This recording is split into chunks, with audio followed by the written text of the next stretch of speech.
Yeah. Oh man. Oh man. Yo, I think I think I'm still fighting. I think I'm still fighting staying up that from that all-nighter with the update the other day. What's poppin', Zeke? Always here early, bro. Always here when the doors open. I appreciate you, homie. Yo,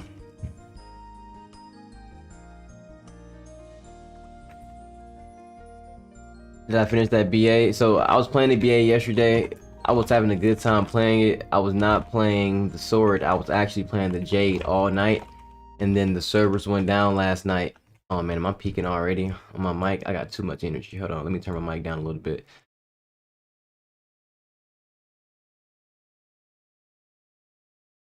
Yo, so I was playing BA all night on the stream. I stayed up an extra like 20-30 minutes. And then the server went down for emergency maintenance, bruh. And as soon as the server went down, I went down, bruh. But the thing about it is that I was in Ruin Palace and I was in the middle of a burning quest. And so since I was in the middle of a burning quest, I can't continue on that character tonight, and it really hurts because I did plan on playing it and I really do want to play it. So I actually can't touch that character probably till like, I mean, if I stay up an extra hour tonight, sure. In this stream, I'm really planning to do all my I'm planning to do like every daily on my account that's possible. I'm at 2 out of 20, so I have a lot of dailies to do. I haven't really played my main account like that. I plan on playing the new dungeons today. Just really playing through my actual account, my main character, and pretty much rotating through as much different gameplay as possible. But I can't play the Black Anima, unfortunately, until reset tonight. Yep, I feel you, brother. I do feel you. Since I got kicked off, bro, we got kicked off. It really messed up the flow, so won't be playing that until tomorrow or later tonight.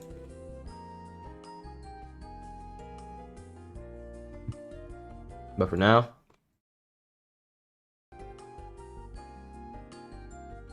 I'm gonna get right on top of all the stuff I could possibly do today. So I have to do my. Let's open that up.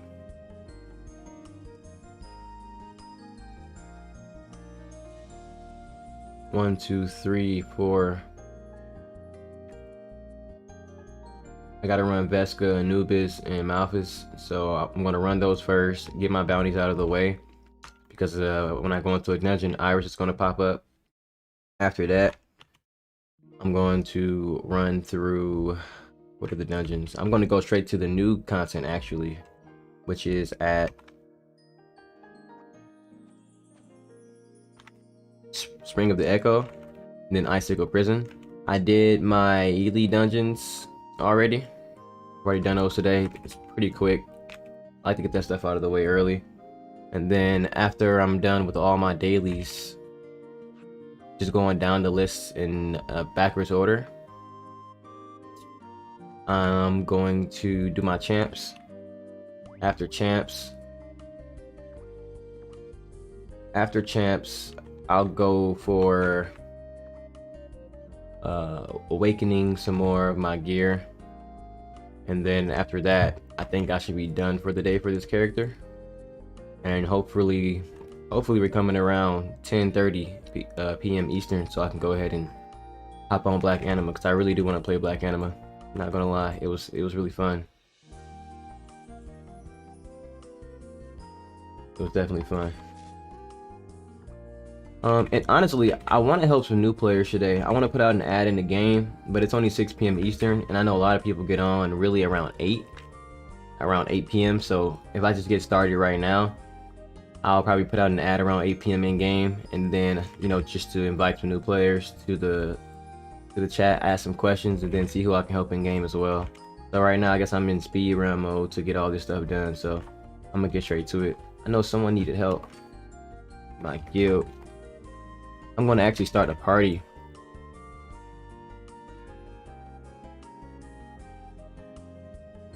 I try to get this person.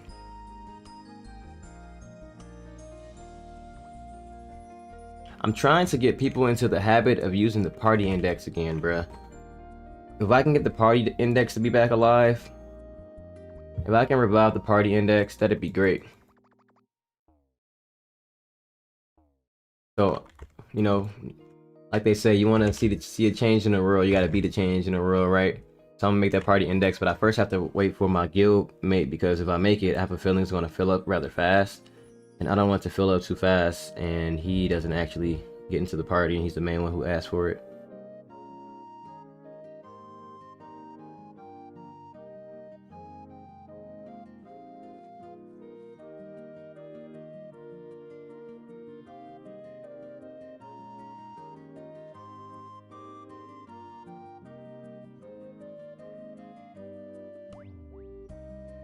All right, let me see if I can find this guy.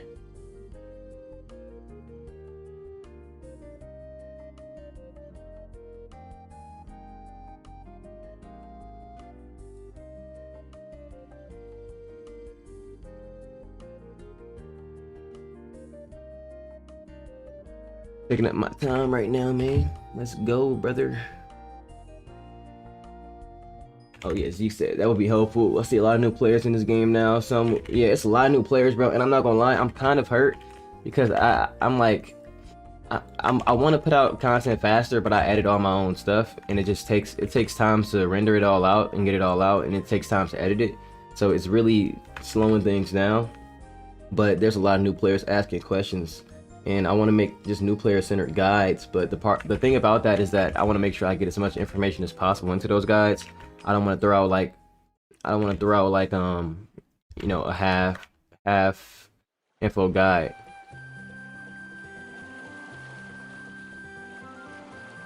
I guess I probably should. Somebody's asked me if I'm streaming right now. I probably should put out the information that I'm streaming. I just don't like to spam the LaTale chat with my stream information. I like to, you know, I want people to kind of find it a little bit naturally, and then here and there just let people know what's going on. I don't really want to spam like that. But I know I can help a lot of newer players and returning players. So I helped them, of course, but it caught me off guard seeing an actual new player roaming around and not returning. Oh, word? I mean, bro, like I said, I feel like before LABOOM, we were always having new players, but the difference was they weren't that interested in staying, because out the gate, if you get on the game and you see that you're limited to small resolutions, you're automatically going to be taken back. You know what I'm saying? It's a smaller resolution, it's a lower quality game, it's 2D game, it's 2021. You know, the average new player won't really have that amount of patience to stick around and get the game a try if at face value there are already some issues.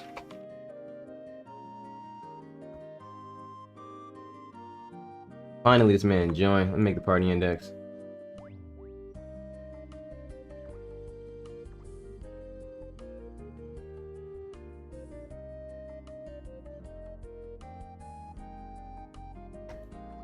Oh, I forgot. Hell is actually a raid, so I can actually recruit like 7 people. That's great.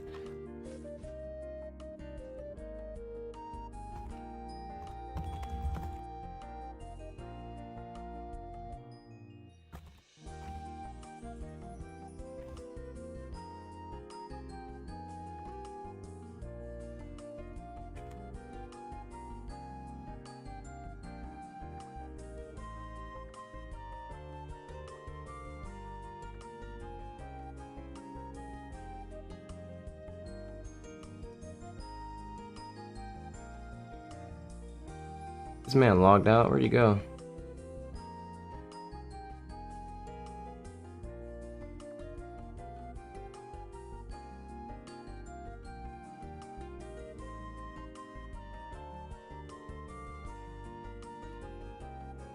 I was doing a elite session earlier today, and it was like 5 people trying to join the party, so it took a little while.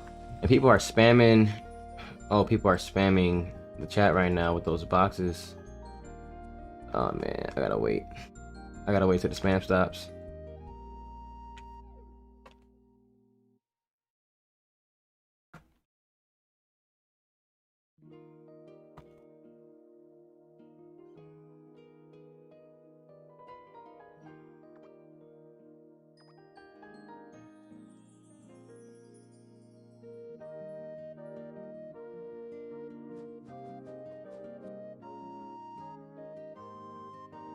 Yeah, people are not going to see the chat with these boxes spamming.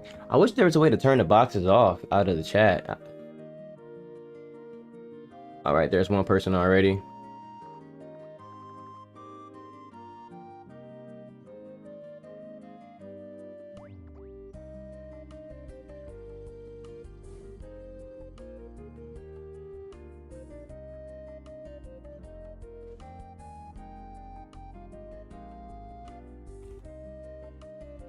I have to wait till this person stops spamming boxes.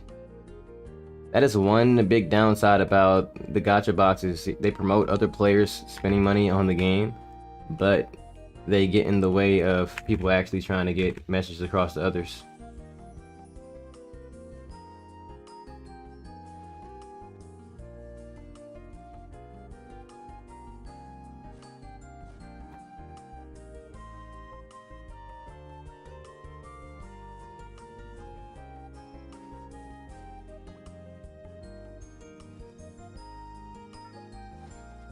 All right, there we go. What's up, Patrick? I'm playing on the second highest resolution.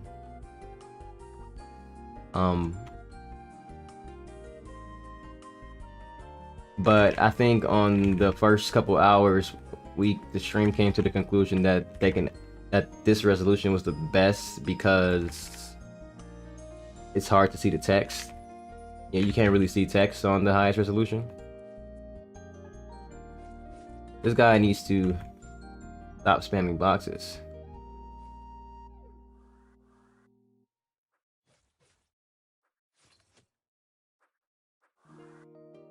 He is really going hard.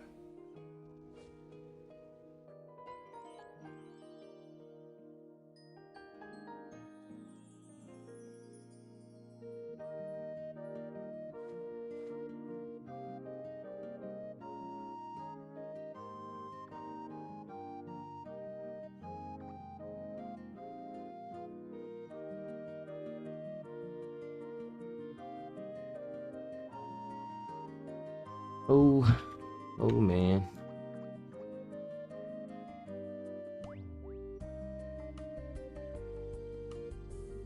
I'm really pressed though because I want to play Black Anima, but I lost that run, man. That sucks.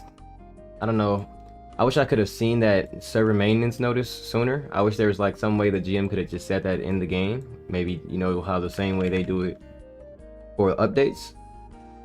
And then I would have just not gone in the dungeon. And I could have saved that run so I can play Black Anima earlier today. Okay, I think he stopped.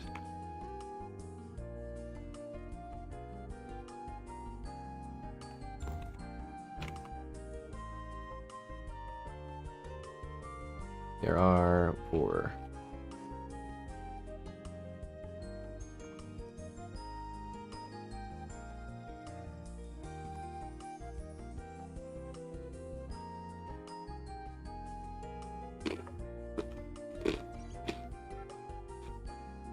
All right, there we go.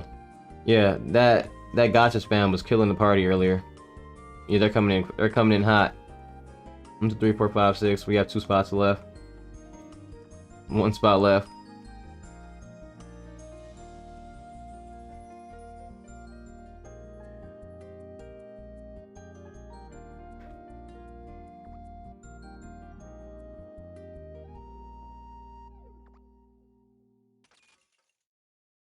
All right, let's do it.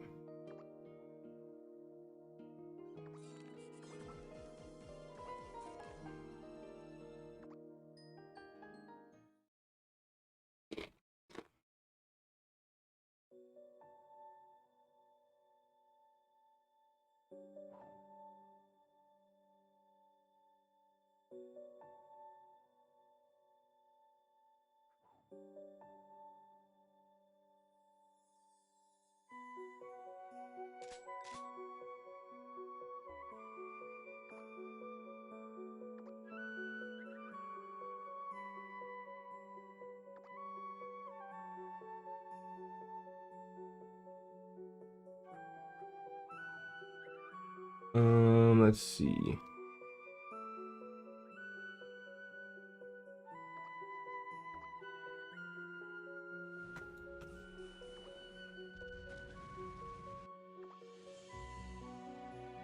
1, 2, 3, 4, 5, 6, 7.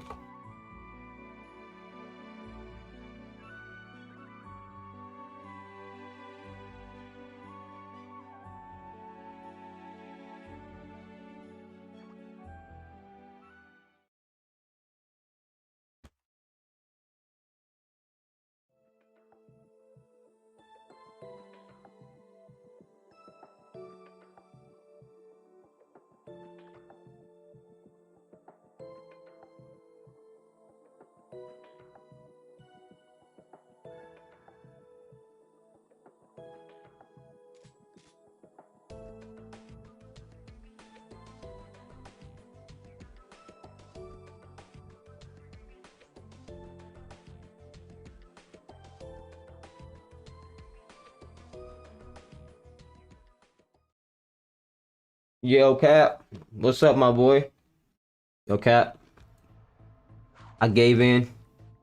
I gave in and took your advice. My FPS does hit 200, but I think it really is my stream that messes the FPS up. Because I'm at like 220 in the character selection screen.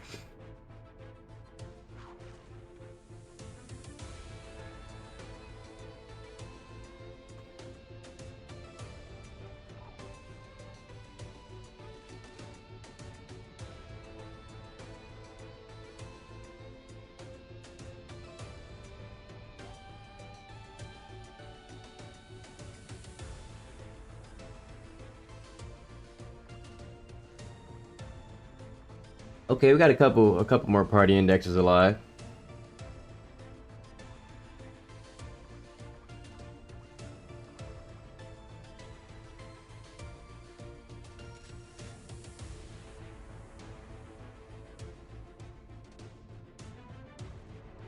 What's up, Moon?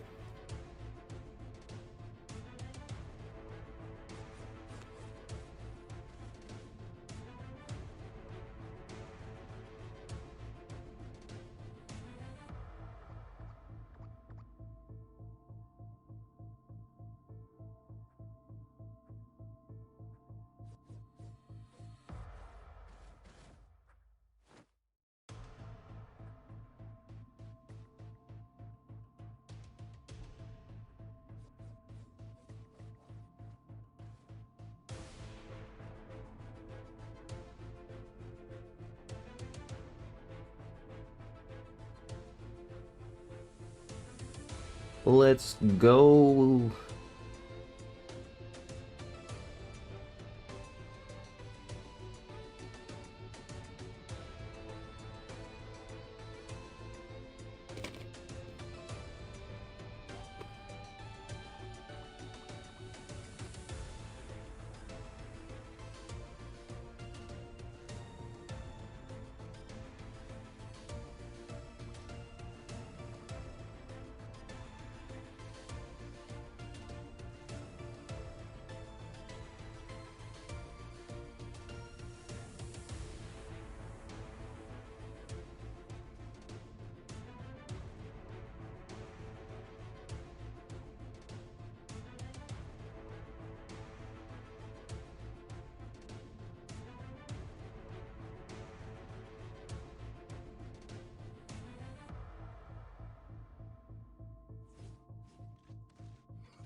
This is gonna be super FPS laggy. I mean, they still didn't really optimize the game. So when I was playing on the old version, you get a full party or close to a full party. Man, this dungeon is stupid laggy. So we'll see how this goes. I appreciate that, brother.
How much more FPS do you get when you're not streaming or recording a video? It's just random, really. It's always in the same range. Pretty much always in the same range, between like 60 and 140. But in the character selection screen, it's at like 220.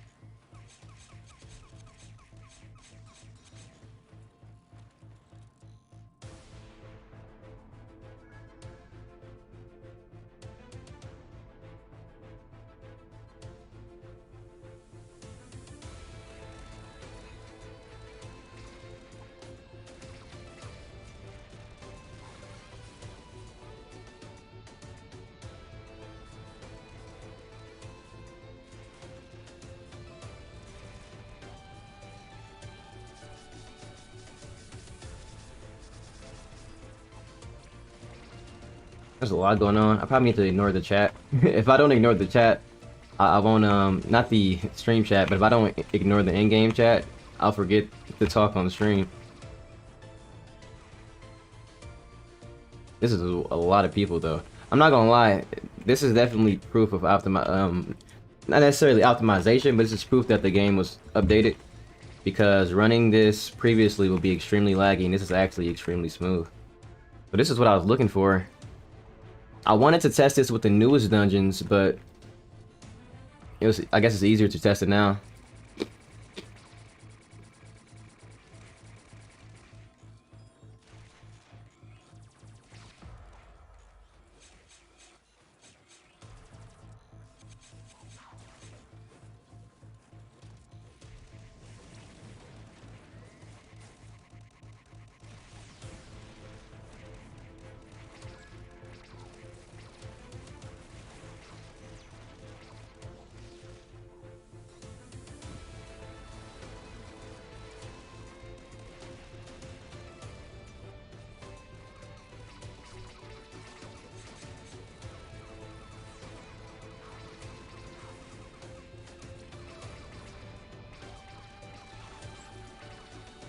Alright.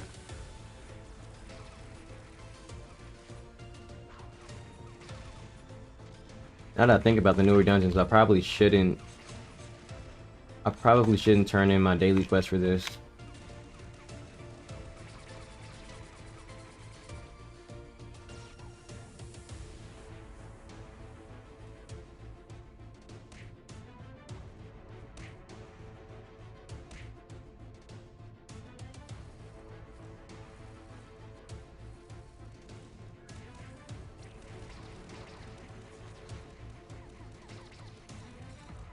Yeah, this is super smooth. Oh my god. This is... Yo, LaTale's up right now, bro. This is impressive. This is impressive. This is extremely playable. With a 8-man raid, this is extremely playable.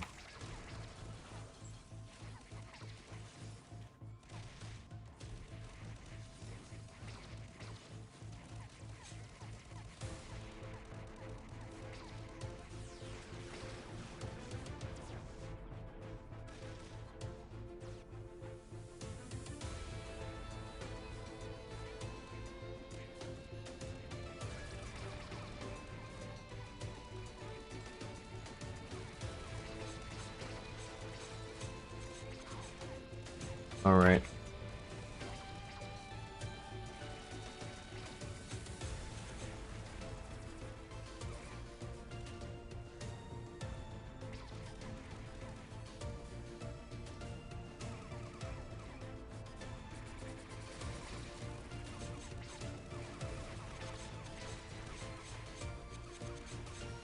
Wow. This is running smooth as butter, bruh. With 8 people in a dungeon.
Ooh.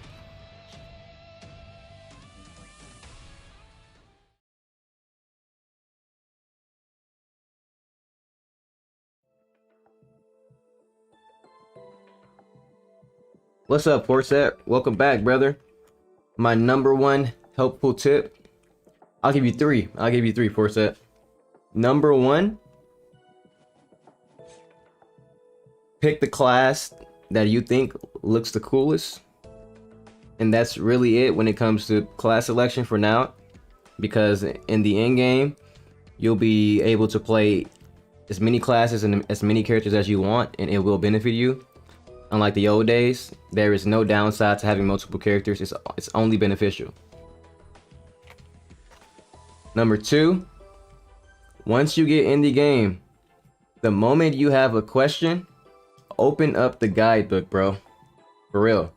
And I'll tell you this, before you even look at anything in this area, look at the growth tab, look at the item tab, look at the upgrade tab, and the contents tab. And these tabs will literally answer your questions. Where do I go next? Where do I go to level? Alright? Quest, EXP dungeons. Where do I get my gear? All the gears literally on the screen. All of the gears on the screen. You can see where to get every gear in the game. Every piece of gear in the game. Seriously. How do I use this system? Every system is right here within the upgrade tab. In the contents tab. What is achievements? You know, what is a subclass? What is a weekly challenge? Everything in the game is here. And now not all information is here in depth, but I think at a glance, you want to come to the guidebook to just read on something before asking other players for more questions. And then the last piece of advice I'll give you is to open the menu and press every single button in the menu. And upon doing that, it'll lead you to the rest of the game. And that's really it.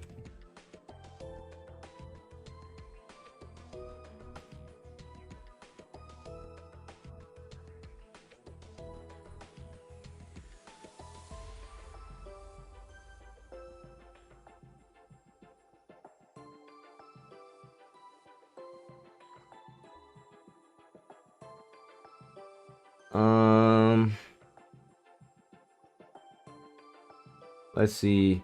Oh, what's up, Christina? What's up, Christina?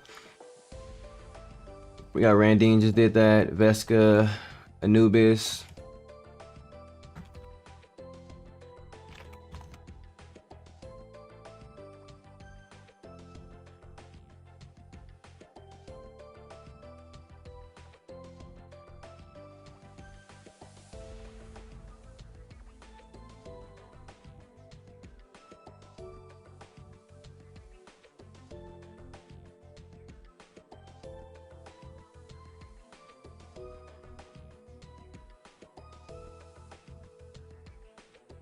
Let's see what this guy needs.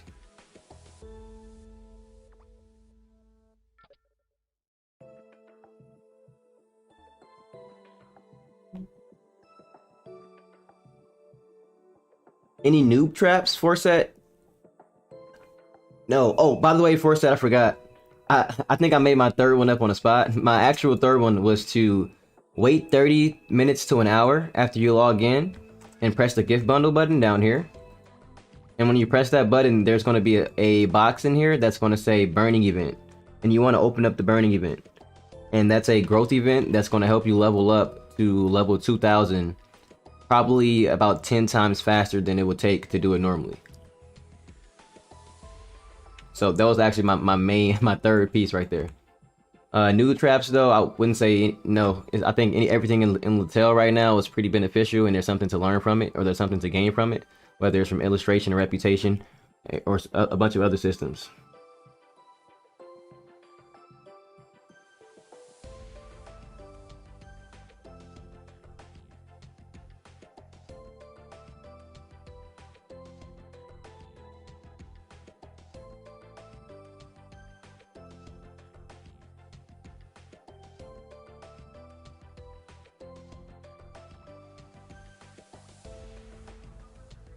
What's the next raid dungeon?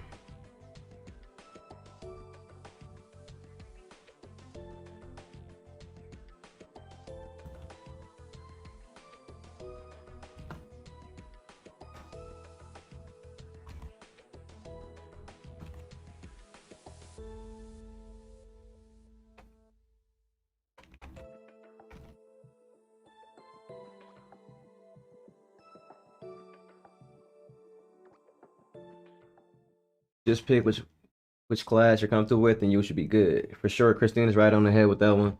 I usually play mage type classes. Max, so you streaming every day? I stream Monday to Saturday. Every day but Sunday. But what's up, Sam? What's up? Yeah, but Monday through Saturday at 6, from 6 to 11. Let me count this really quickly. I have 2, 4, 6, 8, 10, 12, 14, 16, 18. I actually can't turn in this hell quest. I need to remember these new menus, bruh. They're killing me. I thought I knew them, but I really do not.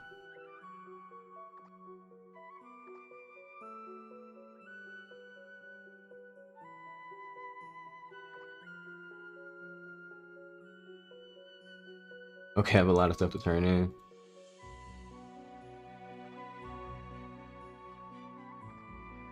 Okay, I have a lot of quests to turn in. Just hoarding quests. Oh my gosh. I just don't turn in quests.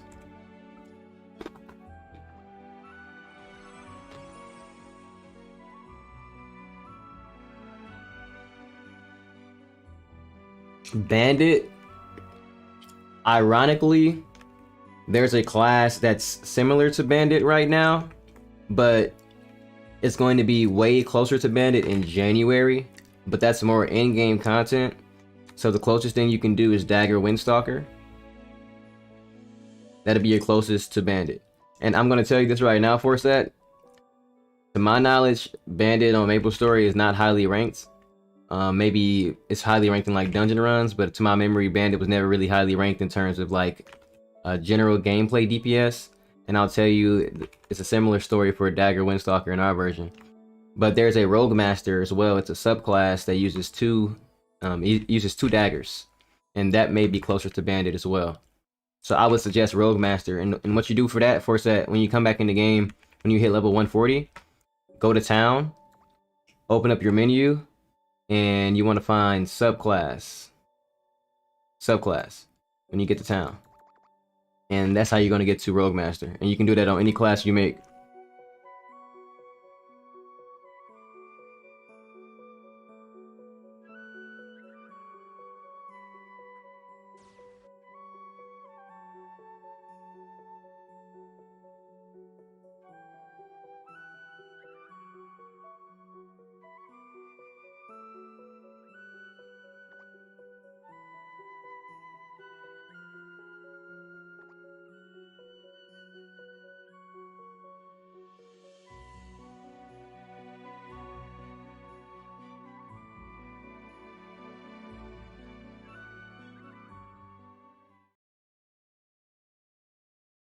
Dark Knight? I wouldn't say there's anything like Dark Knight. The closest thing would probably be Dark Chaser, but it's a Lancer. I know Dark Knight uses a spear. There is a spear class, but it isn't like Dark Knight though.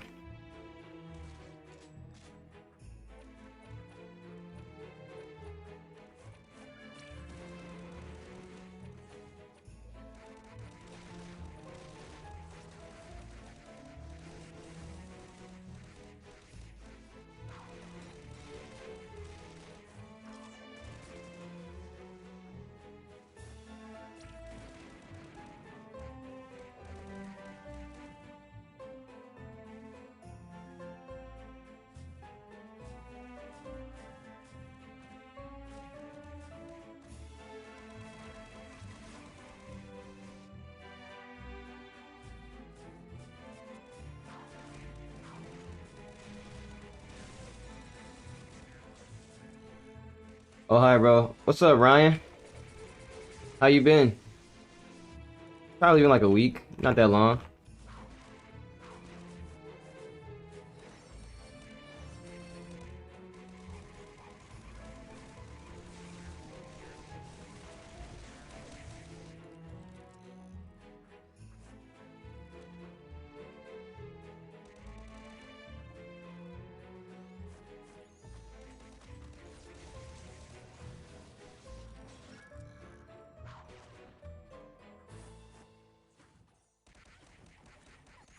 I'm cool. I'm straight.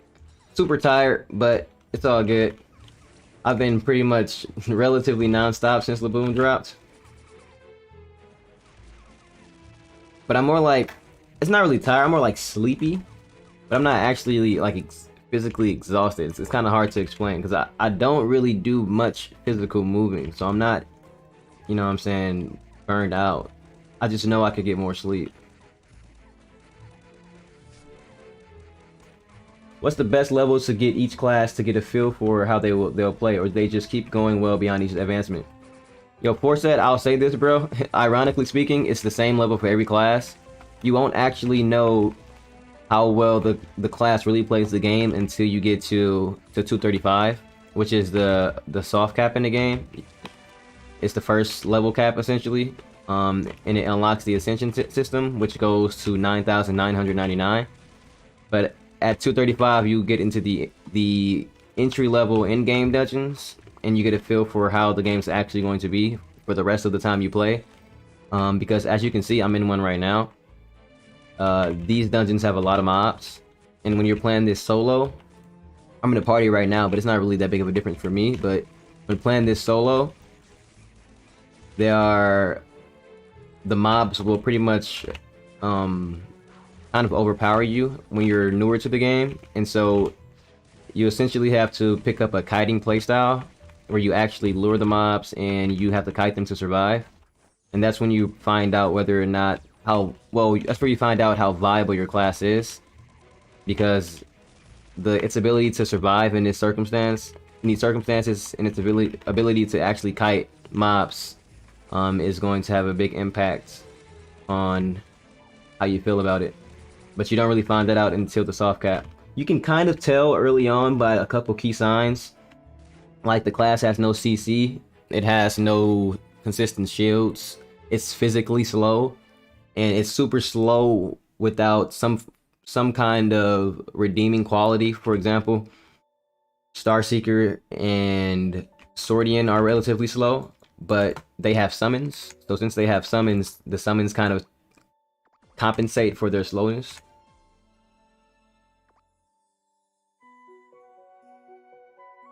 I'll just keep helping these guys until they're done.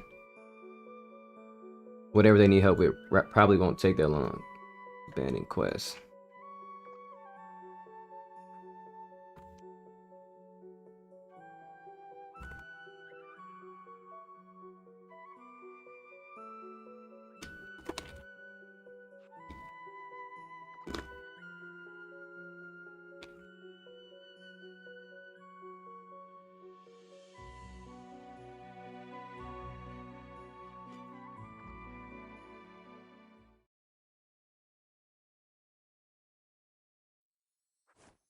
Appreciate it, Sim, but the ladder skipping, well, I don't know. I probably could be. I could be pulling this out of my hat right now, but the ladder skipping function in the game is way easier than it used to be. Now you only have to ladder skip once and then just hold down the keys. Before you had to when you ladder skip, you have to actually do it for each skip. But now, as long as you ladder skip the first time, the rest of it skips for you. And I don't know. I've been doing this for almost 6 months straight, so for all I know, I just have the muscle memory or something. But I'm pretty sure I'm just holding it down. I'm not even like letting go. It's just doing it on its own. Let me count my dungeons. 2, 4, 6, 8, 10, 12, 14, 16, 18, 20. Okay.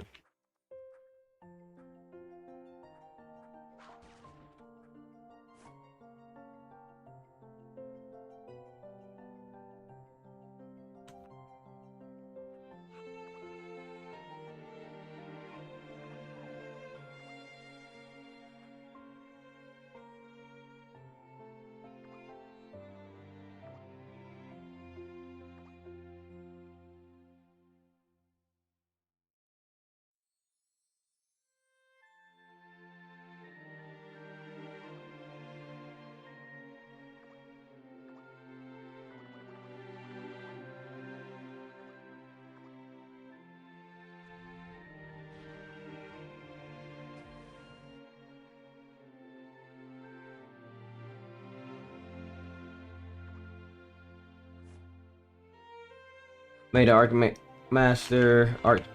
It's hard saying that. It's hard reading that because Arc Master doesn't have an H, but Archmage does for some reason.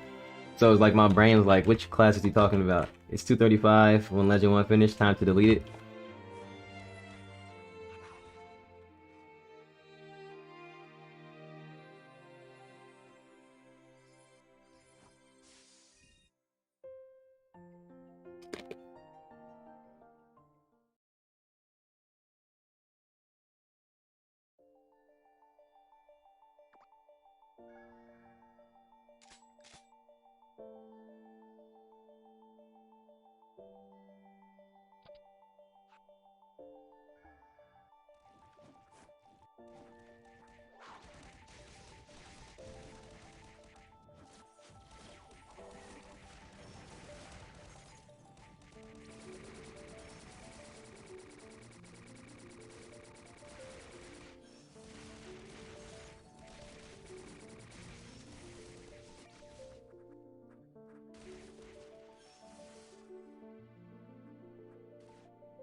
You never been here before? This is the HQ.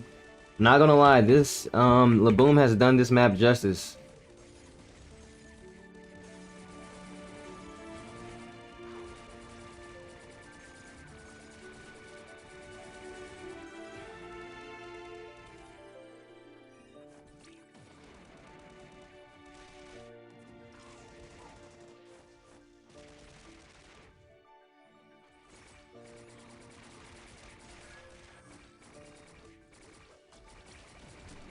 It definitely looks much better than it did before. That background, like the wallpaper back there, is really good. I will say though, out of a lot of maps, it's still kind of hard to see where the mobs are on this one. But at least it's easier to navigate because of the size.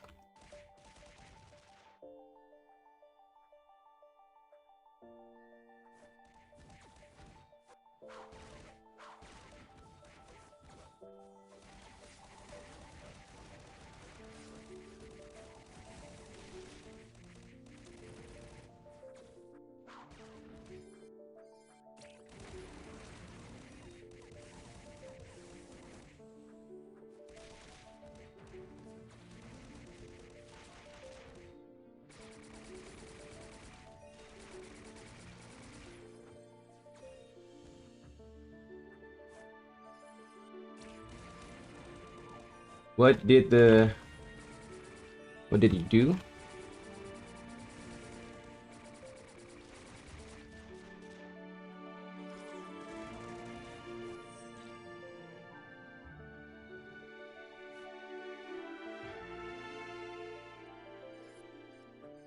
I heard the upcoming new class is being released in KOT is similar to Hoyoung from Maple Story since he's a fan.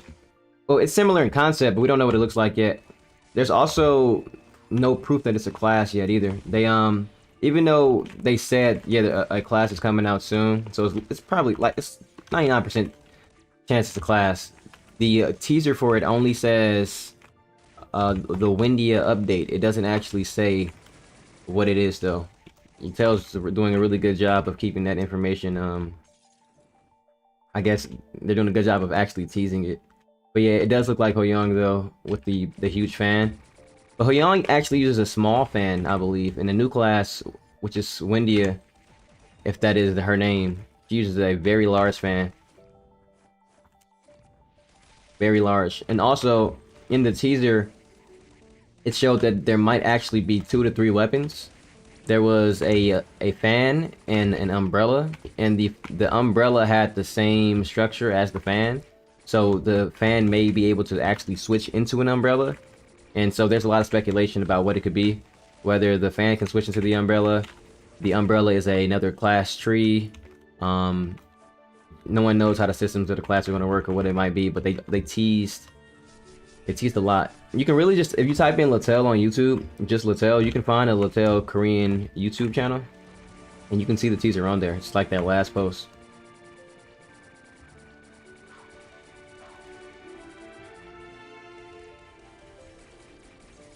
Now the main weapon is 100% a fan though. If there is a main weapon, or if there's only one weapon. There was this picture of like hieroglyphics on a scroll, and the scroll showed an umbrella, and then it showed like some Asian cultured like yo-yo type weapon. And someone had dropped a video of it in the LaTale QnA Discord. A video of someone using it in real life, but there's still no confirmation on what the hieroglyphic scroll means. It's just all teaser. There's just confirmation on that there's some woman with a giant fan. Now that could be a boss. You know, it could just be a new NPC. No one really knows exactly what it is, but it says the Windia content update is coming. And I believe we're going to see exactly what it is next week on Wednesday. The actual reveal of it. Because their website says 8/15. But the thing about that is that I don't know if their patches are opposite weeks of ours or not, but someone else in the Discord was talking about the 22nd instead of the 15th. On their website, though, you can see the 15th as like a number coming up at the top of their website, though. Hard to confirm anything. Hard to confirm anything.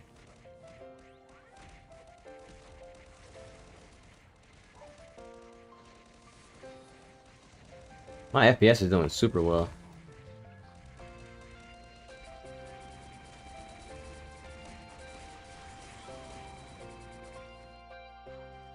Yeah, I'm actually consistently staying over like 80.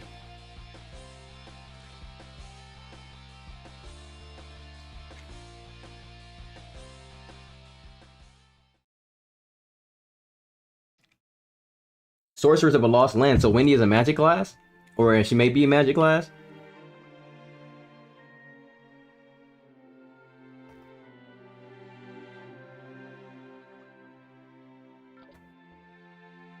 If these guys are done, I'm going to start my actual daily rotation here. I need to finish doing my...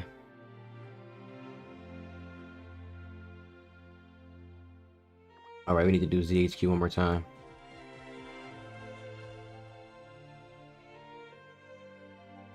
Oh, let's do DTR.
What quest that?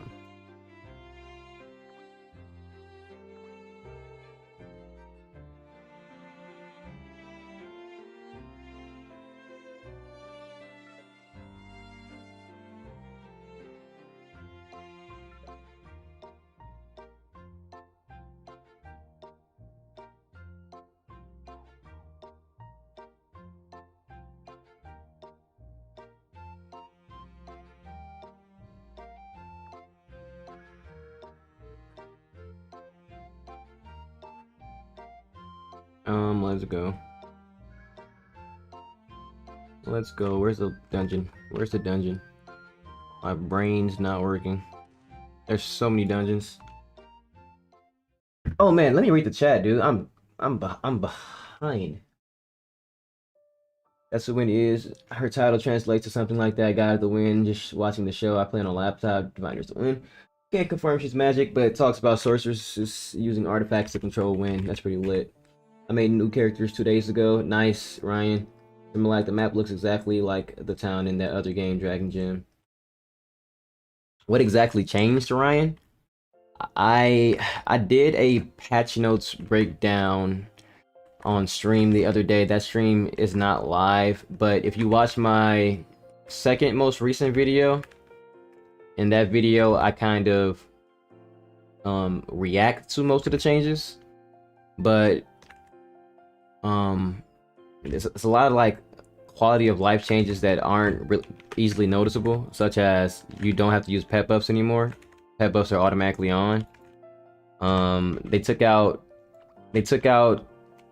the cash, the fashion buffs of Ely gain rate and item drop rate and just put them into the Ely skills. So that's definitely a plus.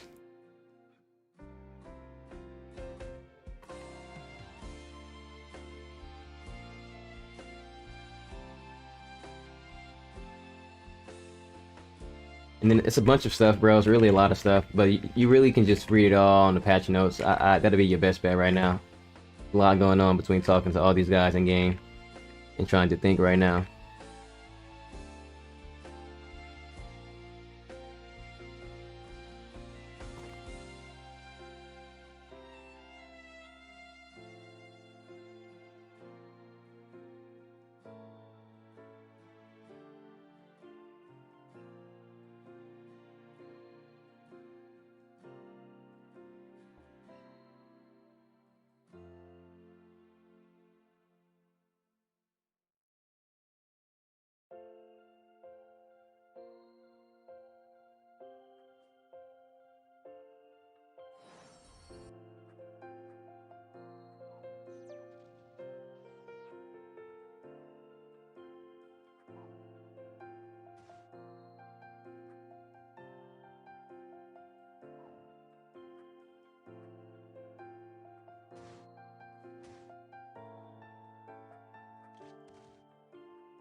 People were complaining about that on global chat. No more pet skills. People were complaining about not having to use buffs every 4 hours. That's funny.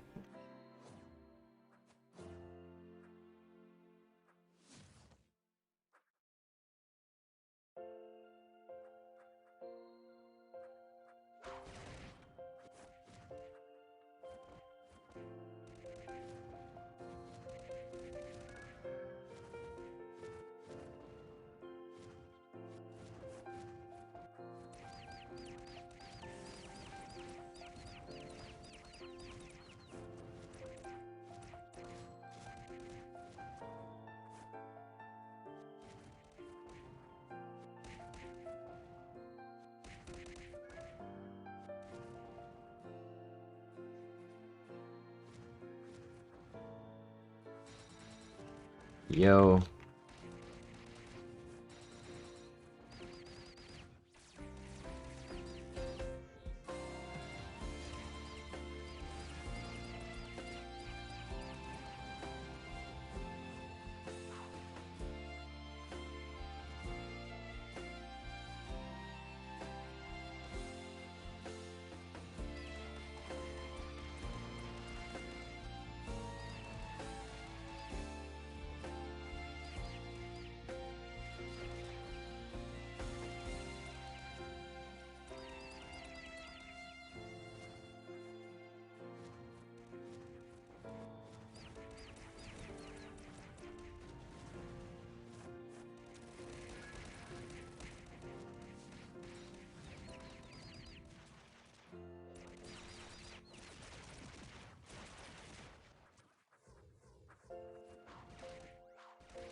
All right, man. It is hard to acknowledge people in game in the chat. Oh my god.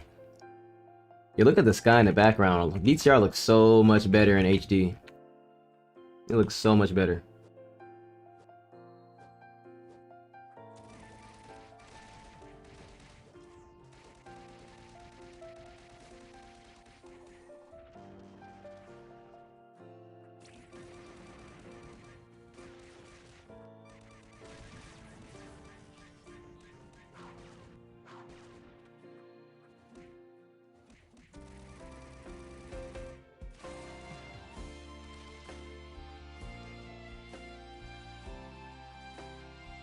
And honestly, it's less annoying too. Before it was super annoying because I mean, it's the platforms are still bad, but I don't know, something about the way that the aspect ratio changed and the way the platforms changed is like the character fits in the game a lot better than it used to. And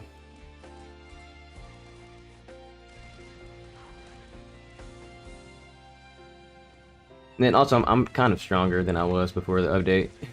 Like significantly stronger. I only updated a couple parts of my character. I don't know why that had such an impact, but it did. And then again, most of my accessories are maxed out, so maybe that's really it.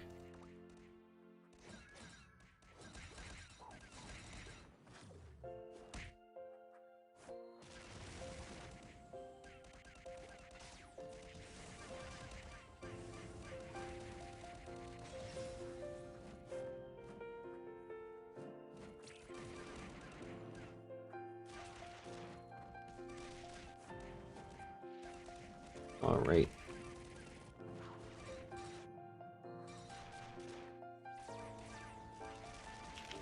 It's kind of hard to tell whether some of these mobs are players or not. Or some of these players are mobs or not. Would you recommend a laptop or desktop for LaTale other than low demand titles? And other low demand titles. I mean, I'll keep it 100 with you. Right now in 2021, a lot of laptops are as strong as desktops around the same price, or like around the similar price ranges. But as you get into higher price brackets, even though you can still get better laptops, like I feel like I have a pretty decent laptop. I'm playing on a laptop, by the way. I would say that the higher the price bracket gets, the bigger the disparity becomes.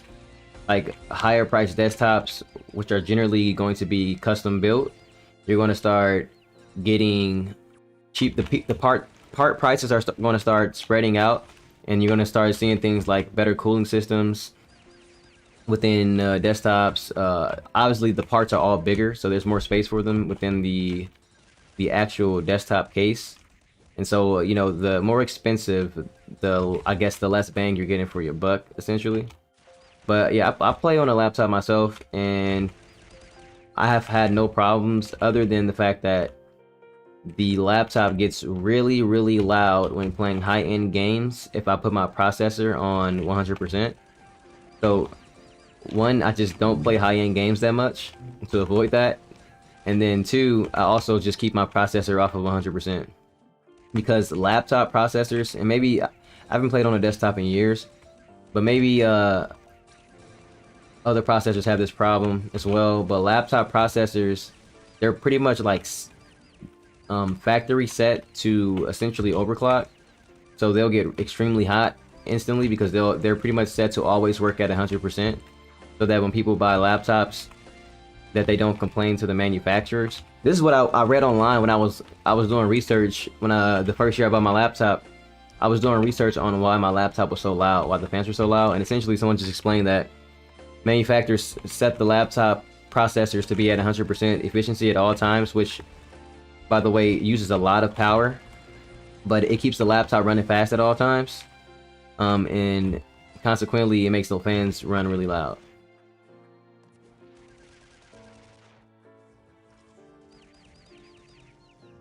But you can get away with I'd say $800, around like $700 plus laptop playing LaTale, our current LaTale, easily. But the thing about that is, if you have to be under the impression around that price range that you're just going to be playing the game. Like, you might be able to have like a show open on the side or something like that, but you're mostly just playing the game. I'm playing on I only have 16 gigabytes of RAM, which is more than enough. People keep saying that, like, you know, the more RAM the better these days, but honestly, around 16, there's not much I can be doing that I need more RAM for. I'd have to be doing like some very high level video editing and needing things to just be faster. But in general, I'm able to just video edit with no inconvenience other than how long it takes for the videos to render, which honestly doesn't bother me that much. And my processor is pretty much right under the most recent generation, so it's 2020 generation. It came out in 2020, and then I'm on a 2060 Ti graphics card. Bro, I hate this map. Why do the mobs do that?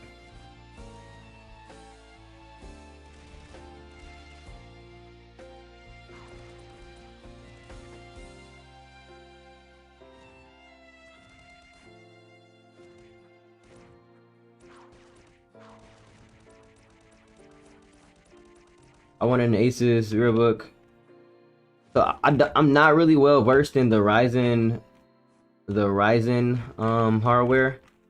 Not really at all. So I don't really know what the different numbers mean in the different like systems. I can only really speak to Nvidia and Intel processors.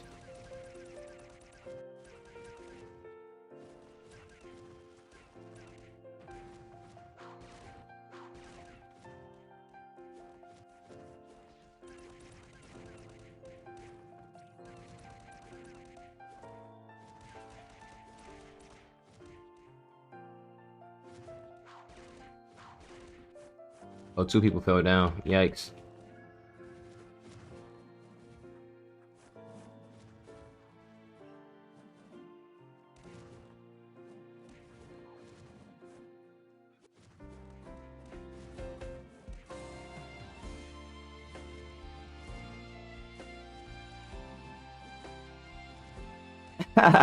Yo, Do, my first.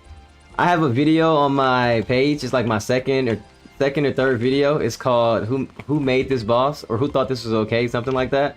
And it was back when I was around Ascension 1500 or maybe like 1700. I don't know. But I was doing Do, and I swear, doing Do in the early days of running that dungeon is just terrible. It is terrible. Like, you really have to play the game and really try on Do. I feel like a lot of the early in-game dungeons are just like a lot of damage or a lot of mobs, but like not really any actual mechanics you have to worry about. You just have to actually worry about having the stats essentially. But Do and yeah, really Do's one of the first times where you get mechanic checked because you have to actually know how to play the game. You have to actually, and honestly, it makes you a better player because Do has the mini boss. And I want to say no, Do is not the first mini boss, not the first mini boss at all. But the mini boss has like 4 different mechanics, and it really does feel like the mini boss and the boss in Do, they never stop using attacks, and it feels like there's no window of attacking them. I swear. But the thing is, once you get over that, it'll make you a better player. And for anyone who doesn't know, Do is this dungeon right here, the 1500 Ascension dungeon. And it's one of the first times in the game where they decided to put real boss mechanics in at the easy level. Most bosses in-game have real mechanics on the normal level, but Do has real mechanics at the easy level, and you will get one shot by both the boss and the mini boss if you don't understand their mechanics.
All right.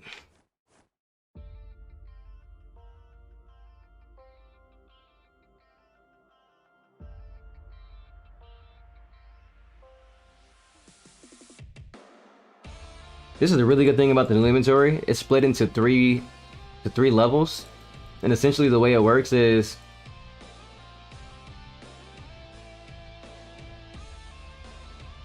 as long as there are slots open from the top, that's where items will go into the inventory, or in this case scenario, pets. So since these two rows are full and then there's a pet here, when I take off all my pets, my attack pets, they immediately go into this column. And then when I put on my item drop rate pets, and then I take them back off, they immediately go into this column because the attack pets are filling this one. And then same thing applies for my elite game rate pets. It's super duper convenient. Alright, looks like I can upgrade my gear. Let me make sure I don't accidentally delete something.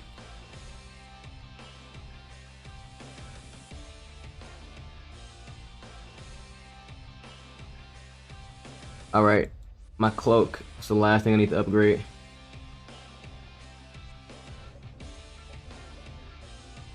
Let's see, we got 18. Oh my gosh, I need to go turn in the quest. I think I can actually max out all my my DO accessories today.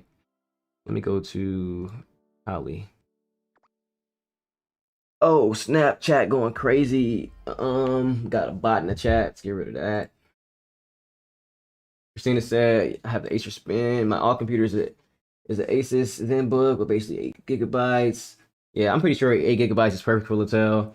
Made the mistake of running DO dungeon. Yeah, we saw that earlier. I've been playing LaTale since 2008, but I'm nowhere as good as you. I mean, I've been playing since 08 as well, but I've been playing more in the last 5 to 6 months than I've played in the last like 13 years. So it really just comes down to playing the game more. That's all it's really about. LaTale, the only game where they spawn the mobs on top of you and make you deal with it. Oh yeah, when you in the end game in LaTale, some of the dungeons, when you kill mobs, other mobs just spawn right on top. That's pretty funny. But yeah, it's training those early kiting mechanics. You gotta learn how to kite going into the end game or you're gonna get smacked. What am I looking for? I'm looking for Kumi.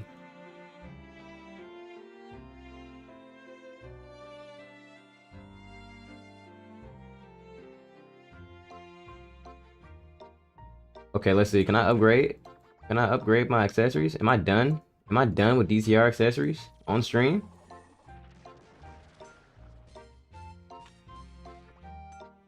Let's go. All loosened accessories. Let's go. I need to awaken the last 4. My awakening stats I've gotten so far on these 2 are pretty trash, but I guess the HP helps. I got normal added damage and HP. And a little bit of defense. And then boss added damage and HP. I'm gonna drop this party.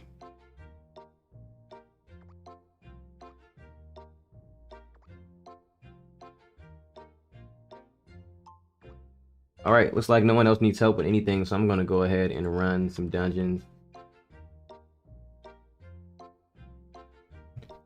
I'll wait 1 more hour to promote the stream. See if I can get some new players in here who need help. What dungeons did you say introduce your first boss mechanics? DO. So the 1500 dungeon. And let me check that. Actually, I can give you a good like a brief understanding of all the Ascension dungeons. So Campus Memorial is like lower level mechanics where you just have to dodge the boss's attacks. They come out pretty fast, but he only has like 3 and one of them goes really far. I feel like this one is really teaching you to go on the other side of the boss and hit them in the back when they attack, because in LaTale Online we have a stat called back attack damage, which increases how much damage you do to other monsters, to monsters, and it also increases the damage that monsters do to you. And then Hell. Now, if you ever see Hell on normal mode, that is a sight to see. I kind of wish I played Hell normal today on stream. I 100% would not be able to have talked if I was doing that. Hell on normal mode, you cannot It is just crazy though. If you see it, it's just crazy. It's so much going on the screen at the boss. It's ridiculous. I don't think it's teaching you anything other than maybe you need to buff up before you go into the dungeon, or if you don't go into dungeons with buffs, you're going to die because it's not possible to survive hell normal on the entry level of soloing normal dungeons without using like pose remedies, first red A kit or red first aid kit. Which, by the way, if you're any player in the game, no matter where you are in the game, if you're having trouble staying alive, start crafting the pose remedy. It gives HP recovery plus 25%. On activation, so when mobs hit you, you will literally automatically heal 25% HP. And I believe it's like a chance, but the chance is really high. I just know it keeps me alive like crazy, especially when I first got it. And then the red first aid kit does the same thing, but it's every 2 seconds, and it's every 2 seconds for 10% HP, and it does not require activation. But back to what Cap was asking, I'd say Monster Tree Valley, it introduces like a one-shot mechanic on the easy mode boss. There's some other bosses in the early Ascension levels 235 that have one-shot mechanics, but they're only on normal. But in easy mode though, Monster Tree Valley has a one-shot. The boss summons a boulder, and it'll roll it right at you, and if you stand there, you will die. And I think I can probably still die at it at 3 mil HP. Dragon Valley is pretty sweet. DTR kind of teaches you that you just can't always stand still to attack, because we just left DTR. You didn't really get to see it that much, but the boss in DTR, all of her scythe swings, she cancels whatever skills you're doing, and she'll repeatedly do that. So playing classes like Blade Masters in the early levels is really hard to do DTR, because she'll just keep canceling your skills while you're fighting, and Blade Master just holds down one button. Zarena's HQ, I don't know what it really teaches you, but the boss is a little annoying early on, but it is easy, but it's annoying because she just shoots you in the air really high. Fallout Shelter, I think Fallout Shelter is just trying to teach you that what's beyond this dungeon is going to be hard. Like, Fallout Shelter is the in-game wall itself. Like, when you get to Fallout Shelter, you're really going to question whether or not you want to keep playing the game. And I've been to Fallout Shelter a couple times on stream already, and you can't really see the effects of it too much. But when you first go into Fallout Shelter, the boss has spikes across the entire ground, and there's a way to set up and get buffs to survive at the boss. It takes a while to get the buffs though, but on top of the spikes, he also spawns lava pools and ice pools, and it's just like death over and over again. If I were to say I've ran Fallout Shelter 100 times, I'd say I've died on at least 85 of those runs. And then DO, I'd say, is the first boss in the game that really requires all-out mechanics. Like, you can't stand still. Standing still is not an option at all because you'll die. He has a... I'll run DO, actually. I need to start my in-game dungeon rotation. I'll go in there right now. The boss in DO,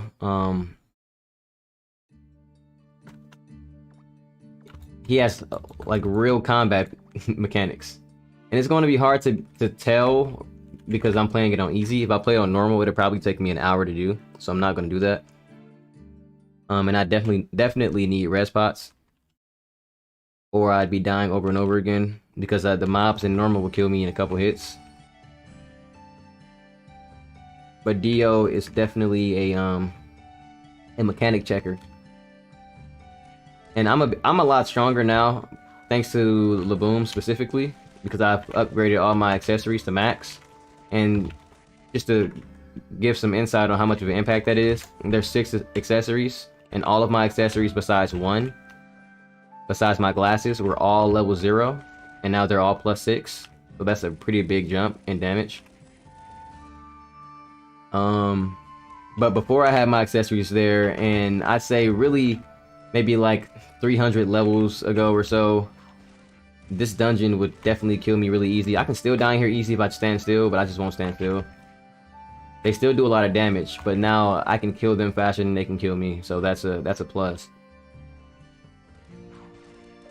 But the boss will definitely still kill me if I stand still. The mini boss, it's hard to tell how annoying and how broken she is right now for me. I've been outscaling her for a while now, but the boss it's still relatively dangerous.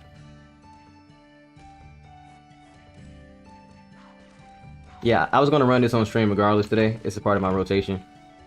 After this, I'm gonna finish doing my bounty hunter, and then after all my bounties, I'm just gonna finish doing my daily EXP rotation.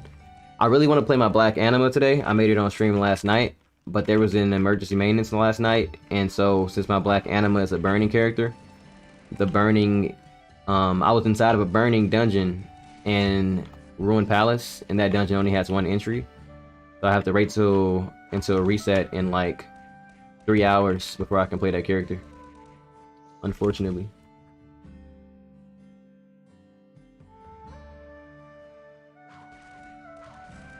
Can I upload them? I can give you the links if you really want them. I'll drop my Discord in the chat, but if I don't put the recent streams on my channel, some of them are on there, not the most recent, but if I don't put them on my channel, there's probably a reason. I don't want to just post anything on the channel. I don't want to like flood it.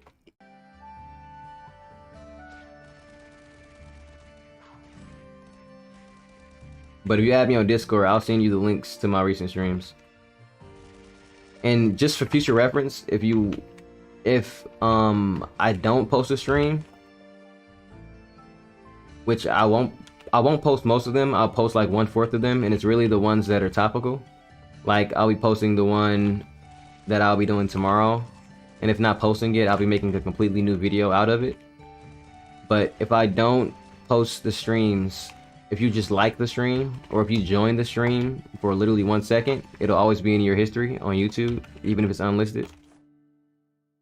And if you like it, it's easier to access because it'll be in your likes on YouTube.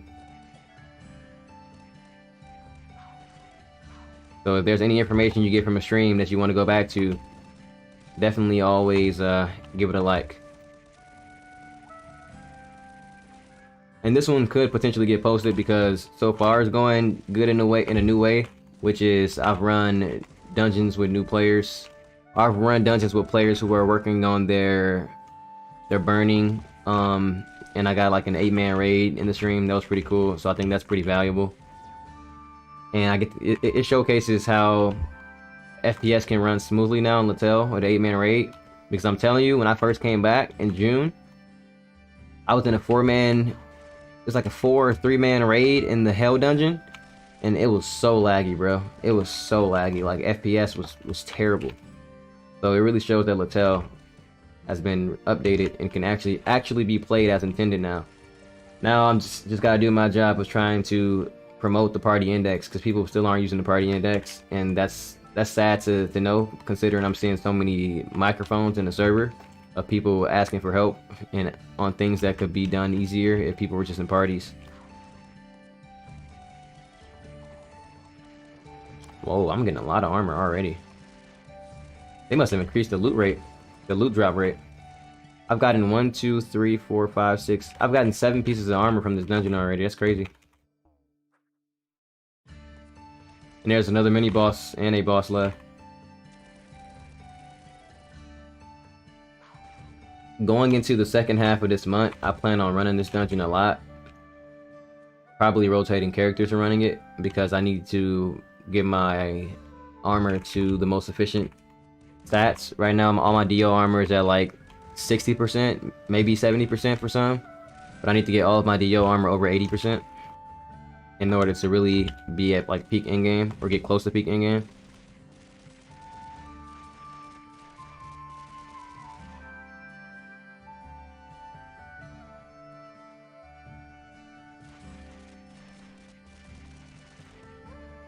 Yeah, it is, but right now the server's pretty active. When you join the server, I don't know if you noticed, but it says chaos, which I don't think I've ever seen on this server before. But that means that there are a lot of people online, probably like 500 people, if it's saying chaos in the server.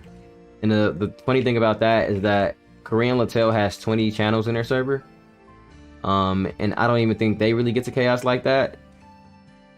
Which just goes to show that we have a lot of people playing right now.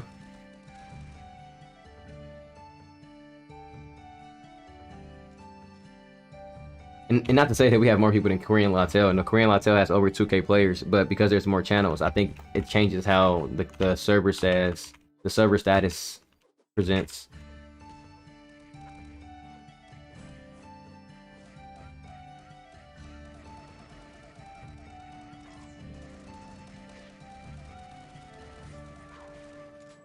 Yeah, if you have to get this armor. Yeah, this armor takes a little minute. I would say when I got into Dio at 1500, I think I ended up buying most of my entry level armor. Oh no, I made all my own armor. It took like a week. Like I think I got all my pieces by the end of the first week. Just running it every day, so like 7 days of playing. Because Dio drops the armor pretty frequently. And on top of that, it gives you these armor coupons. And I would enchant some Dio armor coupons right now, but my Ely's kind of low. I was gambling something else earlier. I was actually gambling my memorials, and I ended up getting a lot of movement speed, which is not good, but good enough for now. I got like movement speed 5, 6, 7, 8, 9, 10, 11, 12, 13, 14, 15. I've gotten like 19 movement speed today from running from memorials, and by the way, that costed me 800 mil, which isn't really worth at all. It just goes to show that endgame min-maxing is atrocious.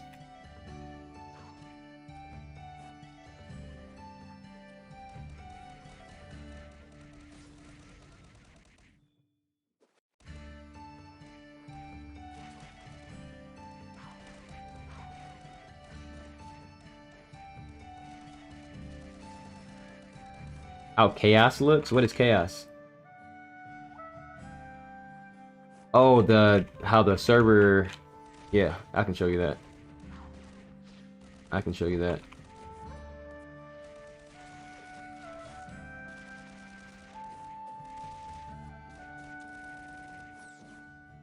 And it was saying chaos earlier this morning when I know there weren't that many people on. Because the game doesn't really come alive like that until I'd say like 6 Eastern.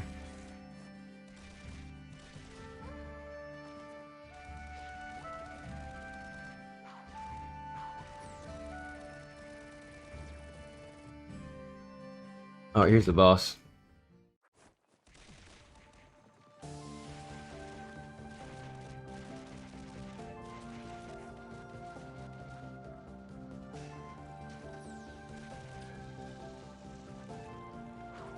I can't stand in that, even at my HP. I die if I stand in the pool. But nah, this is a real boss. Like, a real boss on easy mode. And it's crazy because on normal mode, he has 2 or 3 more mechanics that he doesn't have right now.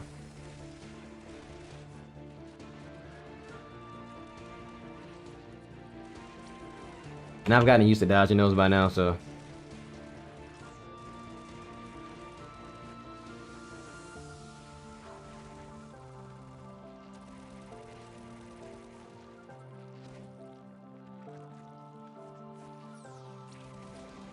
But this is, I would say a lot of the bosses before this are very easy to just stand still and fight.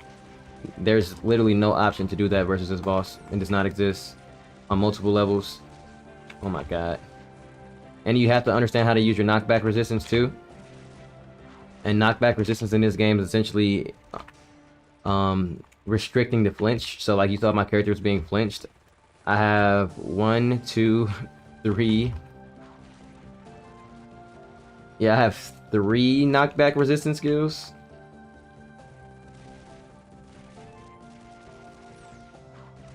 Yeah, this boss is really cool. On normal, he's ridiculous though. He has a one-shot where he shoots a missile in the sky and it explodes the entire sky.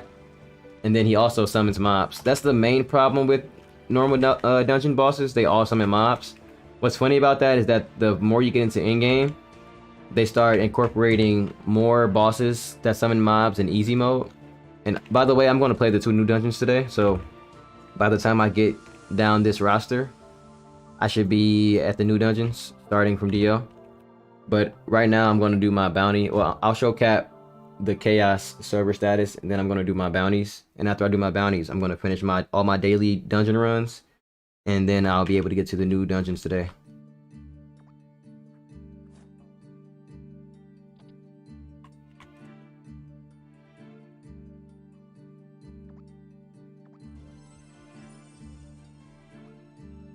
Oh my god, it gave me so many drops, bro. So many drops. I'm gonna put these on the side. I don't know if this is new or not, but I noticed this today. If you go to illustration book and go to item and then go to monster collection, or is it battle equipment? The in-game dungeons, all of their gear is in here.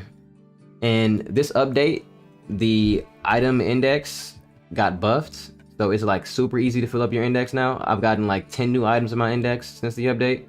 And these are items that I've been trying to get for months. But now that they have, I don't know if these were here or not before, but I need to max out some dupes of this in-game gear and get it into the index. I'm pretty sure there's going to be a lot of good stats. I'm gonna hold on to these 2 badges. Also, don't need the mats anymore. I've maxed out my 2 badges that I have.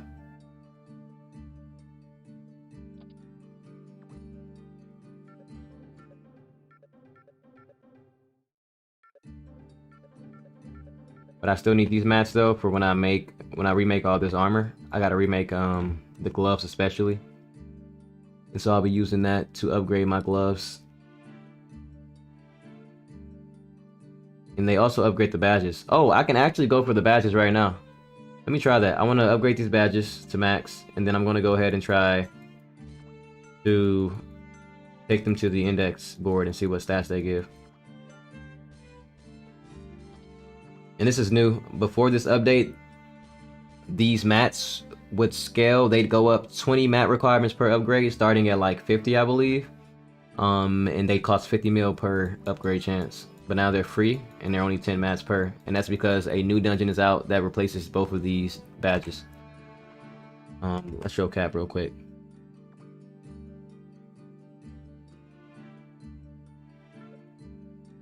Oh, it's past chaos. It's at full. That's crazy. That's crazy. I need to screenshot that. That's actually crazy. I'm not gonna play in channel 1 right now just so I can avoid some lag. It's already past chaos. That's wild. That's super wild. I might clip this stream actually. And I went back into channel 1 anyway. That's funny.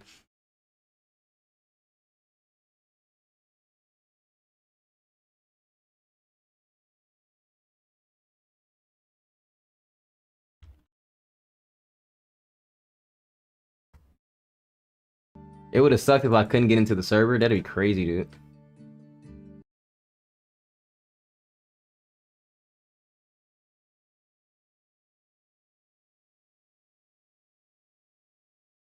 Jim Calico was online earlier, so yeah, there's a lot of people online. Yo, after this, you gotta show me how the chaos looks. Yeah, I'm saving up to just buy enchanted armor because I hate. Yeah, I bought most of my armor, most of my good pieces, and then I enchanted the rest. I had pieces before some of these, but they weren't as good. But I started buying them afterwards. But I really want to make my own like best in slot because these are like 5 mil to 15. No, 5 bill to 15 bill at the stats I'm trying to get them. All right, let's do these. I'm gonna do these reputation quests, and then I'm gonna run through all the dungeons. Go to Anubis.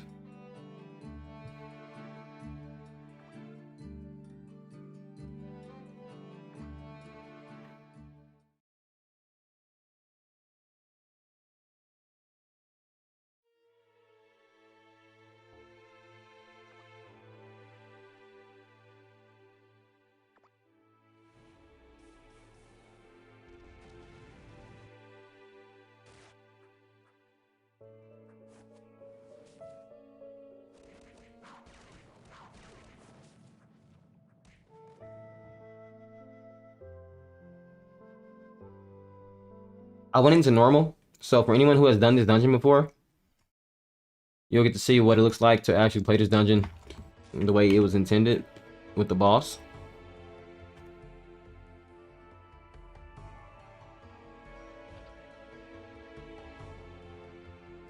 And this boss does have a one-shot. He is one of the bosses in normal mode to have a one-hit KO. So that'd be cool to see.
Oh, what's up, Soulcan?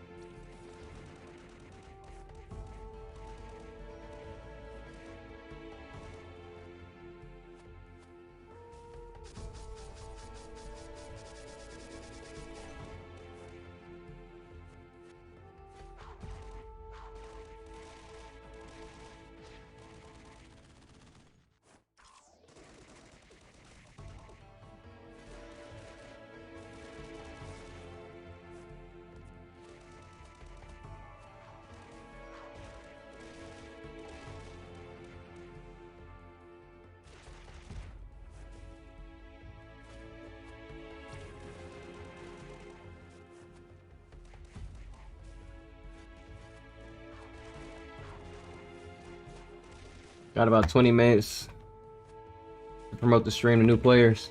That'll be 5 p.m. West Coast time.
I've never been able to see these other areas. So I was always under the impression that everything was super close, but now I can actually see how close all the other mobs are here. That's crazy. Before, the resolution locked it in a way where you couldn't see the above and below platform. Wow. You can clear this entire dungeon from pretty much one room.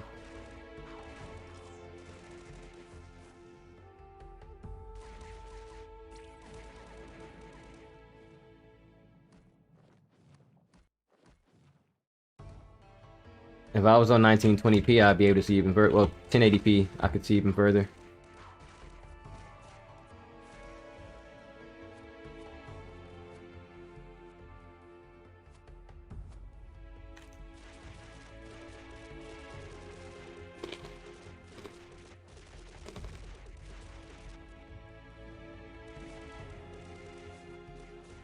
Oh, appreciate that, Cap. I didn't see your comment up there.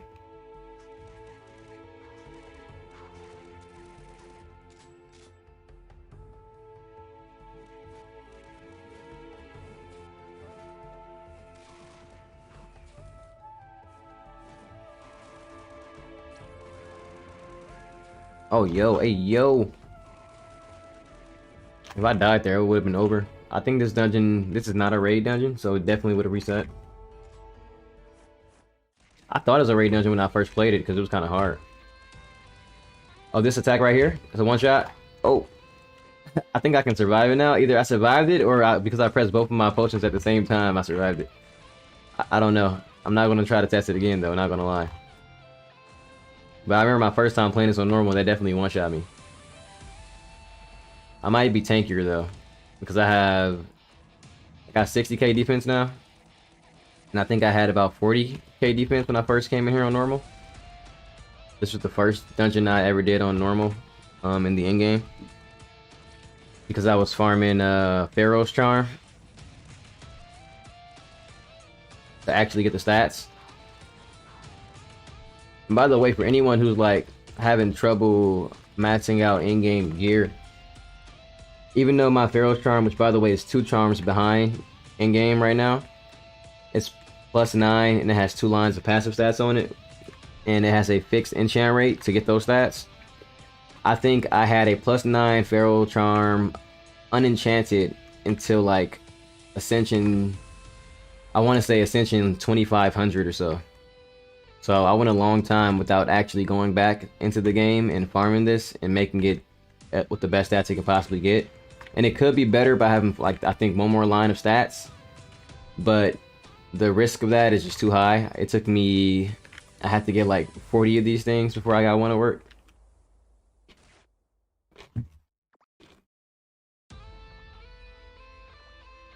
Let me check the illustration book and see if Pharaoh's Charm is in there.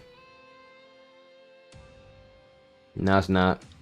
It looks like the in-game gear that goes into the illustration book starts at the Evil Armor. Dean's Charm +9. That's atrocious because Dean's Charm drop rate is terrible. I've never picked up one in the game before. Badges of the Forest. Okay. Let's see if I can get these the illustration on these 2 badges that I just got.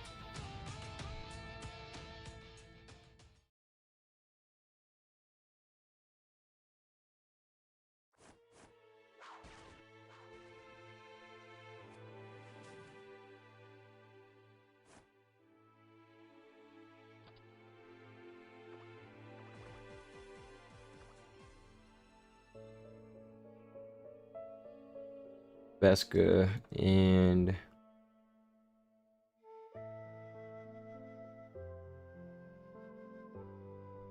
Veska and Fearin.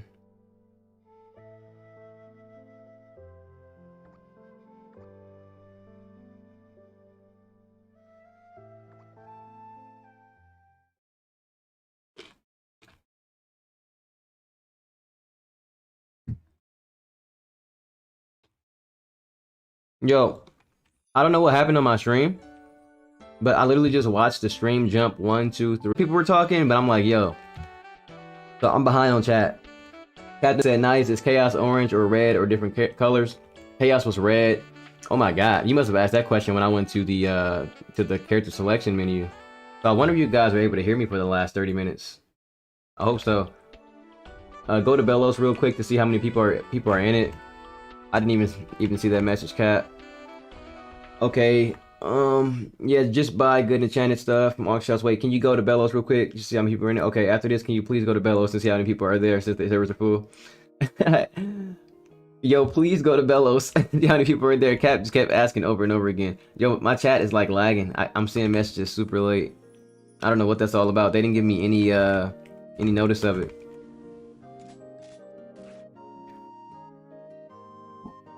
It's not that many people. I've seen more people in here yesterday.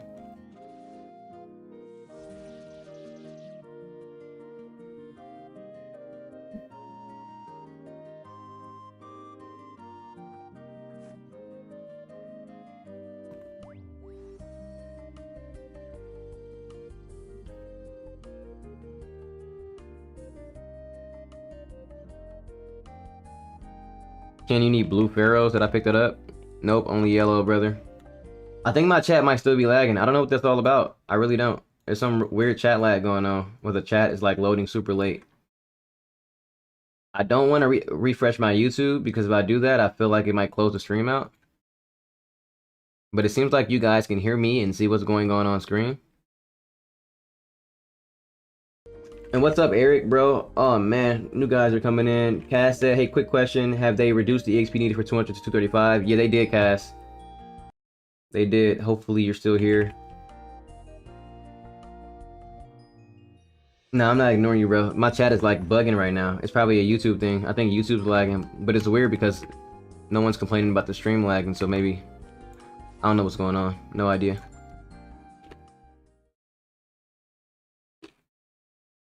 Yo, Eric. Are you doing the burning event on your account? I'm guessing you're at a gap level? I gotta ask you a couple questions first, Eric, before I can help you. One, are you doing the burning event?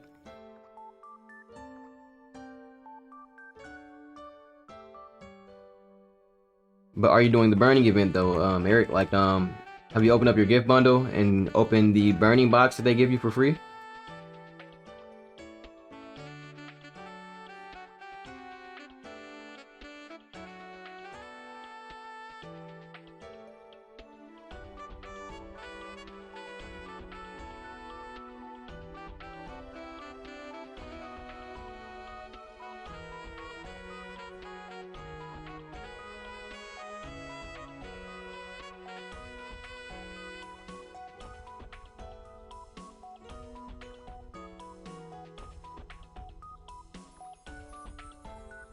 Okay, so yeah, you're definitely not doing the burning event, brother.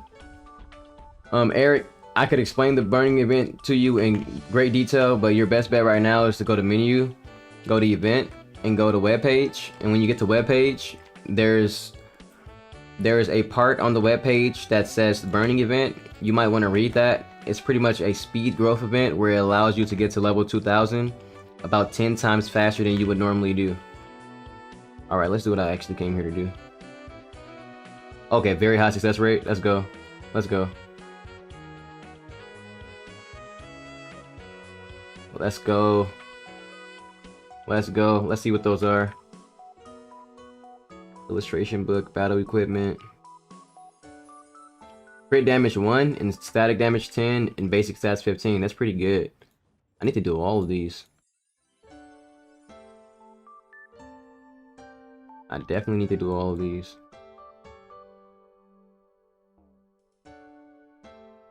I gotta make some extra DTR accessories.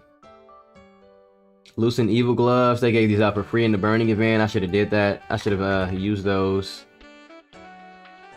I definitely tossed them yesterday.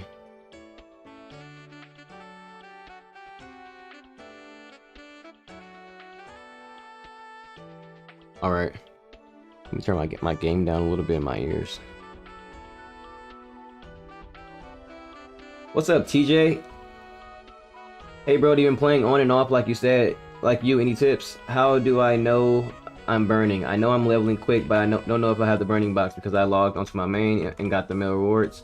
Also, is there a chance of transferring Ely or items to another character? Yes, you can transfer as many most items in the game in your Ely by opening up your storage and putting them into the storage and then typing into the your balance in there as well. You'll know if you have a burning, if you're quote-unquote burning, because you'll have opened the boxes that are in your gift bundle. They appear in your account about 30 minutes to an hour after logging in for the first time after the LABOOM update. And also, the burning event is essentially a quest line. It gives you 2 boxes. The first box can be opened between level 1 and 234, and that box gives you the initial quest line. And then that box you want to open on a character that you would like to main, and if you already have a main that's higher than that level, then you want to put it on like a secondary main because it gives it gives in-game tier gems that are really good. And then the second box is the Burning Ascension box. Now, you can open that box on any character and transfer the items you get from the quest line to any character. But the problem with that box, though, is that whichever character you open the quest line on is the character you have to do the quest on, though. And by the way, the burning event will allow you to skip about 5 levels, 5 to 10 levels from 200 to 235 pretty easily. And then between 1 and 200, you'll skip like 20 to 50 levels.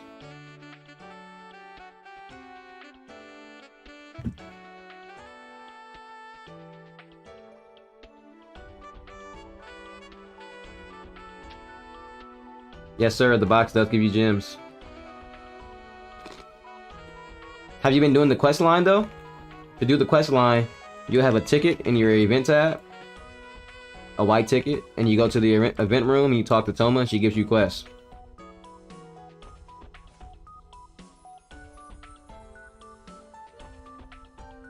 What am I doing? Oh, I'm doing my dailies. Let me go to Vesca or Fearin.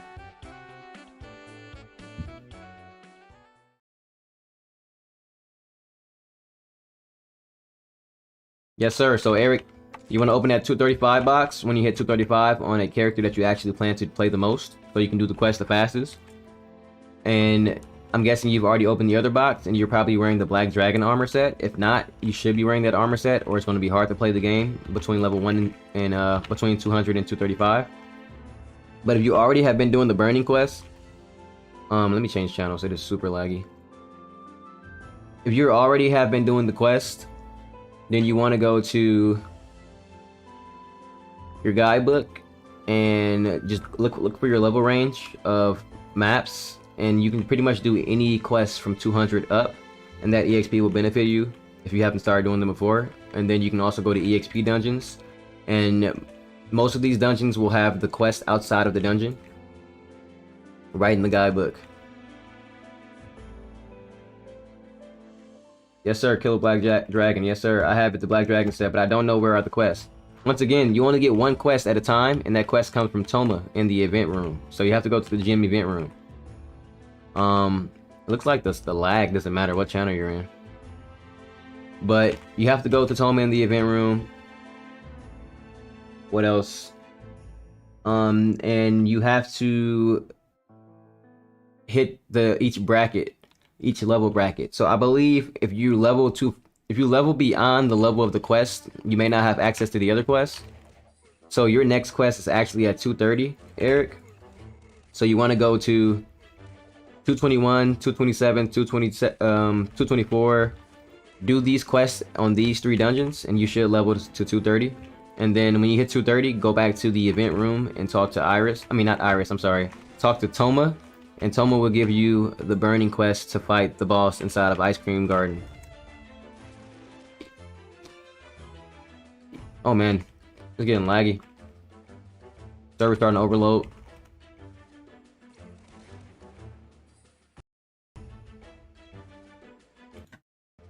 One second, I need to check the LaTale Discord.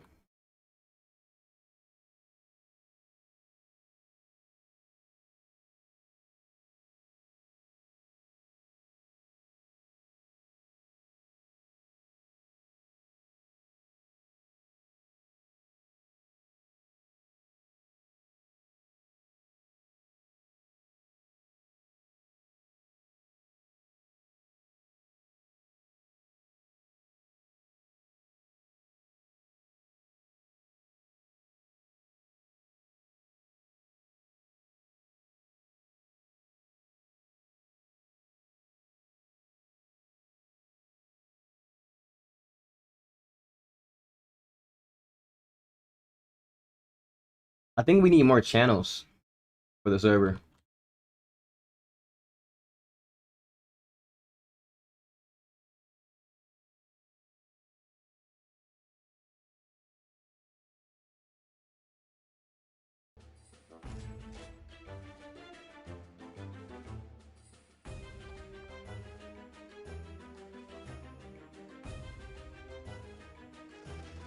Yukio Kimura is my secondary, most likely new main. If you ever want to play, literally just discover your channel, as I was looking for tips last night, so thanks for being close.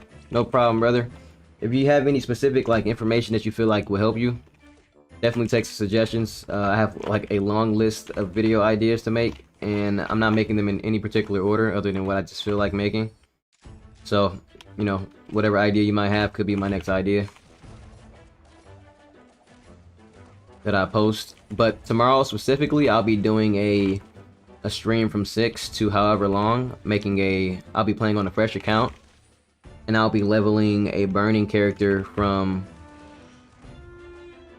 level 1 to 235 on a fresh account, no funds, absolutely raw. The server is super laggy. And there's no guarantee that this stream will be posted on my page after this. So if you still want to watch this stream and get this information later on, just like it, and it'll be in your likes to be seen at any time.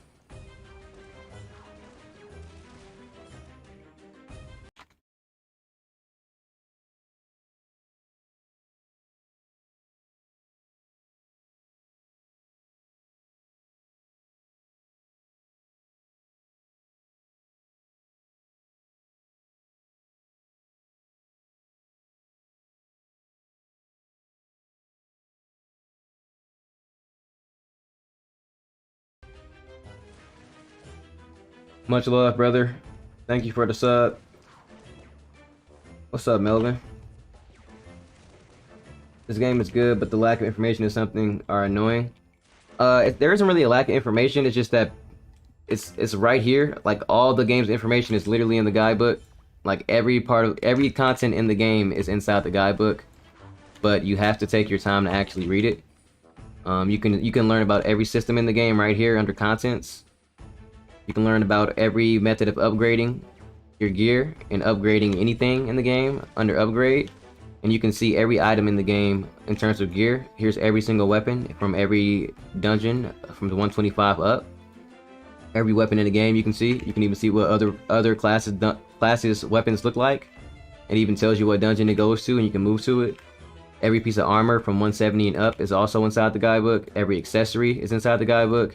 Every unique equip is inside the guidebook. Every gem is inside the guidebook. Every special equipment is inside the guidebook. Every badge is inside the guidebook. Every pet in the game is inside the guidebook. And every stat the pets gives is inside the guidebook. Every mount is inside the guidebook. Every map in the game, every zone in the game rather, is inside the guidebook that you can move to at under 200 for free. Every EXP dungeon is inside the guidebook. Every Ely dungeon is inside the guidebook. And then every dungeon in the entire game is also inside the guidebook. But people have to press the guidebook. It's right there on the screen. It's like one of the biggest things on the screen, but people just look past it. I don't know why this happens so much, but you can literally learn how to play the entire game without any assistance from anyone else by just reading the guidebook.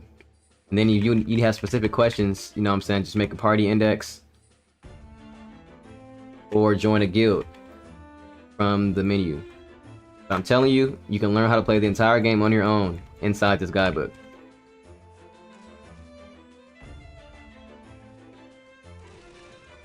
Any question you have, the answer is right there inside the guidebook.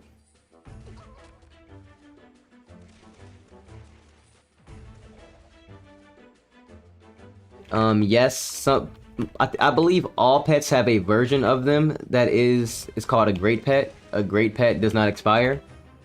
And then there are event methods in which you can make your current pets great pets, and then there's also a cash item that isn't, I don't believe it's currently in the cash shop, but it's like an event cash item that can be used to make your pets permanent as well.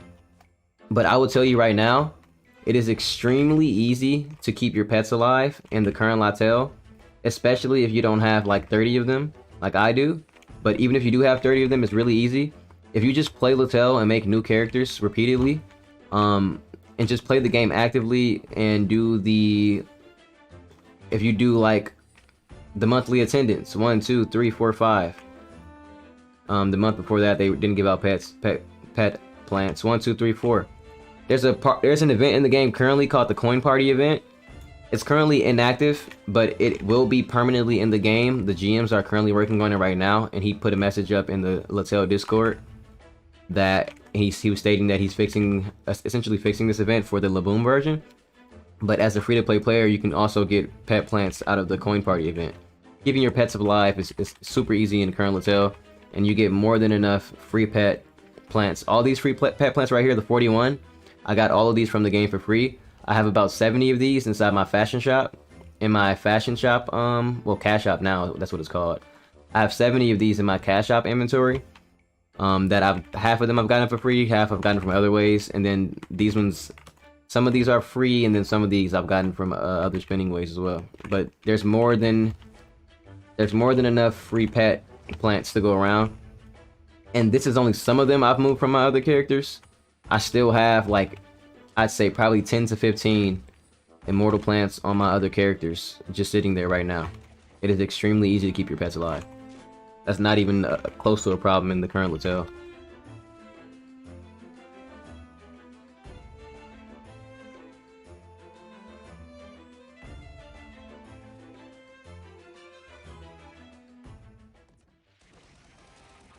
But yeah, if you're not currently in the North American LaTale Discord, I will 1000% recommend it.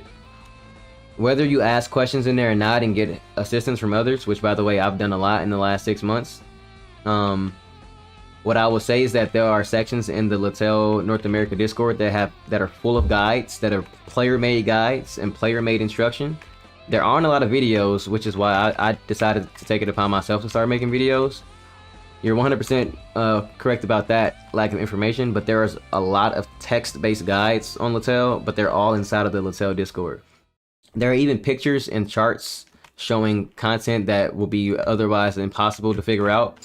For example, if you go to your menu and you open the illustration book and you have the monster illustration where it shows the monster cards that you've collected and the stats you get from them, there are even spreadsheets that current players have made that have all of this information in it, and it has the exact map to get them from, and I'll actually drop that in the chat right now. I'll drop a couple of my LaTale informational spreadsheets I have. These are made by other players. But once again, it's hard to get this stuff unless you tap in. You got to tap into all the stuff that people have around. That right there is the spreadsheet for... That's the spreadsheet for the illustration book. So it tells you where every monster is in the entire game to get their illustration. And it tells you the stats they give. A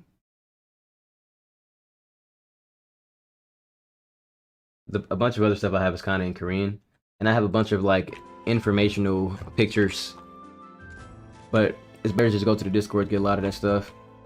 Alright, last thing I'm doing, I'm going to Vesca in Jewel Forest.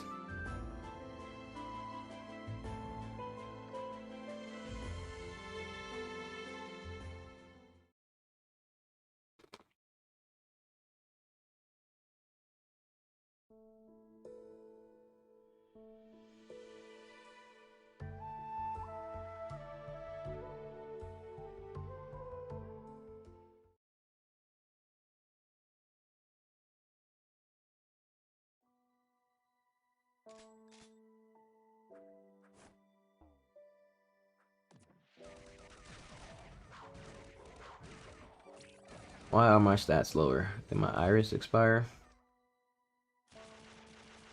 I will say this is one of my actual complaints about the game, but I think this applies to any game, is that so often my stats are lower than what they're supposed to be, and I can't figure out why, because there are just so many buffs in the game. I think I'm missing Giant Orb. Yeah.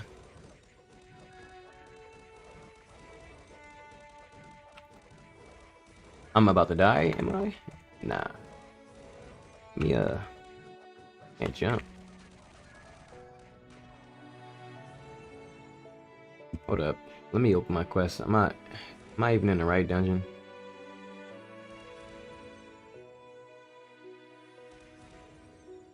Vesca's inside of... Yeah, Jewel Forest.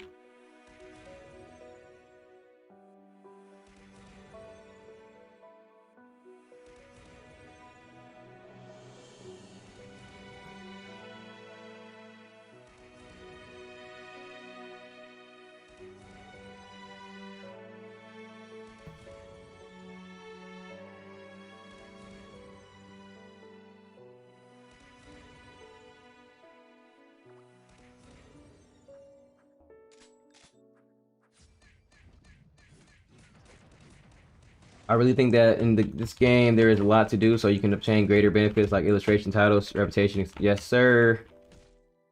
Yes, sir. It is a Korean MMO, so everything is a time gated situation. Like nothing in this game happens overnight, but there is definitely a lot to do. And a lot of things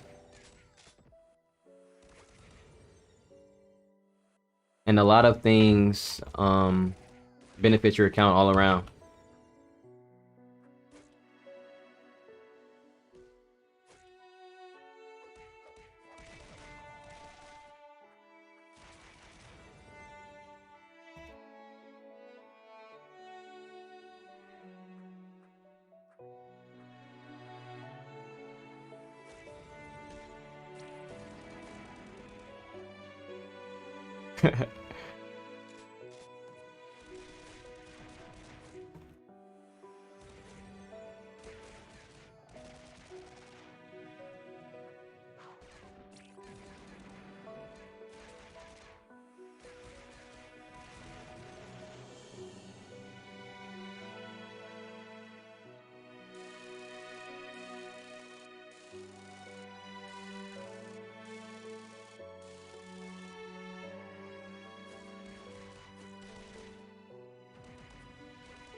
You can try to compare the strength accessories to the attack accessories on different classes. For example, with Star Seeker, you can try all strength accessories.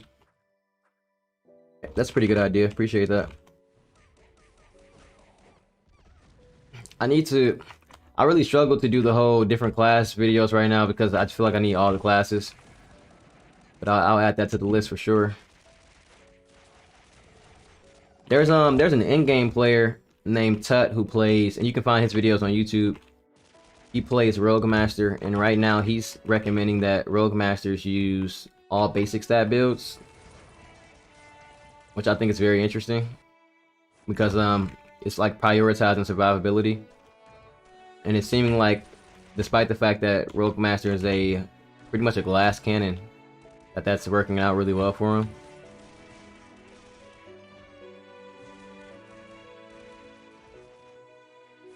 Agni is a top tier class in the game right now, so Agni as a main is definitely an amazing idea.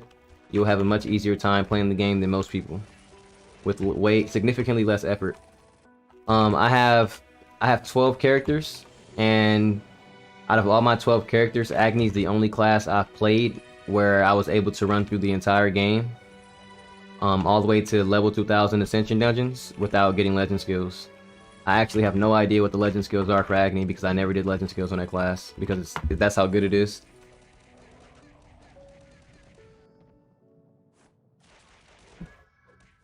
Yeah, for sure, Eric. I think the time for LaTale streaming and whatnot is coming. Once again, I've always said this before I started streaming to people on the Discord, and when I first started, before the LABOOM update, this game was not that marketable in 2021 because at face value, people are going to immediately judge the game, and immediately turn their head to the game off of the strength of the fact that the resolution is low, and a low resolution in 2021 is not going to work.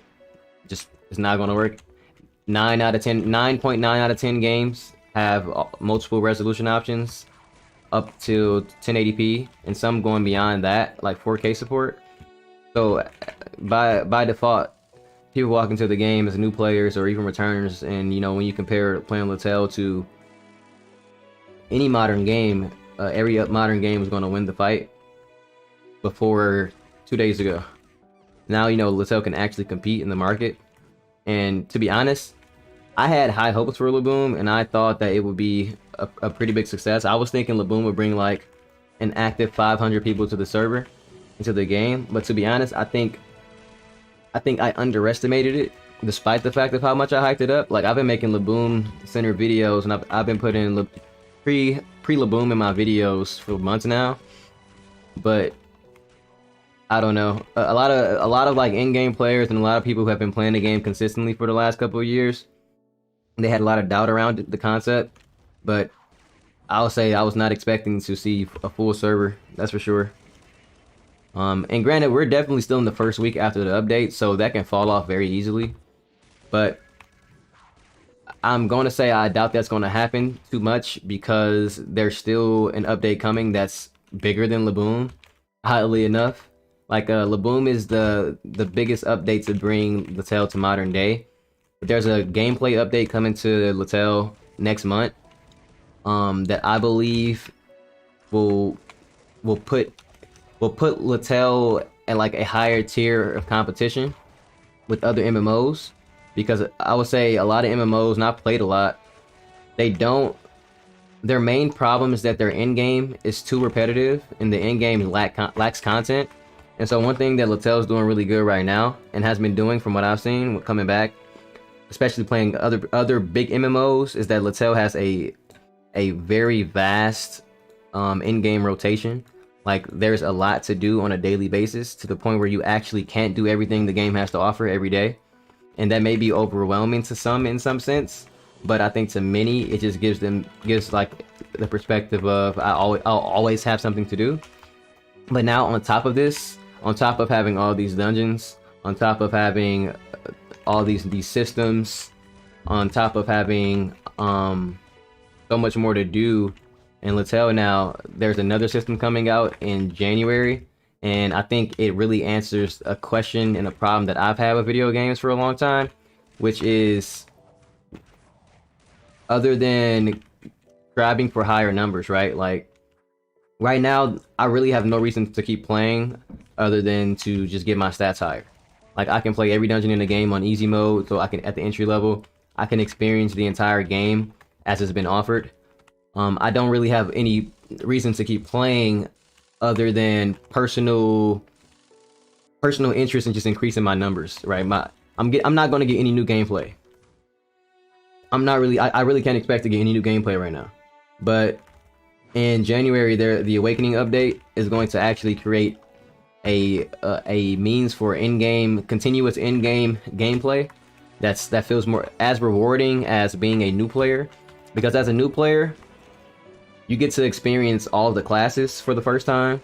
You get to level all the classes up to 4th job and get to experience all the different skills, and you get to really just taste test a lot. And as you play the game longer, your taste testing goes down, right? You get less new experiences. But when the Awakening update comes out in January, it's like being a new player all over again, except at the end game level. And just a quick brief little rundown on what the Awakening system is. It's essentially so we have what it's called 2nd job now at 170. It's essentially a new class advancement, but it's your same class. It's just that your skills will evolve, and you can't unlock them until you're Ascension 1500. And it's not just given to you like most of the game is. Like, currently in LaTale, for the most part, you'll get 99% of your skills the moment you start playing your class in the new brackets. So like, the moment you get 2nd job right now, you'll immediately have access to most of your skills, and you unlock a couple more within some levels, but it's too quick. But with the Awakening system, you don't have access to all of your new skills immediately, and you pretty much have to grind day by day to get all of your new evolutions and all of your new stats. And I think that's a pretty like motivating feature for an in-game player. And especially since you can't even access that content until you've unlocked a variety of the contents in the game. And then you also have to be level 1500 to even have access to the system. So there's a couple tiers to that, and I think that's a really good thing for the game that's coming. And I think for any new player or any returning player who's lacking motivation to progress, because you're already in the mindset of like, I already have all my skills, I've already seen how these dungeons play, how this game plays, the Awakening system will actually be that motivator of like, okay, but there's much more skills to get, there's much more like real unique gameplay to unlock that I didn't have access to prior. I see there's a lot of questions in the chat. I see the chat's moving crazy, but I had to stay on that tangent I was on, because I know I answered a lot of these questions quick, and then I'll have nothing to talk about for a little minute. Cap said, and test the different skill damage, and then you can try all attacks. Talking about for the video idea, definitely Cap. Test different skill damages and see which is overall worth it. Yeah, a lot of that testing stuff is not my favorite, not gonna lie to you. I'm probably the type to just like hop on stuff and just see how it feels and then just get my information that way. But I'll definitely do some testing. What's up, Keen? Rogue Master is hard to keep alive as a glass cannon since so many of their moves move them forward and are short range. I have not played Rogue Master um for like I haven't played Rogue Master in like 2 years, so I have no idea how it plays. After these the subclass reworks that came out, and I believe they came out, was it earlier this year or was that like last year when all the subclasses got reworked? When the subclass system became universal instead of being locked to a class.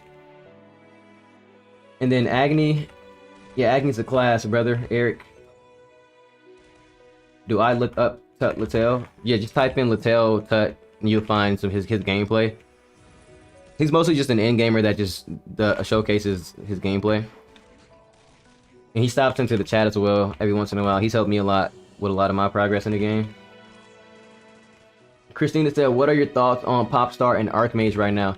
Archmage is the lowest tier class in the game right now, but along with that tangent of discussion I just had with myself about the Awakening update, Archmage is going to get balanced. And that's another big aspect about the Awakening update I was talking about, is that all the classes that aren't as strong right now, like Dagger Windstalker, Archmage, that aren't as popular, it's funny, they actually decided to balance the game correctly by making the weaker classes get better awakenings and stronger and more effective awakenings to help them catch up to the stronger classes. So like the stronger classes like Rogue Master, first say, like Rogue Master's awakening isn't as flashy or isn't as impressive or stat increasing as a class like really even the Archmages. Or but more specifically, Dagger Windstalker is a really great example because Dagger Windstalker is really in a poor position right now in the end game. But with the Awakening update, Dagger Windstalker easily becomes top tier, and everything kind of like levels out. But Popstar is a top tier class. You just have to know how to play it. You gotta know how to play it, and you have to actually build basic stats into Popstar as well. But Popstar has some pretty good. I mean, clearly has the really good buffs, and Popstar has a Popstar has, I believe it has a shield. It has stuns. It has some good CC. I just know Popstar has a good setup. I made a Popstar a couple months ago, and I didn't really have any problem getting to Endgame with it and running through all the dungeons. Not any more of a problem that I have with any other class, but I will say that the playstyle, you know, it is more stationary, so that comes with its downsides in the end game, where you have a hard time actually luring mobs and fighting them in big waves. You'll have to fight them in sets of 10, which is pretty much how you should play the game anyway. Fighting the mobs based off of the number of targets your skills can hit. Let's see. YouTube or Twitch for streaming. What about so I watched the top Korean player, well, not the top Korean player. I watched the top Korean YouTuber for LaTale, and he streams on like 4 different platforms, but when you look at his stats, he always has an average of 30 to 40 people watching his stream on YouTube, and then he has about 40 people watching on a Korean streaming website called Africa, and then on Twitch he never gets like over 5 people watching. So I just think Twitch is more so, it's just better for bigger games, and I just think generally speaking people tend to watch the games on the front page of Twitch and games that are popular, so it's harder for people to find newer games. Like I don't think people go on Twitch for discovery too much, while with LaTale there's a lack of YouTube content and there's a lack of content on YouTube in general, so I feel like it's an easy platform for anyone to get on right now, because I feel like anything that you make for YouTube for LaTale right now is going to get seen, simply because no one is making content, and it's essentially a free market, and I think the more people making content the better. Alright, I'm gonna get to the rest of the questions and whatnot. I gotta see where I'm at with these quests. I'm missing something here. Minerva. Oh, I missed that quest. Veska as well. Why did I do that quest? I'm missing something. I already have the quest in progress. Something's not right here. Oh, I was supposed to do Minerva today. That was my actual quest today. This is what happens when you do bounty hunter, when you do the bounty hunter system, which is what I'm doing right now. And you don't complete a quest, they actually expire on your account, but the quest will stay, but the scroll will expire. So you'll end up getting confused about which quest you have on your account currently. And to do bounty, you come to Guild Union and talk to this guy, and he'll give you the bounty hunter system, and it affects these stats right here. You go to reputation, you scroll all the way down to the bottom, and bounty hunter is the most recent reputation added, I believe. And these are my bounty hunter stats right now. It maxes out at level 30, and I want to say it gives you like 50 attack, which is really, really big. And then the bounty hunter system, it also gives you an illustration title book set. I actually got mine on stream, I want to say early last week. And you do this title book set once you're at Master Hunter level, which is at level 20.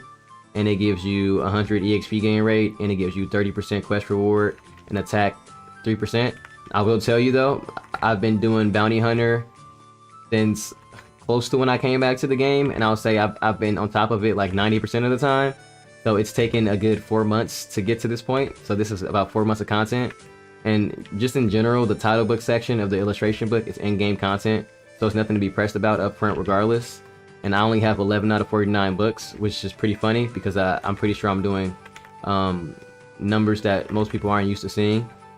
But what that tells you though is that if I had 30 out of 49 books, I'd be extremely strong right now. And then these are all the stats I'm getting from that. All right. Which is Agony class? Eric, please just go to class selection and you'll see Agony on there, brother. Yeah, compared to Elsword, this is a lot more interesting. Elsword is very repetitive. Still love it though. Yeah, bro. What's up, Nathan? What's up, bro? But yeah, bro, that's the thing. Like, I don't really want to compare LaTale to any 2D side-scrolling games like that right now because I feel like it's in its own zone. But I would say it's actually further from MapleStory and it's closer to Elsword because of the dungeon running.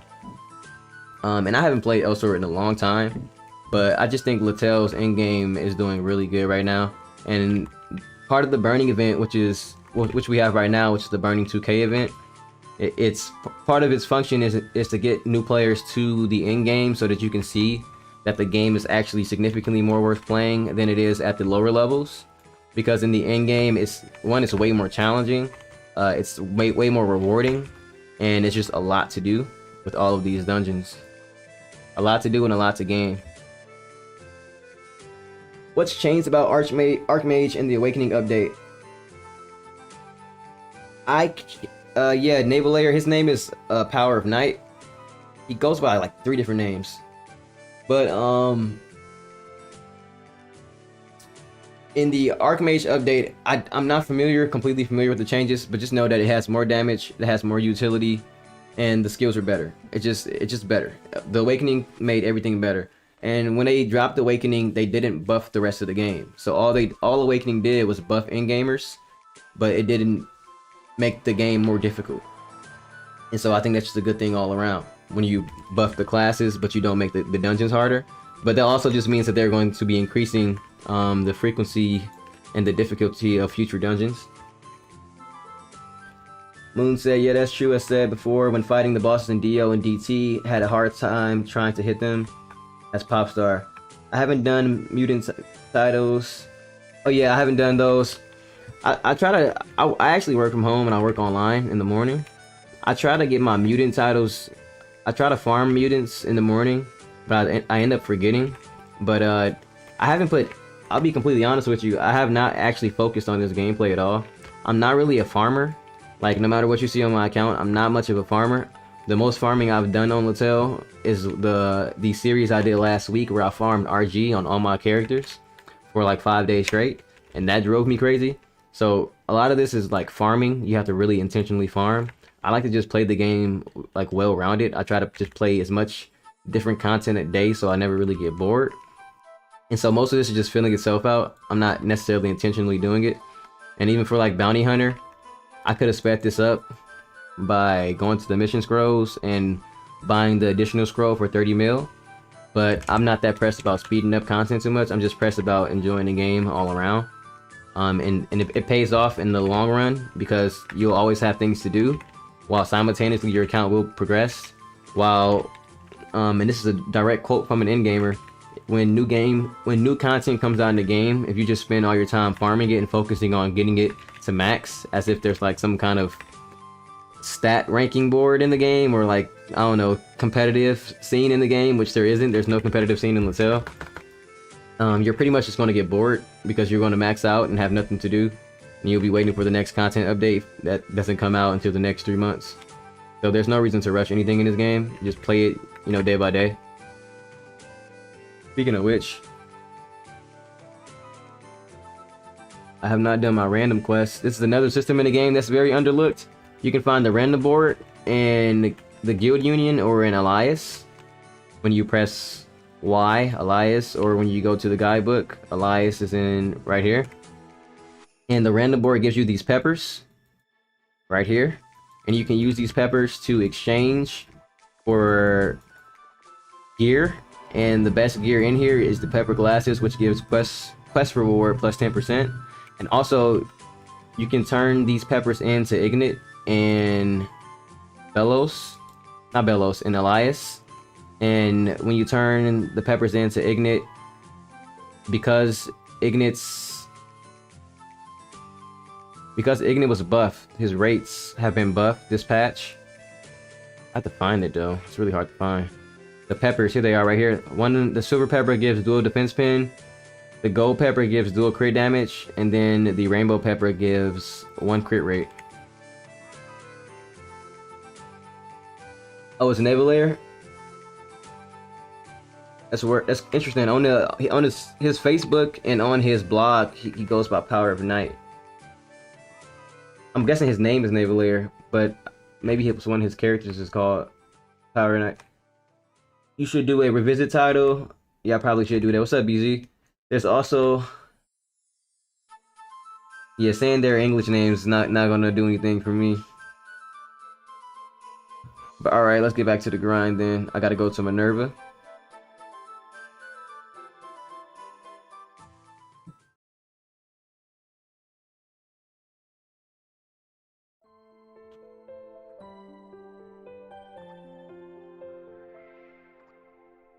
Oh man, I accepted all those quests.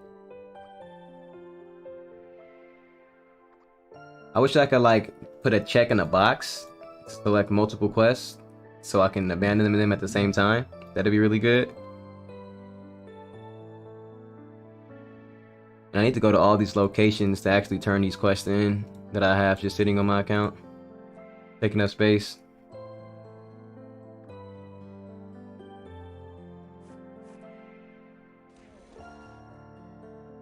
His cat is adorable. XD. What's up, Fabiano? What's bonus for Awakening Accessory 800 plus I can use in Sephiroth? What do you mean by that, Fabiano? What do you mean? What do you mean by that? What do you mean by that? Are you talking about which one you should use in terms of the blue or greens? For Sephiroth, you want to go green. Sephiroth has Sephiroth is like a sub tank. I don't know what to call them. They're like, it's like a secondary tank type class. It's a tankier class, so getting more HP is good, and getting strength benefits it because Sephiroth has a bleed. It has bleeds on his kicks, and the kicks scale off of strength instead of attack damage. So you want to go the green accessory set for Sephiroth, and you can tell which one it is because the background is green and this one is blue, and the green set gives the static basic stats.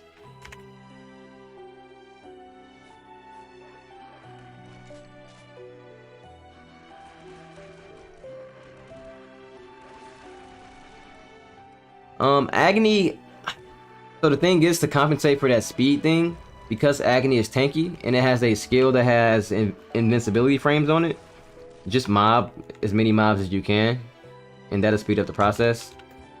I wish I could play my Agony, but I actually can't play it anymore because it turned into my enchant character. And what I mean by that is when you go to menu and you open up Runestone, for my middle Runestone on my Agony, I rolled an enchant Runestone. Which is, where is it?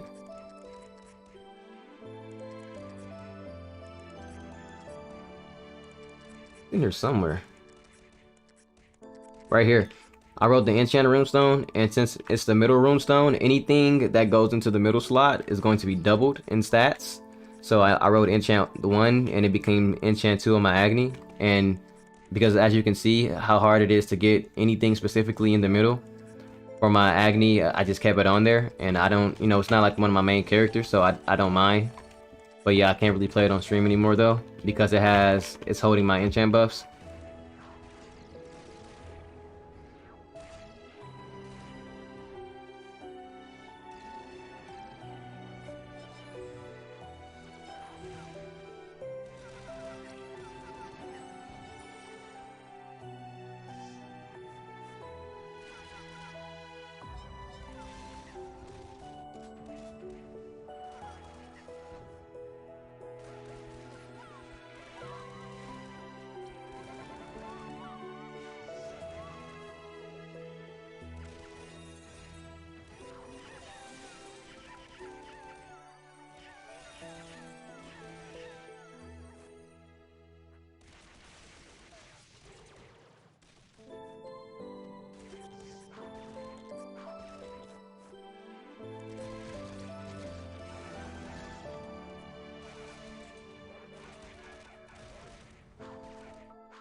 Alright, after this, I'm gonna go ahead and start running those dungeons.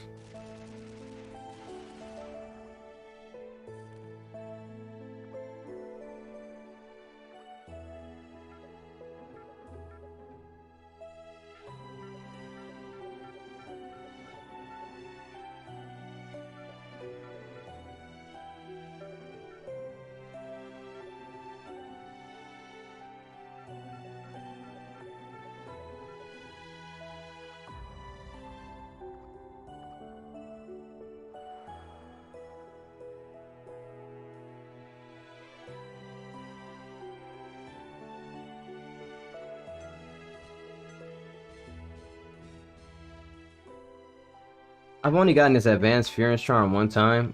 I'm trying to get another one so that I can upgrade this one.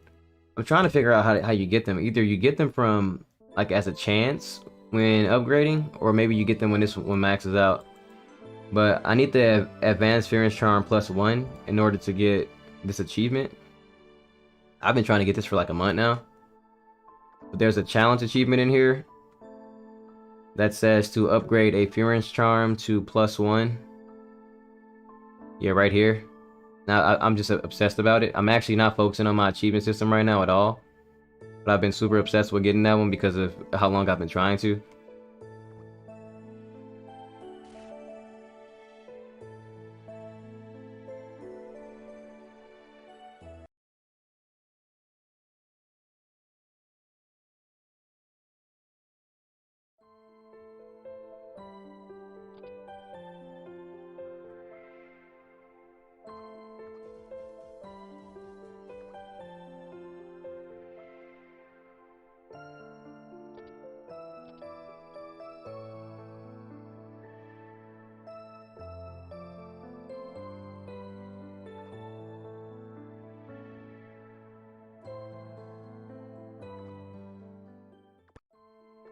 That was an accident. That was a double accident. Here comes the comments on my LTC. One Dude Union. Do you have a Dark Chaser? What do you think of that class? Dark Chaser is understated right now. There's an update coming for it in about 6 months. I'm hoping I get Dark Chaser for my stream tomorrow when I make a new character on a fresh account and I'm running the burning event from 1 to 235. So I'm really hoping that I roll a Dark Chaser on the class randomizer I have on my channel.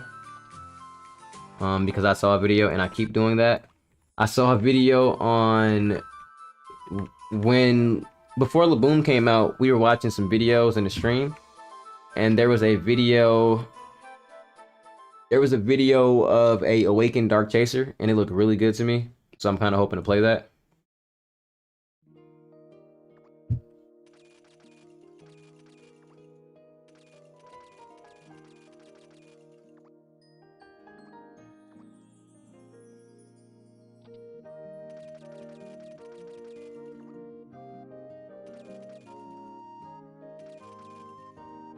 All right, let's see. Let's see if I can pull.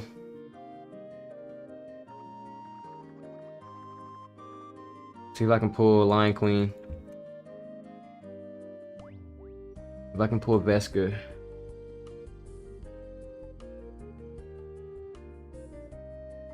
Nope. Nope. I was watching the top Korean streamer the other day, and he pulled some buff. I don't know which one it was, but he pulled it on his app, his last pull.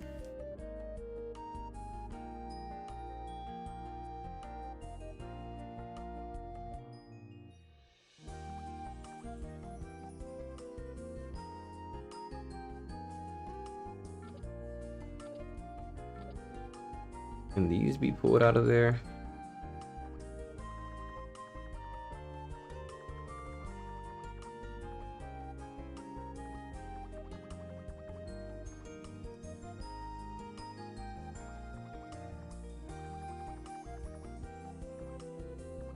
Ross Palace.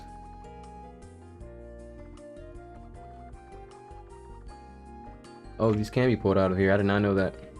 I might as well get these out of here because I never get the Dean's Charm. I never pick up a Dean's Charm. I might as well use the mats. Let's see. Festival Helper, 1 out of 10k. That's not happening. 1 out of 10k, that's ridiculous. Oh my god. Oh my god. Yo. Yo. What is that a part of? Hey, yo. Yo. Oh my god. On stream. That has to be streamer luck, bruh. That's 100% streamer luck. Hey, yo, 1 out of 10k chance. That's crazy. Let's go. Festival Helper. What is that? What is that? Hey, yo. I'm not gonna lie. My title book's been going crazy since I started streaming, bro. Not gonna lie. My title books have been going crazy. Hold on. Which one is Festival Helper?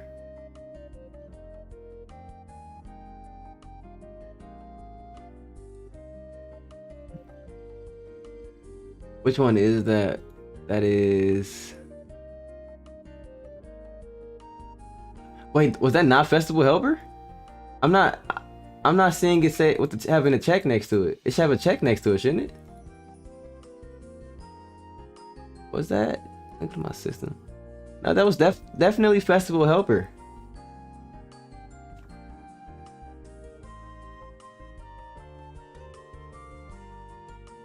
Am I tripping?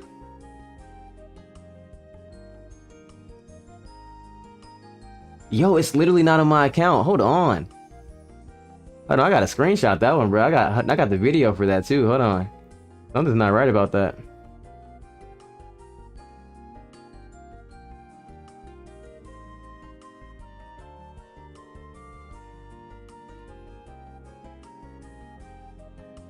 Yeah, it's a good thing I have on I have instant replay on. I'm gonna go ahead and clip that last couple minutes and send that in. Festival Helper title book. I just got it and it's not even on my account. It's not showing up. That's crazy. I have to remember to send that in though. I'm not gonna do it on stream right now. Maybe it's Academy Helper. Maybe they just had the wrong name on there. I think it was Academy Helper, but they named the book incorrectly.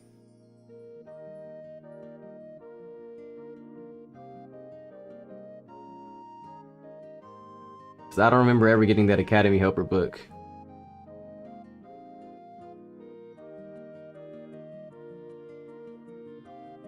Reconnecting.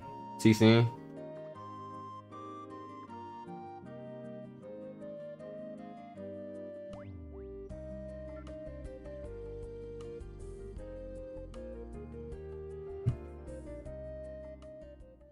The mats were from Zerenis headquarters.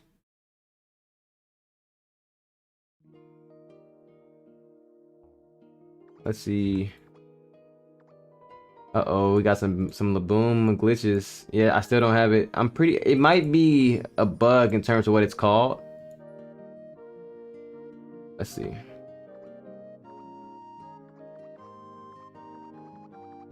Yeah, Festival Helper title book.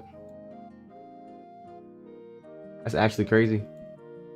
I can't. It's definitely grayed out. So it's like the game knows it happened, but it's not registering on the illustration book or in my title sets.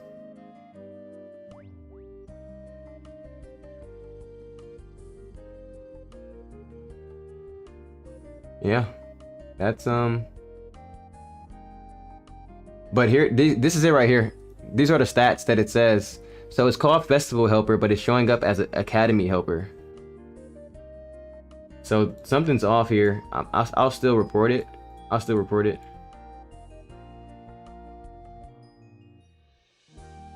Yeah, it looks like Festival Helper is for a completely different event. So it looks like they just misnamed the book, but it's still the correct set.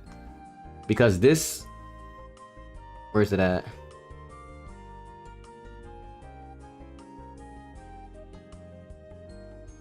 Because this makes sense where this is on the screen. This for the Zarenis HQ tree. So I have to get the Magic Training Center set. And then... I don't know what this one is from. Trace of Glorious Magic. Probably from running the dungeon 30 times or something like that. But once I get cleaning the training center, I should be straight. So they must have just misnamed it. Interesting. But yo, I got it on stream though. That's crazy. Ross Palace. No sir. Not happening twice in one stream. Definitely not. Let's go. Let's go. Let's definitely go. I can end the stream on that note. Thank you all for stopping by tonight. I'm out.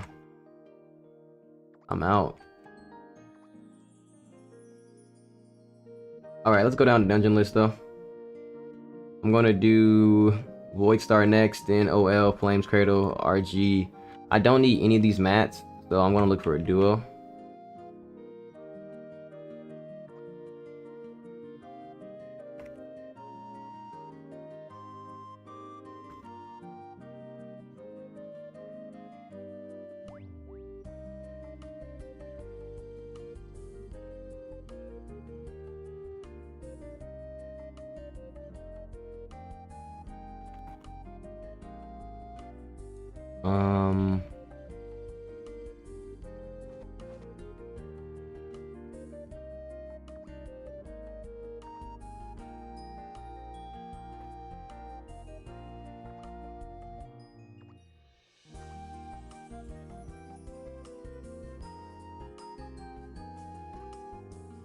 Oh, somebody's spamming boxes, so my message is gonna get drowned out again. I'm gonna go ahead and start.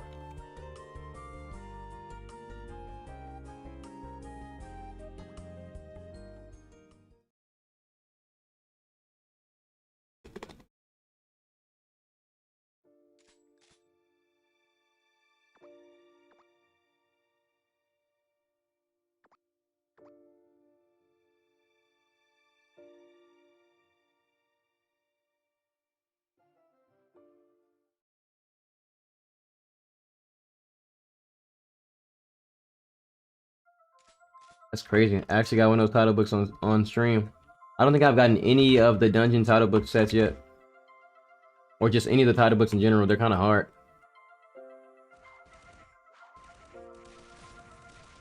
Can't believe it's 3 hours in. Well, almost 3 hours in and I still have Iris Blessing. That's crazy. 33 minutes left.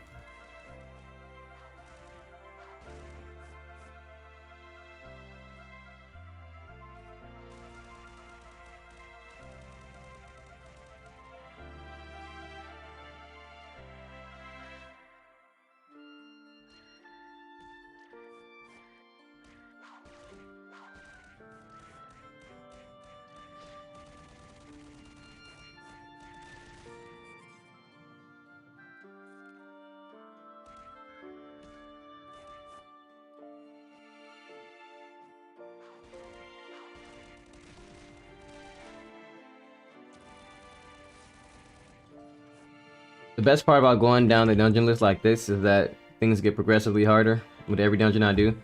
But I can die in all of these though. I should actually not play around and buff up.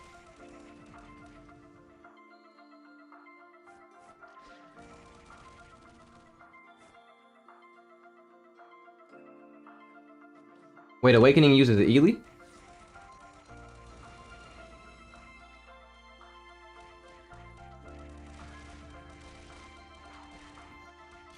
Oh my god, the CC.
Oh my god, the CC, dude.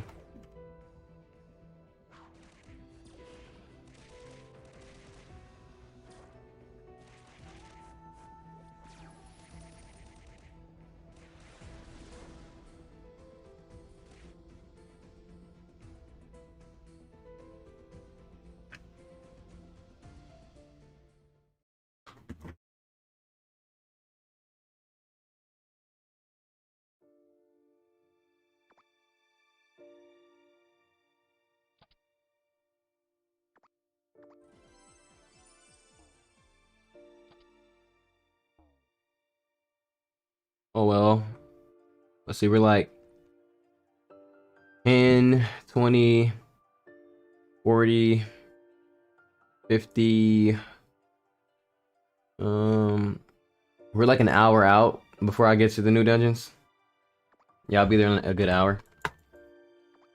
Maybe faster. I am stronger than I was before, so.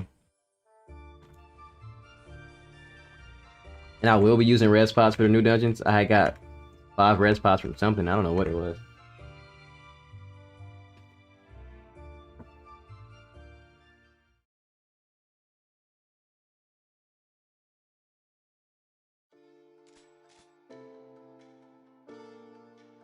I haven't been in here in a while, especially on stream. Definitely need to start buffing up though.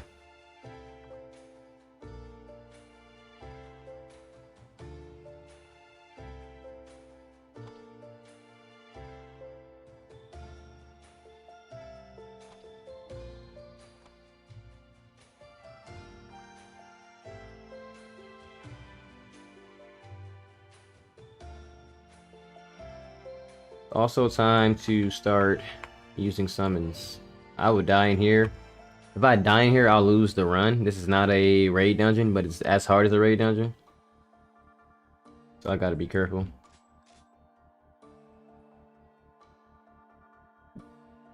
TJ said Lamar is going to have the Asmon Gold effect. I'm calling it now, meaning if it keeps putting out these videos, it could draw a lot more people to the game and potentially blow it up. Really think that's a thing? I don't know. I'm not seeing too many people in the comments who don't play the game, but I have seen 1 or 2 come out of the woodworks and ask questions like, what's going on here? We'll see.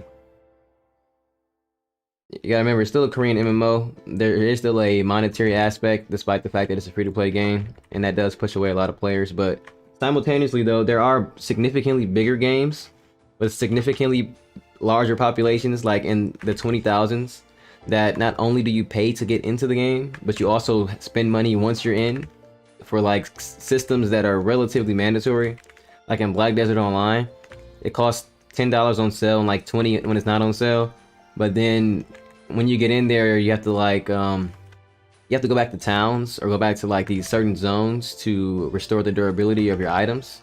And then they added a tent into the game that costs $50, and essentially with the tent you can restore your gear anywhere in the game, and that's kind of essential because Black Desert has no fast travel, so you'd have to like run back on a horse back to town, which could take 10 to 20 minutes depending on where you are. So maybe you're right, TJ. No, I'm not free to play. Definitely not free to play.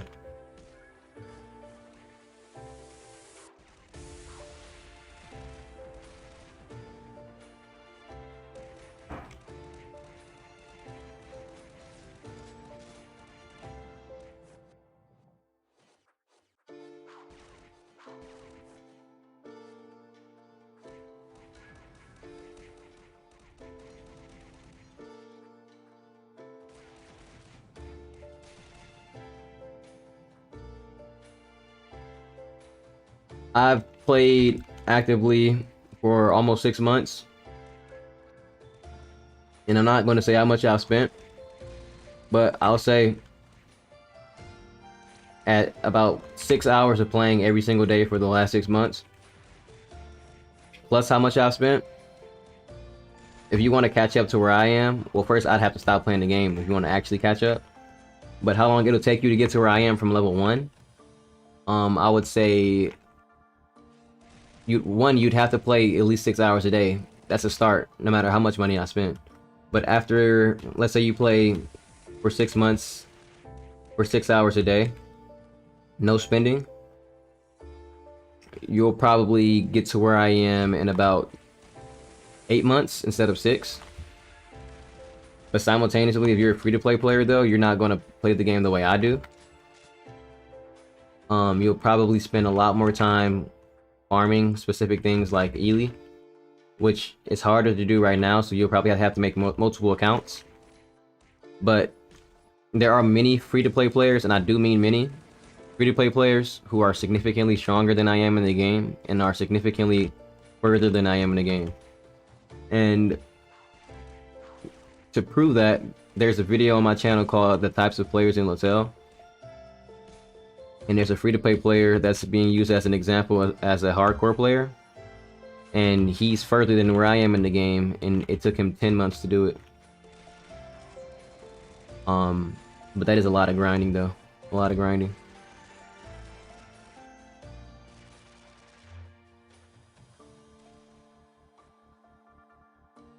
The only difference that spending in this game really makes is time. I could try to make up some numbers. Let's say like, I'd say like every $100 you spend, every $100 you spend will probably take like a minute to 2 minutes. No, I'll say 2. Every $100 you spend will probably take like 2 minutes off of your clear times in dungeons. But that's really it. You will still die, no matter how much money you spend.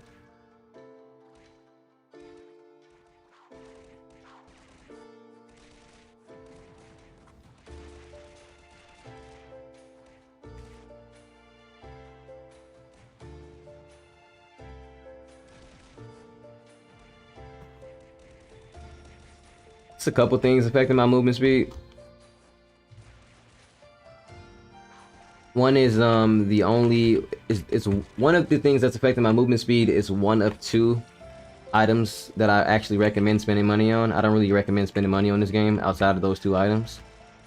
And that's the after image, because at max level it gives 45 movement speed. But the rest of my movement speed is you can pretty much get. I mean, you can get the after image without spending money as well. You just have to farm up Ely and trade somebody for it. The after image was just in a flash sale, I believe, yesterday or 2 days ago. And if you had, it would have costed you a good 10 bill. I think about 10 bill to max it out. Yeah, about 10 bill. Maybe 9 bill, depending on the person who you're buying it from.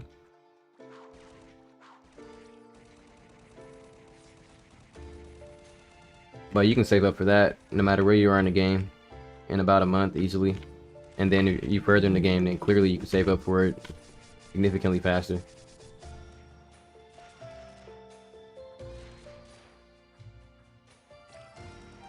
But most of my speed is actually coming from the Endgame shoes. I only have a 105 speed on it. I think it goes up to 135.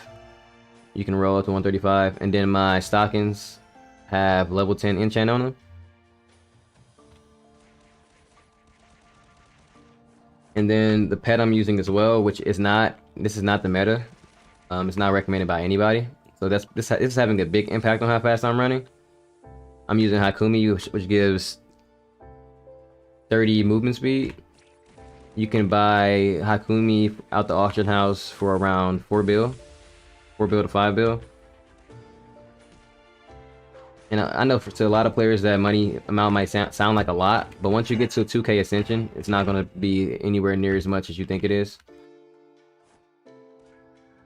You just got to play the game. It's just not stuff you get up front anyway. It's stuff you get over time. And then a lot of my movement speed I actually got recently. Rerolling memorials right here. Which costs 40 mil at Ely per reroll.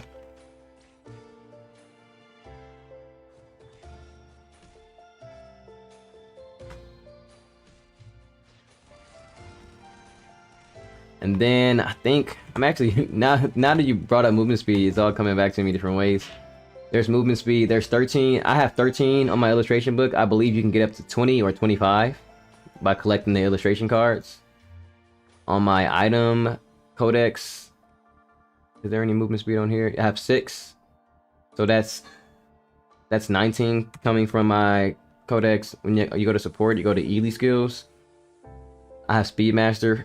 And you can get the Speedmaster books out of someone will be selling these in the cash shop. Well, not in the cash shop. They'll be selling these in the auction house for about like 500 mil maybe each. So you gotta get 10 Speedmaster. Another thing, I'm using this other pet. This is an event pet they gave out like 3 years ago. Where's she at? Yeah, I actually do have a handful of things affecting my speed. Her right here. Bibby, she's giving me 20% movement speed. And I think she may actually be one of the biggest things affecting. But I think that 20% is just it's an error. It's only just plus 20. But this is an event pet that they give out. You can't get it from any purchases. They just gave it out for some event like in 2018.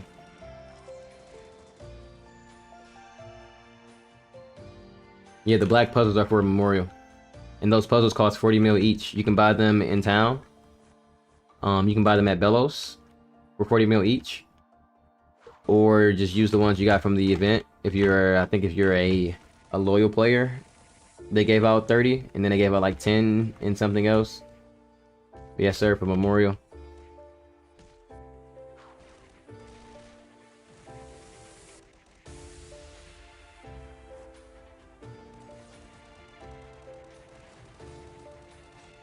And you don't want movement speed on your memorials. These are actually bad rolls. This is not a good thing to have on your memorials. I just have them in those slots until I re-roll them into the actual damage skills for my class, which I'm having a terrible time getting.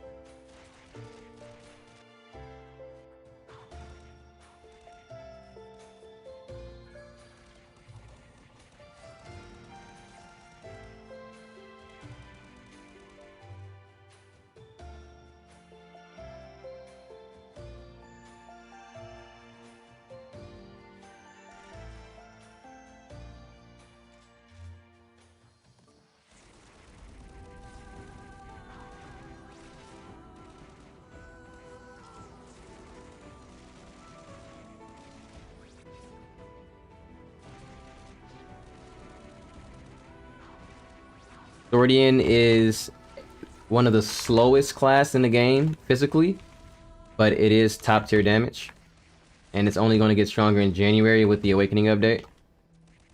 And it relies on a summon system. It has, I believe, the most HP in the game, and it has a pretty good utility setup. So overall, Swordian is an A+ tier character. I mean, not character, but class, or an S tier class, depending on who you ask. But the major downfall of Swordian is that it's physically slow. I think it has like 1 dash or something like that. It's a really slow class, but it's definitely good. If you like mechs, you're into mechs, and you want to play it, it's 100% viable. And it's extremely new player friendly. Oh my god, why do I keep opening that up? I must be tired. Terra Knight just got a buff in Sanctuary. I mean, yeah, in the Sanctuary update 3 months ago. It is one of my favorite classes, despite how slow it is. It's another slow class, but it's extremely strong. It has a lot of new utility, and I would say I recommend it as the #1 laid-back class in the game. Like if you want to have a more laid-back, chill experience where you're not moving, you're not doing as much active moving like I'm doing, and you really want to just lay back and chill and just hold some buttons. Not necessarily hold the buttons down like Blade Master, but you want to just press the same skills essentially. So like for example, I'll explain that better. TK has a life drain. It's one of the only classes with a life drain. It has a shield. Has a couple shields, I believe, and it has really good knockback resistance on multiple skills. A lot of damage mitigation. Yeah, it's all around a good class, but it is slower paced.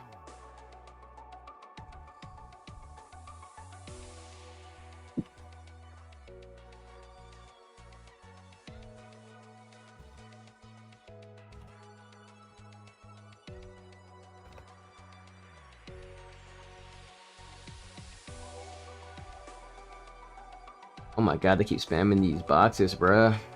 I can never get a message out there. Always.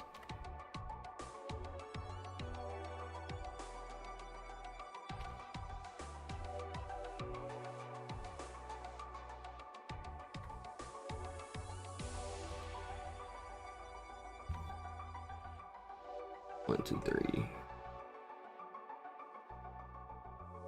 Yo, King, I don't know if you're in the stream or not, but if so, we're doing crop.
Honestly, never realized how deep LaTale could get. LaTale is super deep, bro. This game is extremely complex. LaTale is 100%. I don't care what anyone says. This is a hardcore game. This is not an easy game.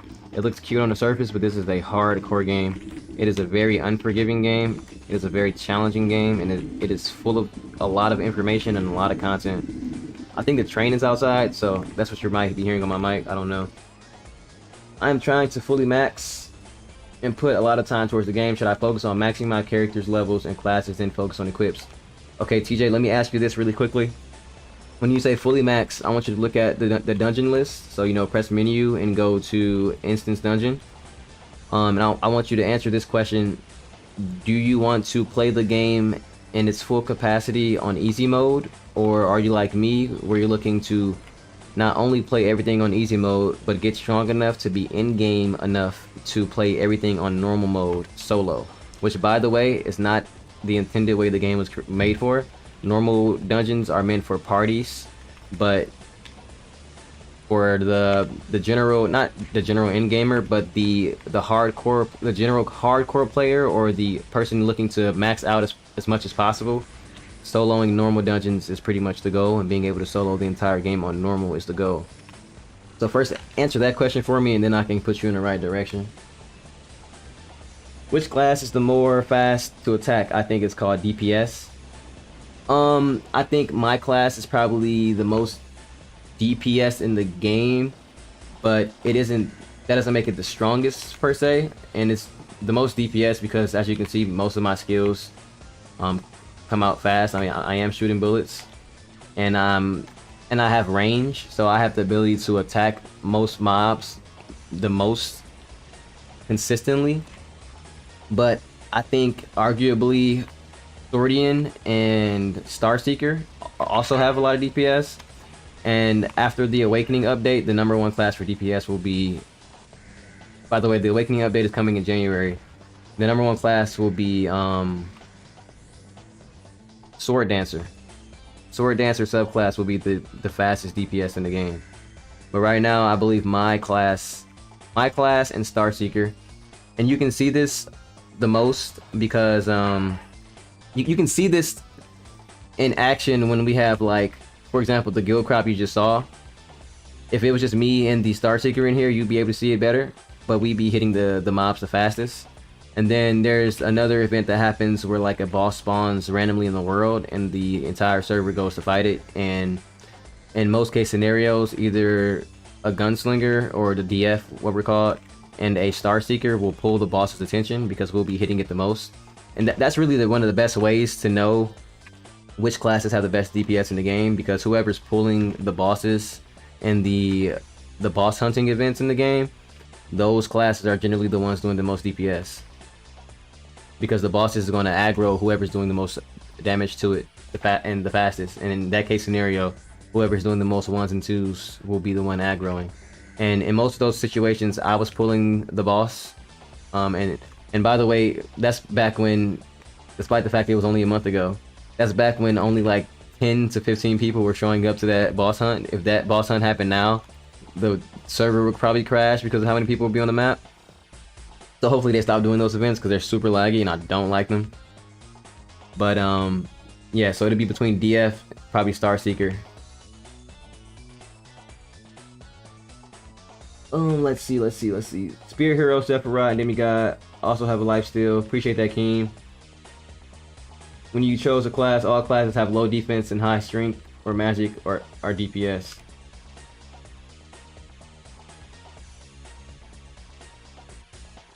Our DPS class.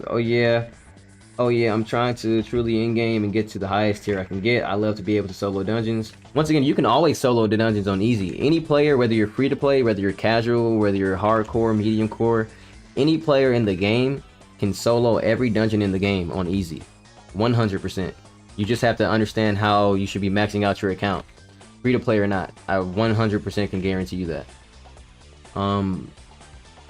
I watched a vid about the in-depth look on the in-game character. I'm trying to reach that or around that level fully to get the experience, you know. Alright, so for one, then I'd 100% recommend you go to the part where I'm doing the interview for the hardcore player and really just take notes on the things he's saying, because everything he's saying is a 100% reflection of how he got to where he got.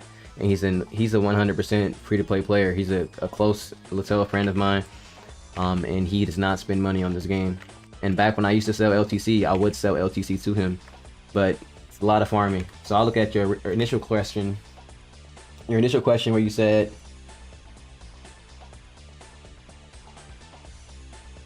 should you focus on maxing my character's level and classes, then focus on equip? So I'll tell you right now, I'll put it into a percentage. Until your ascension 2500, which is where this memorial will be unlocked, I think you should put 90% of your attention into leveling up. 90%. and then that other 10% is going to be when you reach new walls in the game. And so a couple walls that exist in the game is level 200 itself. The next wall I'd say is around, it's like a minor wall at like 209 I'd say, but honestly I think that's easy to get over that one. But the next major wall is between 209 and 215, so like lab can be really hard for some people. It depends on the person and the class. And then Sacred Hall is a 100% wall. That's where you'll hit the game. The game will hit you really, and it'll really ask you, do you want to keep playing? Because even if you run Sacred Hall on easy your first time, no matter where your account is, no matter how much money you spend on the game, no matter who you are, it's going to take a long time. To give you some context, with the burning event and being a spender, when I came back to the game in June, I played Sacred Hall on normal, which I shouldn't have done, and it took me 2.5 hours to run it. And that's with, at the time I had a level 10 Ice Flower Charm. All my guild accessories were level 1. They're all maxed now, but they were all level 1. Which you can get by just doing guild crop. Just join an active guild and do guild crop. You'll get that easily. Here goes the guild coins right here. And I'll say my Tengu Totem, it's at level 100 now, but it is not maxed out. To max it out, you have to max the passive stats, which is expensive and time consuming in terms of like playing the game consistently to get the free Tengu's totems they give out in the game with different events. But I leveled my Tengu Totem off of events over the years. Every time I come back to the game, for some reason they just kept giving out Tengu Totems, and I just kept leveling my Tengu Totem over time. But when I came back in June, I believe my totem was at level 55 or like 60. And so, just to give you some context, I had 1 item, 2 item, no ascension levels, and I had about, when I came back in June, I had about 15 pets, I'd say. I have like a lot more now, but I had like 15 pets. And yeah, it took me 2.5 hours to do Sacred Hall. To go all the way back to the initial point, 90% on leveling, and that 10% is going to be spent getting over these walls. So you're not really going to face these walls too much right now because of the burning event, but hell is going to be a bit of a wall. Even with the burning event, it's going to be a damage testing wall, not really a difficulty wall, but a damage test, because there's a lot of mobs with a lot of HP. But I'd say, if it sounds like you're more of a hardcore player, so it's not going to bother you that much. The first wall where you're really going to have to get your stats up is DTR. But luckily, a new accessory dungeon just dropped, and let me keep playing the game. A new accessory dungeon just dropped yesterday. And so what that means is that upgrading DTR is now significantly easier. So that really shouldn't be as much of a wall anymore. It's more of a time gate now. So you'll just have to wait, because DTR has a single entry per day. You'll just have to wait out maxing out your DTR accessories, but either way you'll be progressing faster than I did, because these are my DTR accessories.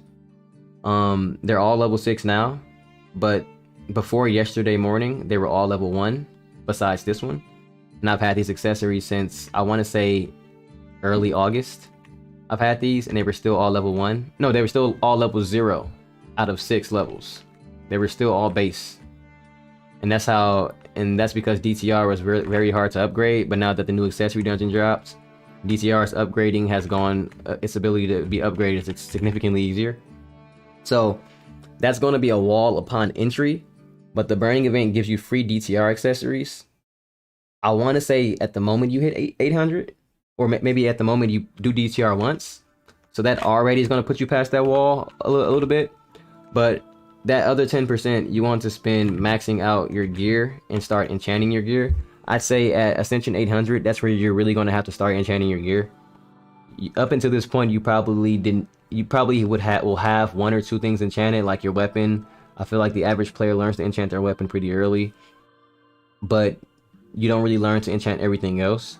And so around Ascension 800, you're going to have to start to learn to 10-10. So go to all chat.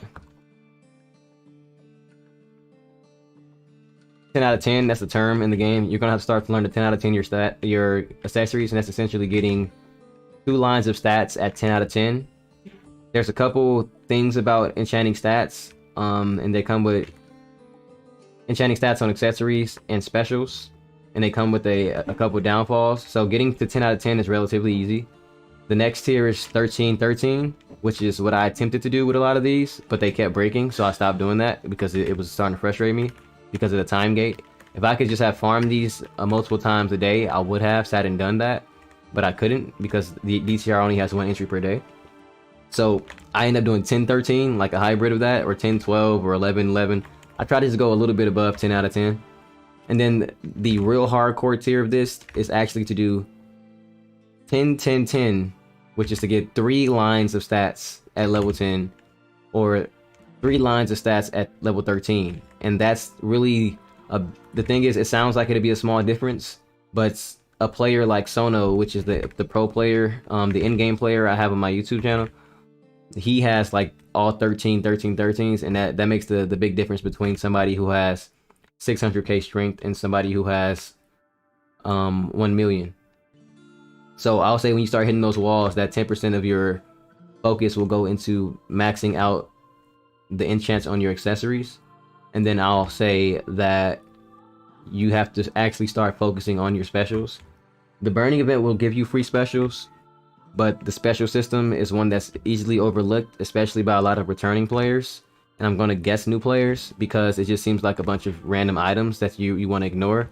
But the thing is, if I take off all these specials, I'll have a really hard time compared to when I have them on.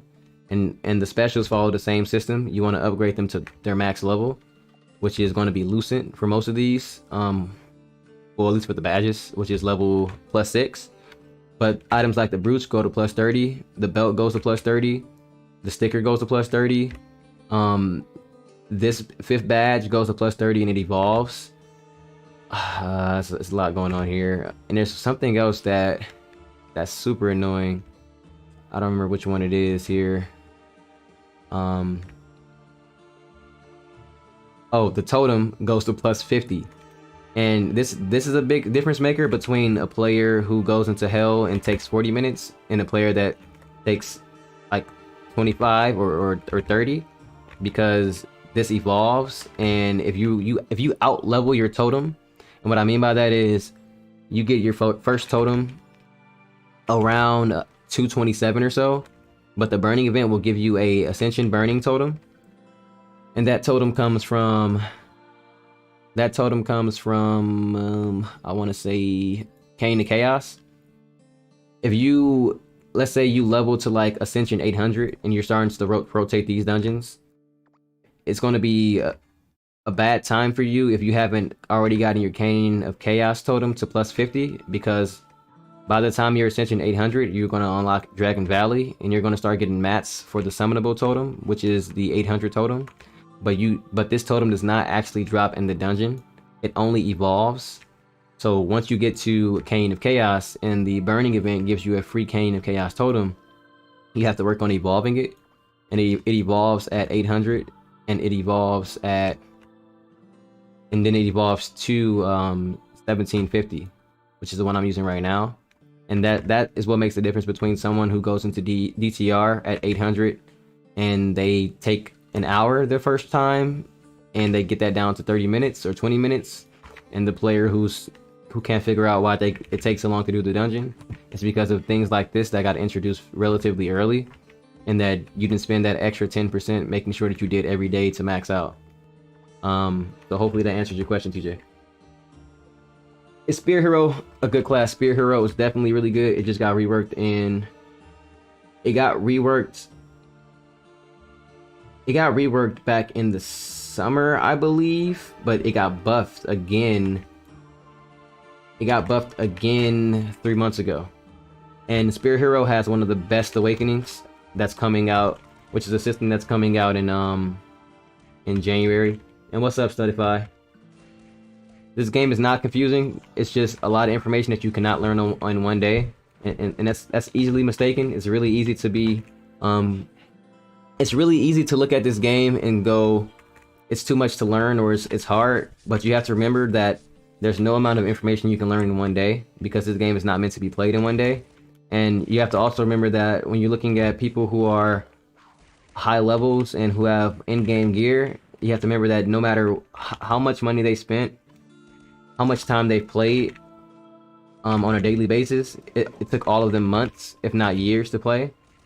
And right now we're in a position where a lot of us returning players or new players can catch up to in-gamers in a sense, but we can never be where they are at the same time as them. At least it'll take a long time to do so. And what I mean by that is we have the burning event in the game right now, and the burning event allows you to get to level 2000 significantly quicker than someone who never had the burning event when they were playing the game actively. And so a good example of that, to put that into something you can look at, the video on my channel called The Types of Players in LaTale, right? The hardcore player in the video, who's a free-to-play player, he's stronger than me. He is lower level than I am, right? He's been playing the game longer than I am, but he's lower level. But no matter how hard I grind, no matter how much I do my daily quest on a daily basis, I max out my 20 out of 20 on multiple characters, I won't be able to catch up to his stats without putting in as much time as he did. Because no matter how much time I put into getting EXP, and EXP does give you more stats. You do get more stats as you level up. He's put more time into actually focusing on his gear around the, like I stated, the 2500 level. So I'm higher level than he is, but he's still way stronger than I am because he's been playing the game longer. And a comment that he actually made to me a couple months ago was that he was like, wow, I got to his level in like 4 months, and it took him like a year to do so. But even though I was at his level, I still couldn't do anywhere near the amount of content in the game that he can do. So at some point, and that point I would recommend is level 2500. You want to stop focusing so much on EXP because it will benefit you, but it won't benefit you as much as focusing on your gear. But up until that point, I will say that EXP is more important, because if you try to focus on gear too early, you'll be wasting time on gear that's going to get replaced. And that's just a waste of resources. It's a waste of time. And the speed at which it's being replaced and the difference in stats at which it's being replaced, it makes it all valueless. But to Studyfy's point, if you're still in the chat, welcome by the way. Thanks for stopping by. Studyfy, if you come into this game on day one and you open this guidebook and you actually just use it to answer your questions, I promise you, you will have a smooth time playing this game. And then on top of the guidebook, I'll recommend two more things that will make learning the game smooth. Opening up the events and taking advantage of whatever event is going on, and actually going to that webpage and reading what the event is and taking advantage of that. Because LaTale does a really good job of putting events in the game that will increase your progression. So since LaTale is a Korean MMO RPG, all of the events are pretty much centered around either one, giving you rare items, like visually appealing items. For example, this title, which you can't get unless you signed up for the pre-LABOOM awards. And there are a lot of casual players in the game who aren't interested in just having stats. They're actually just interested in having, you know, a cute character or whatever. And then the other part of events is that 9 times out of 10, an event will have some means of progressing in the game faster. So for example, before yesterday, we had a times 1.5 dungeon entry event. And that's extremely big for LaTale, because LaTale has dungeon entry caps.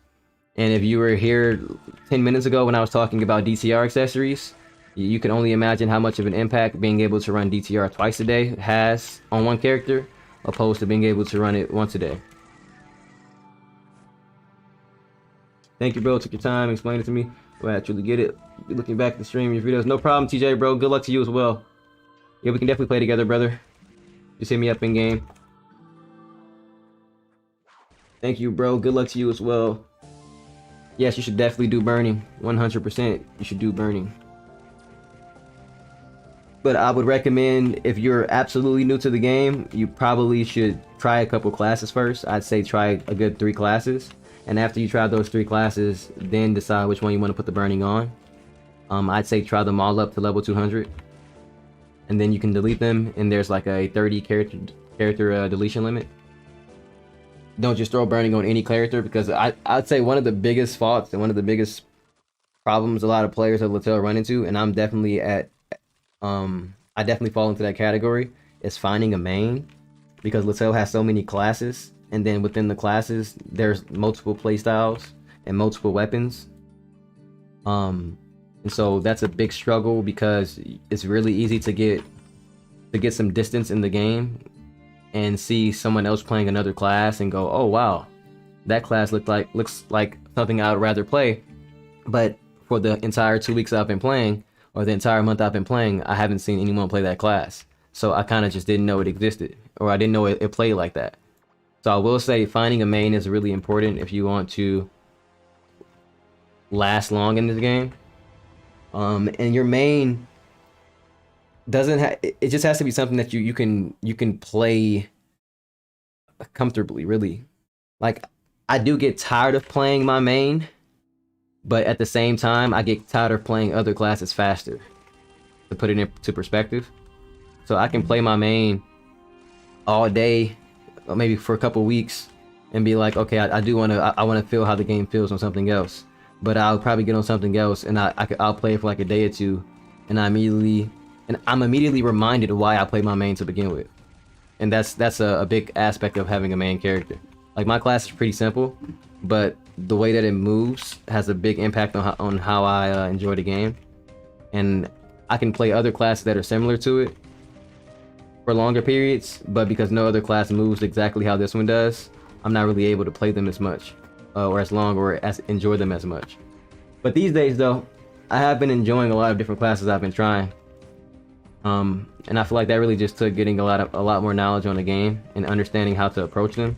Because since LaTale has so many mechanics, if you're playing a class, let's say like this class, right, where it has this very easy retreating mechanic, where it's like I have literally 1, 2, 3 retreating mechanics that are built into the class, and you don't really have to learn how to use. They're kind of given to you, and you can just learn to use them in different scenarios, right? You might go in another class that doesn't have these and immediately be taken aback by it, and you may think like, oh, well, this class isn't good immediately, or this class is just lacking. But the reality of the situation, at least what I've been learning in the last 2 weeks specifically, is that each class does have a unique built-in playstyle. And generally speaking, in the endgame of LaTale, every class wants to kite. That is very important. But the thing about that is that every class kites differently, and I think that's really important. And every class plays differently and it benefits in different ways. Like Black Anima, which I was playing yesterday. I'm dead here. Damn. Oh, that's the first death on stream tonight.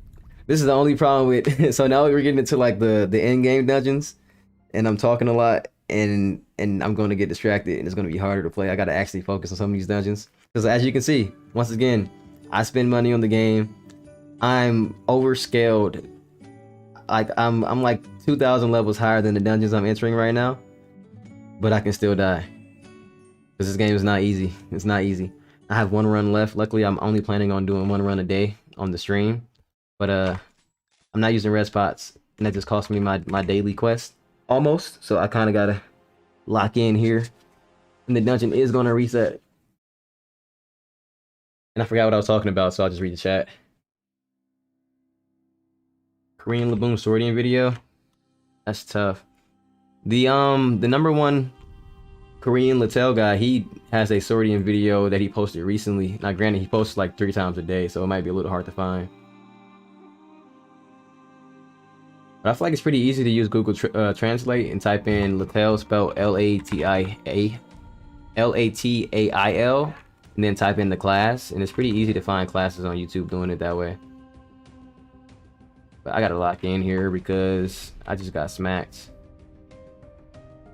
And I gotta play the why are my stats low game. Usually that though. Yes sir, let's go.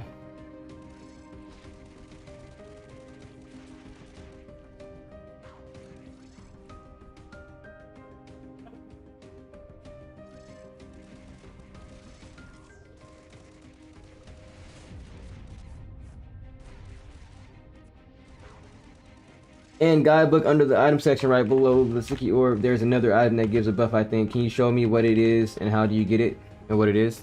And guidebook under the sticky orb. What is a sticky orb even under? Special? I've never even seen those sticky orb in here. Is it unique equips? Relic? The relic is the sticky orb evolved. So you take, so you go to crafting. You go to, I want to say, special or accessories. You go to relic, and you literally use the sticky orb at +5, the mysterious orb at +5, RG mats, and a bunch of different shards, and it evolves into the relic. And then the relic goes into this slot right here, the artifact slot. And it's pretty much just the orb with a new buff. It's like the in-game version of the orb. It costs 1 mil to use it every time you use it, and I'm pretty sure it only lasts an hour. You can't quote me on that though. I don't know the exact length, but I think I might be able to get enough mats. No, I'm not. I need 33 more mats. But RG's the current in-game weapon dungeon, so I haven't gotten that yet because I'm still trying to max out my weapon. I have to get 500 RG mats to max this weapon out. To get it to +6, it's currently at +5, and I do not plan on farming it again. So that's just going to happen over time. And then on top of that, I don't think I've seen any in-gamer with an RG elemental stone beyond level 1.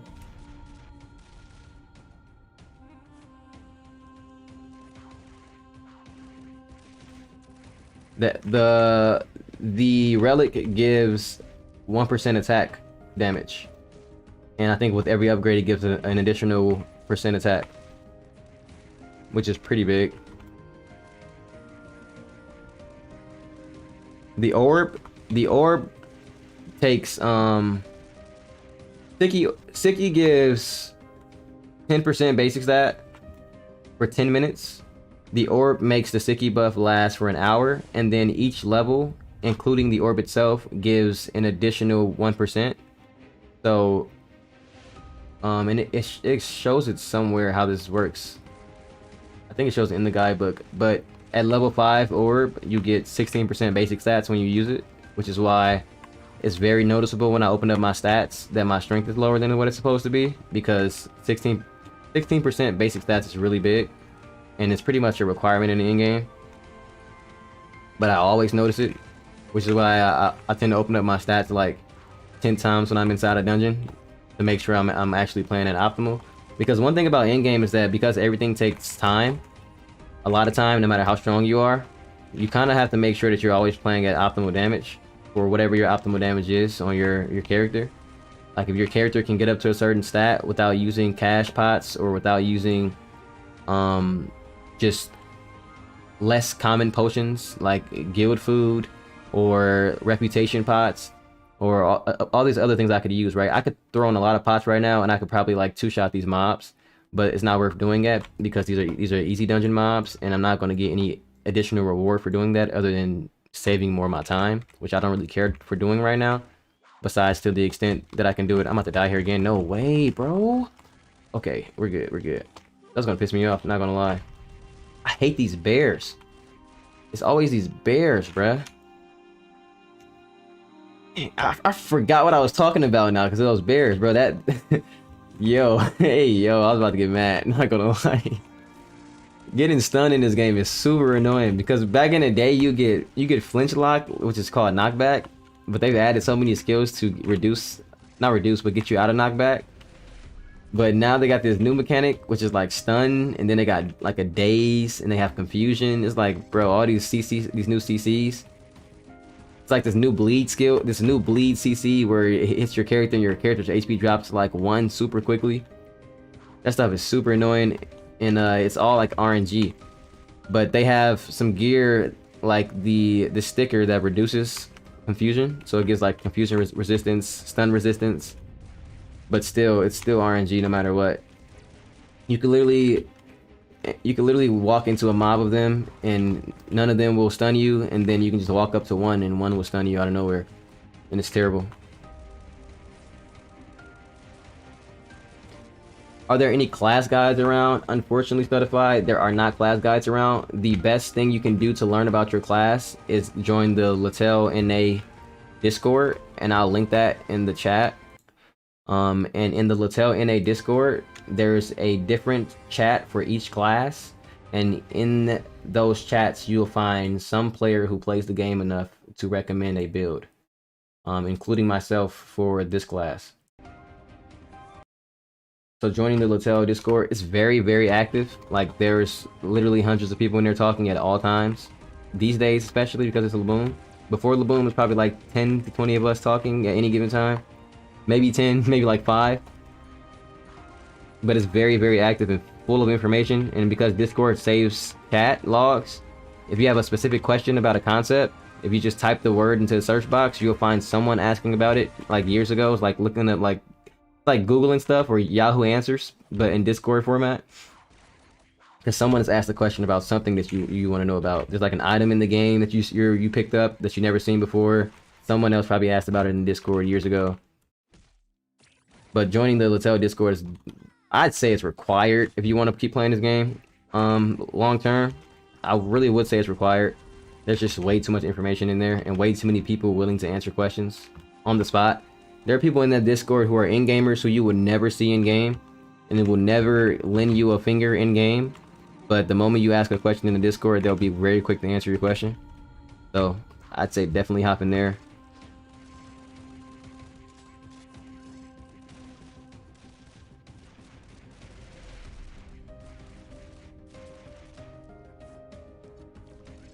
What were you searching again? My bad, Zeke. I don't know what we're talking about, brother. I'm all over the place. I am all over the place. And I think my chat might be bugging out again. YouTube chat does that from time to time, it looks like.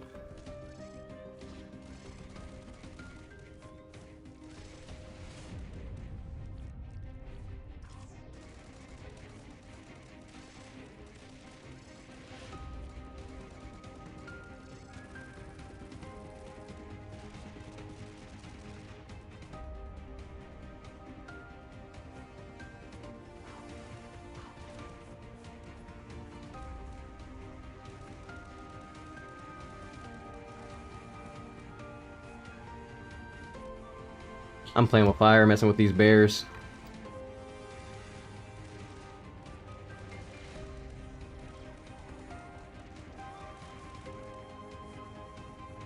Yeah, I think my chat might be bugged right now.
Yeah.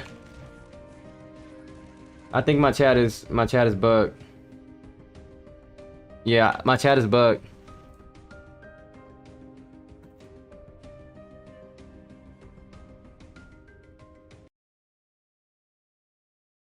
I don't know if you guys can still hear me though.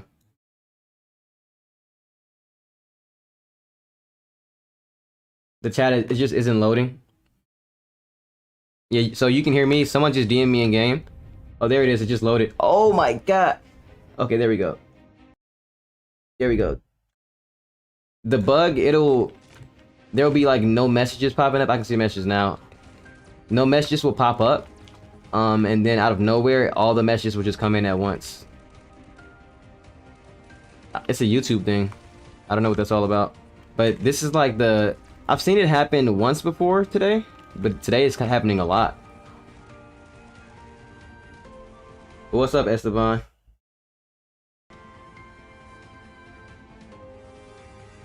Oh, did it like quit? Did it like lag out for 60 seconds? The thing is, my internet is having no problems though, because LaTale would have disconnected me by now. LaTale does not tolerate poor internet at all, and I haven't disconnected, and I'm having no latency problems.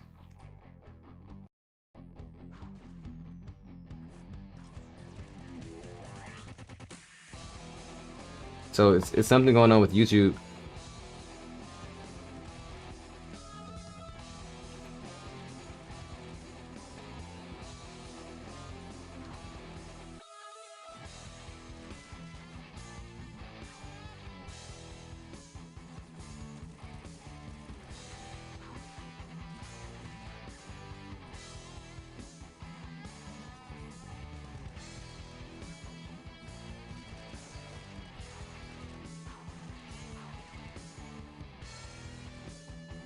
Okay, cool. We good. We good. Appreciate that, Ruiz. Oh, it did in DC? Okay, cool, cool, cool.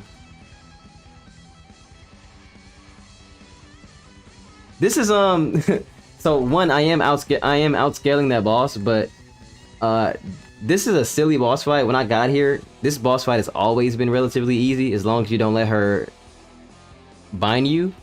But her only mechanic is she jumps up really high and she jumps back down, which is like, it gives you all the time in the world to move. I don't know what they were thinking. I think it's like a half-thought idea, but at the same time, I also think when you play this dungeon in normal mode, she has summons, and I think she summons the bears as well. So I believe if you get locked down by the bears, if she lands on top, she'll jump up and land on top of you, and it'll probably one-shot you in normal mode. So that's probably what the actual mechanic is. But in easy mode just turn all the dungeons into a damage test, with like a few of them keeping their core mechanics.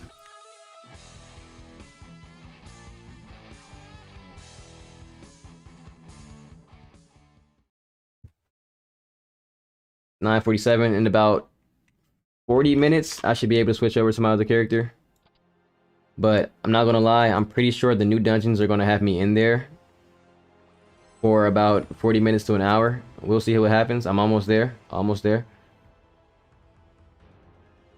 Oh, I finished my Rete. Got the Rete book. That's what happens when you do a dungeon 25 times or 30 times.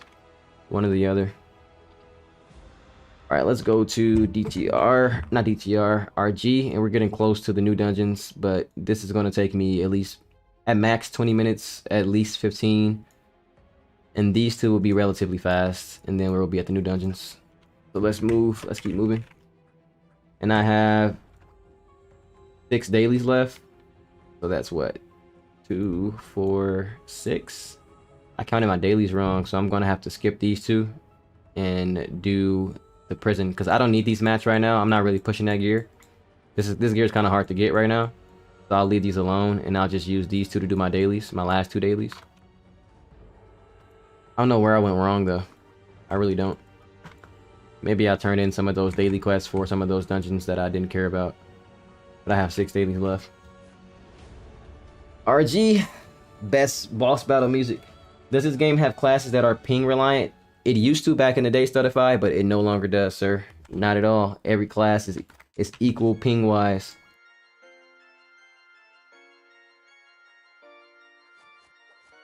Oh man, I came in here and I did not buff up. Oh man. Oh man, getting me some PTSD right now. Oh my god. Get out of this corner, please. There we go. Alright, it's time to start using summons. I know some of you have probably never seen summons before. It's a couple new people in here. But this is in-game content that you want to unlock. You want to unlock in order to experience the Awakening update that's coming out in January. You have to have all your summons unlocked, or you cannot awaken your account at level 1500. I think summons make the game feel and look really cool.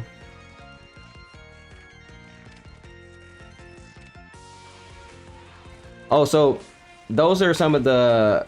So there's this weird debate about those skills like Gatling Gun, Archmage Fire Attack, where like you can drop the skill based off ping, but some people, including myself, believe that it's actually based off of FPS, not ping, which is problematic for Archmage because that's like its strongest attack, whether it's FPS or ping, because in the end game, especially with a strong attack like that, you want to essentially use that skill when you're mobbing the entire room. And so I'll show you Gatling Gun. This skill right here, this skill is a hold, and so when my FPS is really low, it does drop. And I have good ping, and that's why I feel like it's attributed to FPS, not ping, because I have relatively some of the best ping you probably can get in the server. But I was dropping this skill my first like 3 months playing the game, but then I learned how to unlock my FPS, and ever since then it doesn't really drop like that. Occasionally it will, depending on if I'm like recording or something like that, but for the most part it doesn't really drop anymore ever since the FPS changed, and that's why I feel like it's actually an FPS thing, not ping thing. But some players still believe that it's a ping thing because they say they drop skills in Korea, but I honestly feel like those same players probably don't have their FPS uncapped, or that maybe their computers just aren't good enough to actually hold the skills. Because another player, he's actually a streamer who streams on Twitch, he came back to the game recently. He was playing, he wanted to play Mace Savior, and Mace Savior also has a hold skill, a skill that can be held down, and he said that he thought Mace Savior was ping reliant as well, and I suggested that he unlock his FPS, and once he unlocked his FPS, he was able to actually play it at maximum efficiency. So I really feel like it's really FPS instead of ping. I don't necessarily know if unlocking the FPS is necessary anymore with LABOOM, but because the game just updated, remember, and the old game was very poorly optimized, so you needed to unlock it. But just in case you still do, if you have a NVIDIA graphics card, you right click on your desktop and go to an NVIDIA control panel, and you want to add the game to your graphics card list. And then you want to make sure that your graphics card's FPS is set to uncapped, essentially, within the control panel.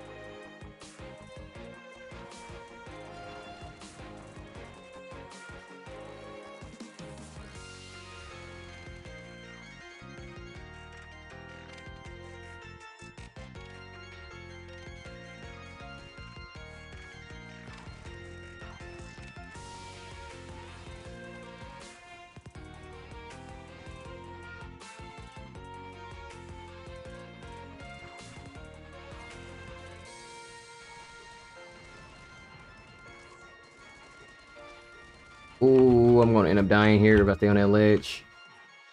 I remember that from last week. I kept dying on those ledges.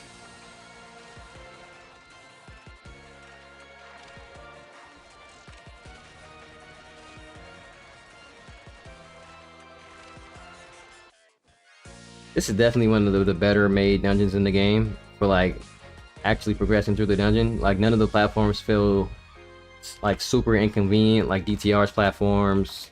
Oh, I'm probably dead. I'm probably dead. Oh, I got out with iframes. I popped my iframe skill. Called evasion, gives dual immunity for a period of time. Definitely essential. It took me a long time to learn how to actually, well, to remember to actually use that in situations where I would die.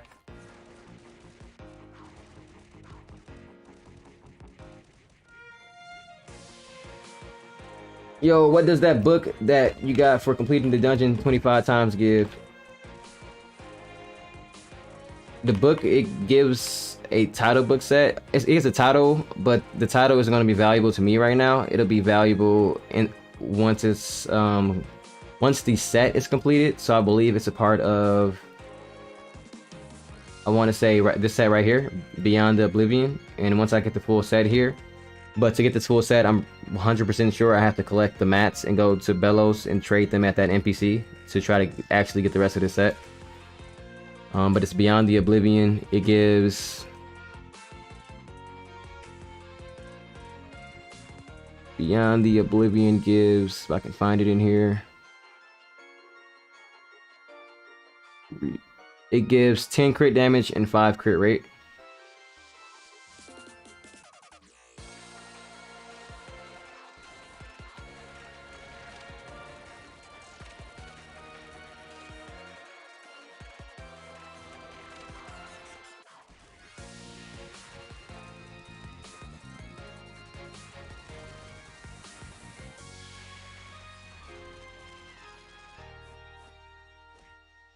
I really wonder how much stronger I'll be when my summons are maxed out, because summons they're doing crazy damage right now, and none of my damage summons have any stats upgrades on them at all.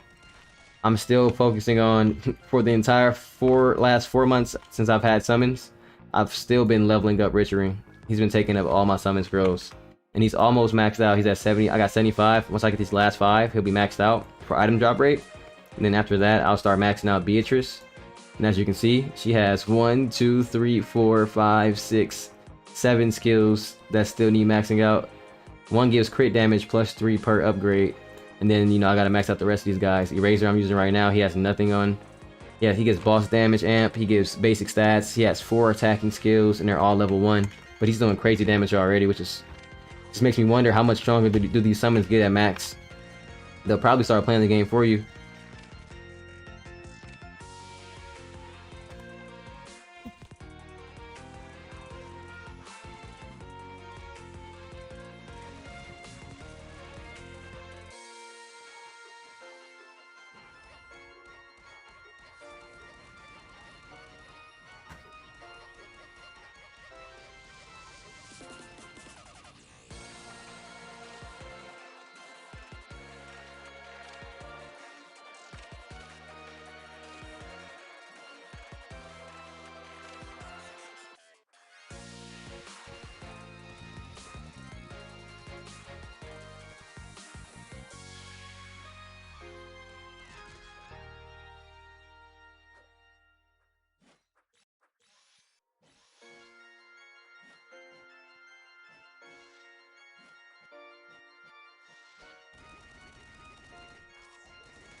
If I am level 229, you can't level me up in the party, right? Because the difference of levels. I mean, you'll get most of your EXP from questing right now anyway, so I could help you do the dungeon faster so you can level. But to be honest, as long as you've been on the stream, bro, you definitely could have been level probably 235 by now. I'm not gonna lie. You still have, if you've been doing burning quests, you have more than enough quests to do. From 220 to 221, 227, 227. Then EXP dungeons, you have all these quests to do still. Just go to these zones by pressing move. If you have a, and you should have this because the current attendance event gives a free waypoint charger to teleport around the game. You should 100% have that by now. So you should be able to go to those zones by now and do those quests, brother. But when you get to like 234, I can definitely help you. 234 is a little hard to get over, but the EXP requirement to get to 235 is decreased as of yesterday, so it really shouldn't be that hard.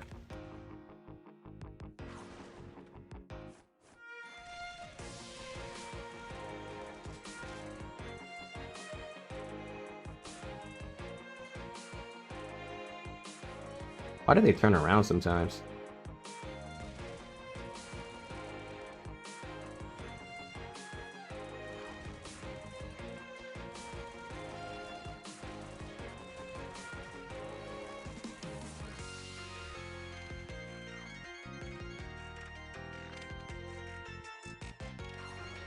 This room is so long. There are so many different strategies to try to clear it faster, but I cannot master any of them. Even with LaBOOM here now.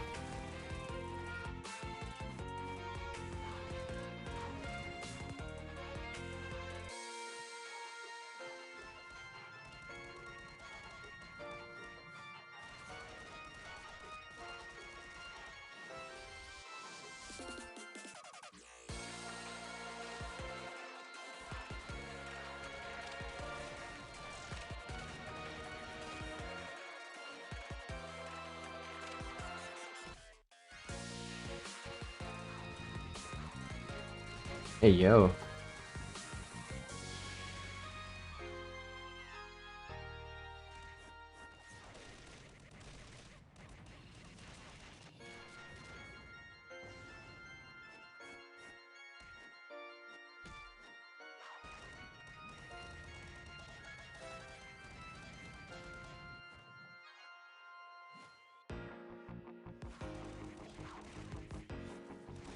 I'm doing 1 bills in this room now. Nice. I probably could start doing some of these dungeons on normal for real. I just need red spots.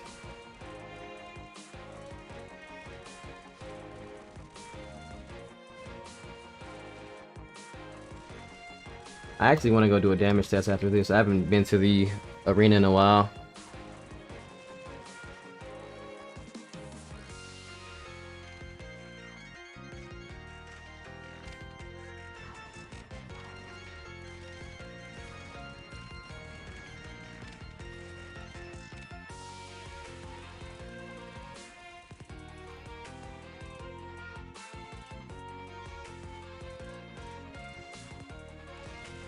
I really can't wait till the majority of the player base gets to 2,000. It is, oh my god. It is kind of lonely.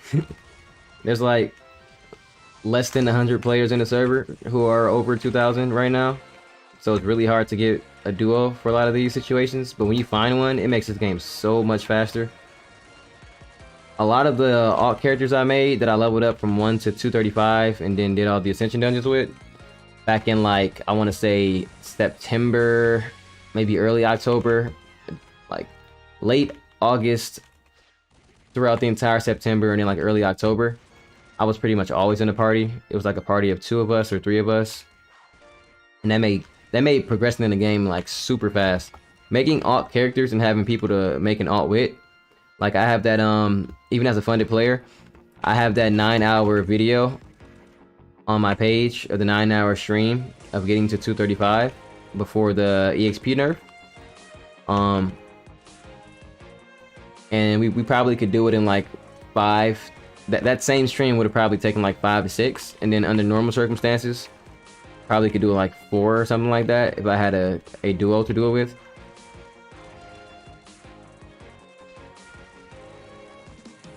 Doesn't really matter how strong either, as long as the duo knows how to play the game. More damage is always more damage. And then it's more people taking the aggro of the mobs.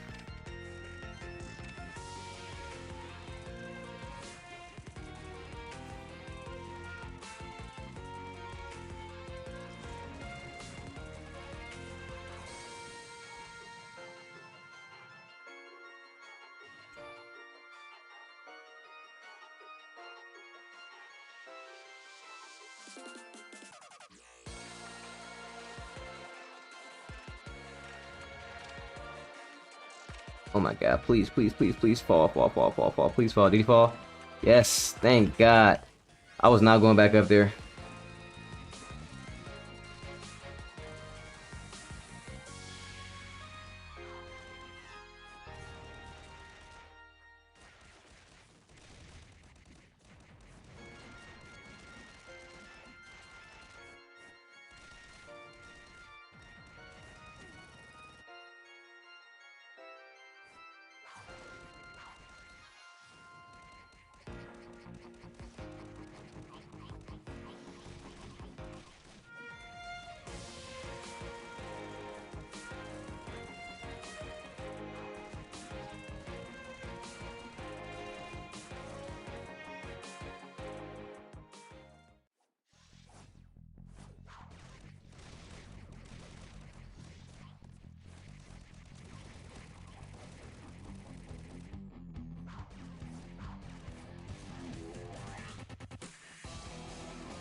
Yeah, I've gotten like significantly stronger. For anyone who's on the stream last week who watched me play RG, there's no way I was killing the boss this fast.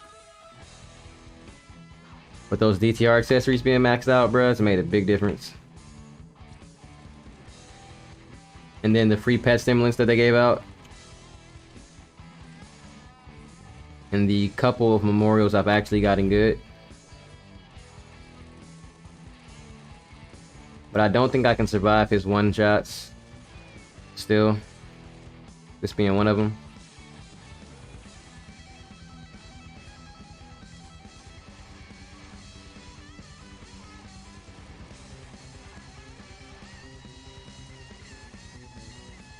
But this is probably the easiest class to do this boss with. He, at max attack range for this class, he'll just stand still. But 9 out of 10 classes in the game, he won't do that. He'll approach you, and he'll bind you, and when he binds you, he'll probably go into his one-shot skill, which will 99.9% kill you. Let's see, though. Let's go damage check. Alright, we're getting into... It's 10:06.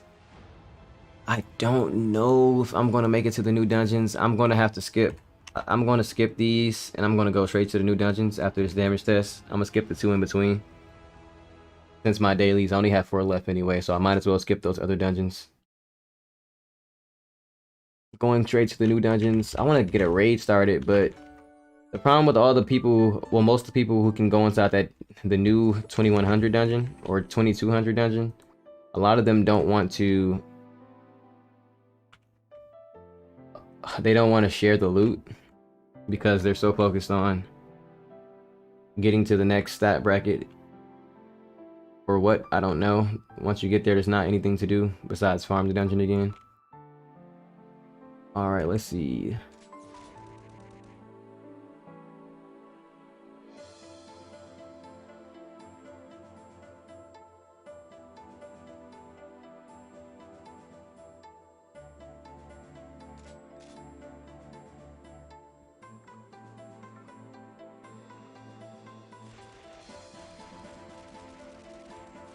Not much of a difference from last week, to be honest.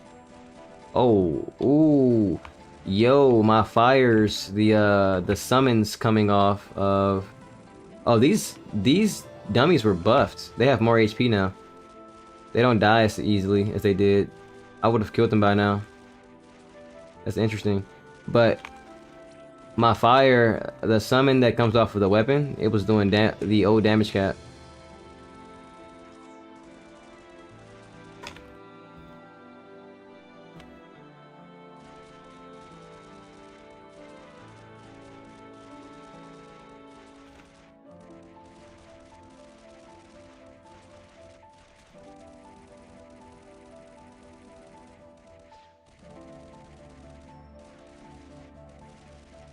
That's crazy.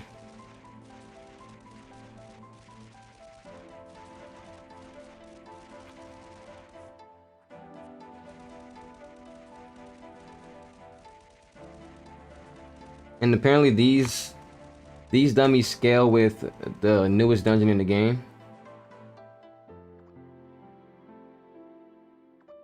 So that just shows how much damage I do in the newest dungeon in the game on normal, which is not a lot.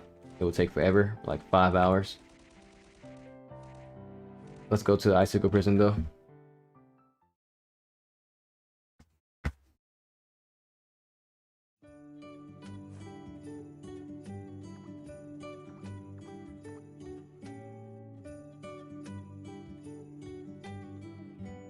I died in here on the first day, well, yesterday morning, so I'm gonna take the red spots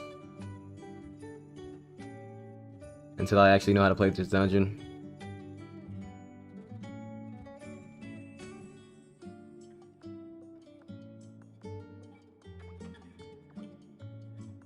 Let's go.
The rubber band though.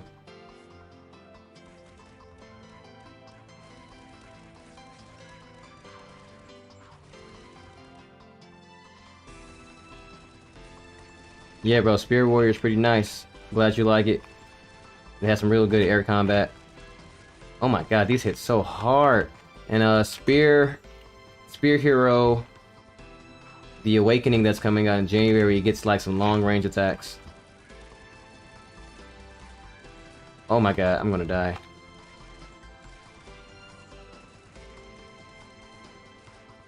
These dungeons are ridiculous. If I get a drop here, any drop I get, any piece of gear I get here, it's automatically better than the other gear that I have. Automatically at base. Because I don't have the belt that I own maxed, and I don't have the badges. I think a badge drops here. The badges are maxed that I have, but not the belt. And I'm on the loot quest because I did get like the 3rd room last time before I died, and I had no red spots.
Accident.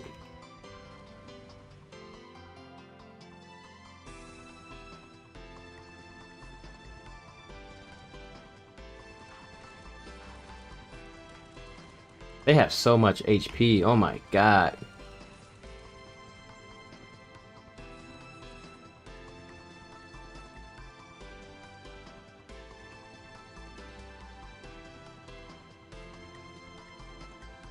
And this is where I died at, I think. Oh no, I died in the next room.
Oh, you go back? Oh, snap.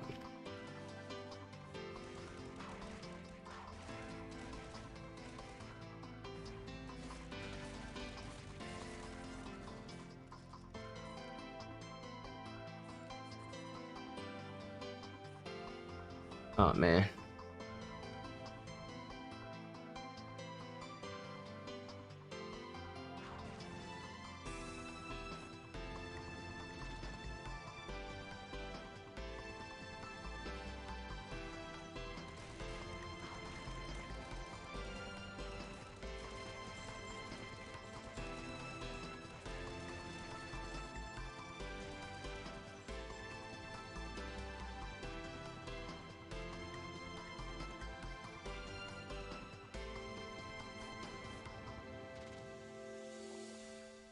Oh no, this is where I died. Yeah, I remember this. This is where I died. Oh my god. This is a damage check room though. I think I'm at the boss. The boss might be next. Usually when you see a map like this, it means it's a damage check. I just put all the mobs in one spot so you can die easily. All right, let's see what this boss is working with. Yep, boss room. I knew it. Oh wow, an easy mode boss with. Yeah, they've really been running this trend of putting mobs in easy mode bosses. Hey yo.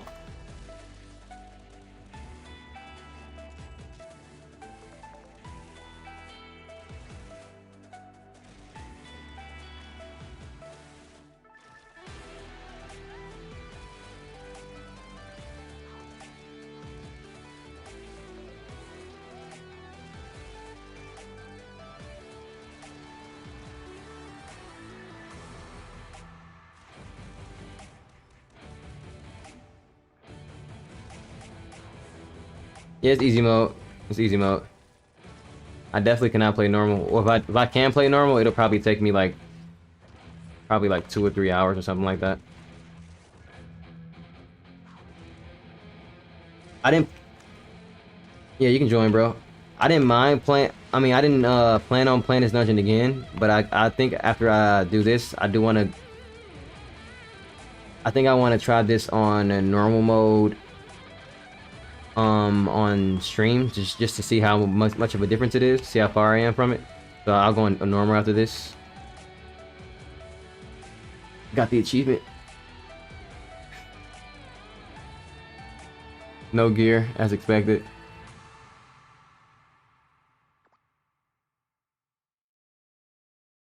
What is all this stuff? Oh, these are the quest drops. I'll go back in normal just to see how long it might have taken me if I could run this on normal. I know I can't.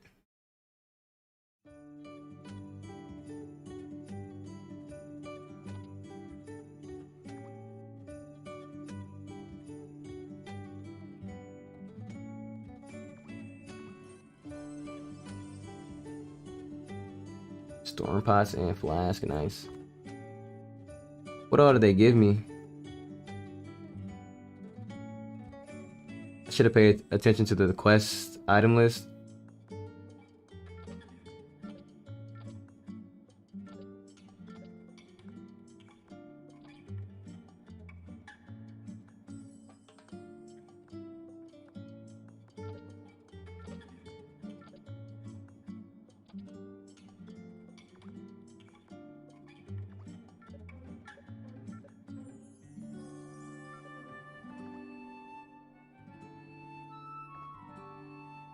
Let's check out normal.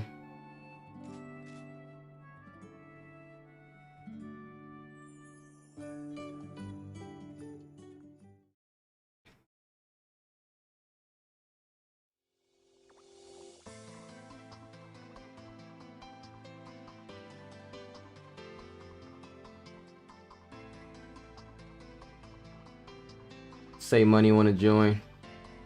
Let me get say money in here real quick. No, somebody ain't been on since LABOOM started. Who can I get rid of? Who can I get up out of here? Let me play that I do not know at all.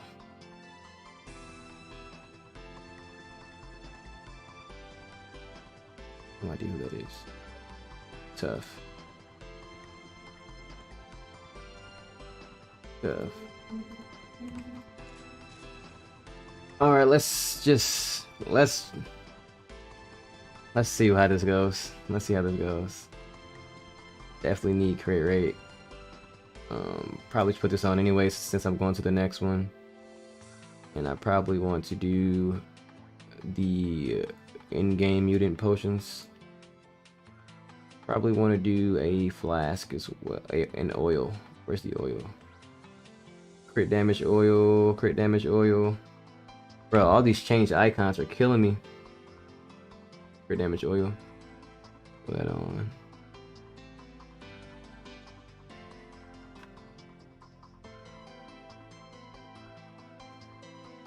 $2.6k crit damage. Yeah, that's not happening. I'm already knowing it's not happening. Let's see. Oh my god, I can't even hit him like that. Look at the misses. I probably need... Oh man. Oh my god. My pet healing?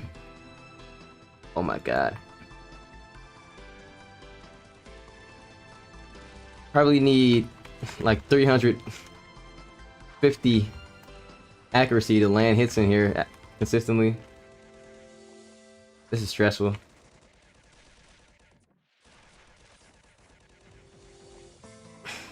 Let's get more mobs. As backwards as that sounds. Hopefully I can actually proc the weapon specials.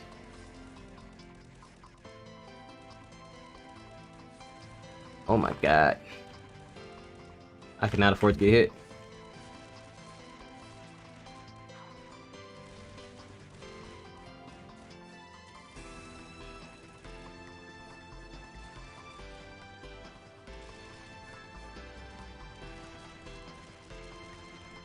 Oh my god, they hit far.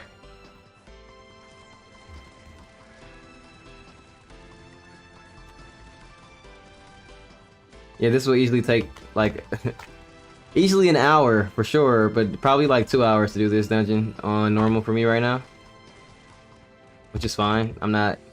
If I could do this on normal, I'd be doing RG on normal. And if I could do RG on normal, I'd have way better guns by now. And probably have the attack. Jesus. The attack relic.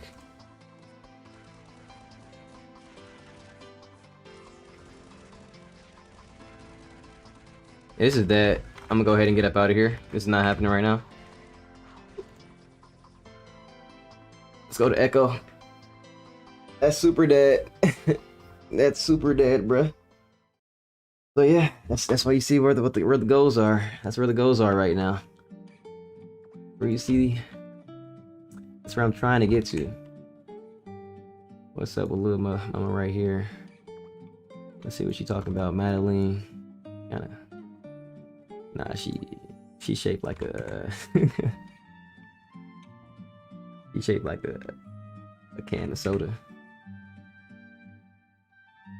Let's see how long this takes, bruh. This probably is going to be a 45-minute run on average when I enter a new dungeon in this game on easy for the first time ever. A raid dungeon usually takes me 45 minutes, and whether it does or doesn't, I'll be able to hop on my black anima after. I'll probably play to 12 tonight. Pretty tired, but I want to play my black anima a little bit though. What we got here?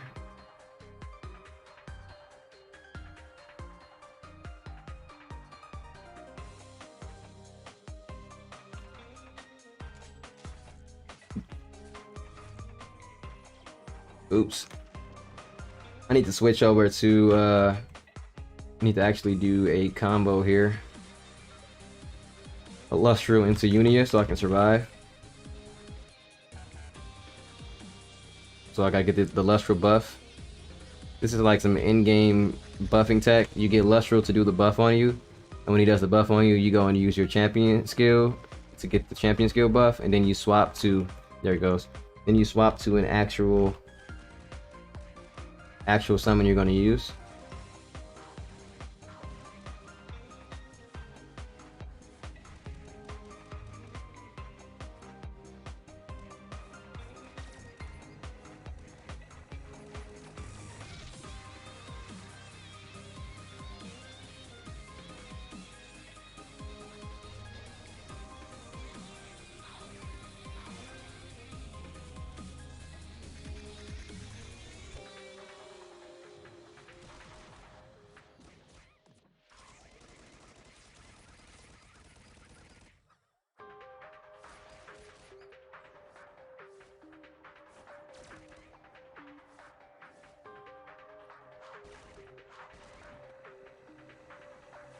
This reminds me of Flames Cradle.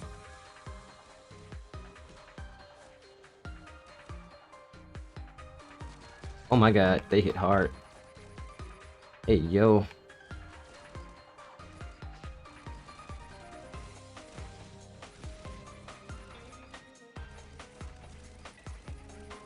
This dungeon was built for the Awakening system, so when the Korean players got this dungeon, they also got Awakening at the same time. So they were way stronger than us. But that just means that if I actually get accessories out of here, if I can get at least a set of 2, that'll be a big damage boost for me. If I just get them out at 10 out of 10. It's kind of laggy in here though. What's up with that? It's not properly optimized in here. My FPS is high, but the lag spikes keep happening.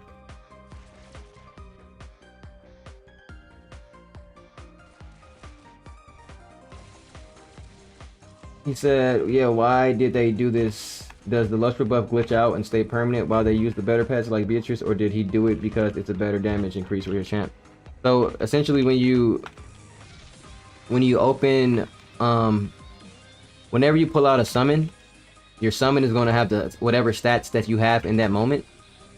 So when you use Lustro, and Lustro gives you that additional crit damage, because Lustro, and I actually do have my Lustro skill maxed out. I don't use it much, but it gives that crit damage, 20% crit, and then you use the champ skill, which pretty much doubles the damage of all your champs, the stats of all your champs. Then for that like 10 seconds, you're super strong, and then you give those stats to whatever summon you take out. So now Unia is super strong. So Unia is actually stronger than I am. And she doesn't have any upgrades. If I had put upgrades on her, which I can't afford yet, well, I have 10 out of 50 here, she'd be extremely strong. And she'd essentially be like an in-game player playing the game for me. You just press Control F to see your FPS.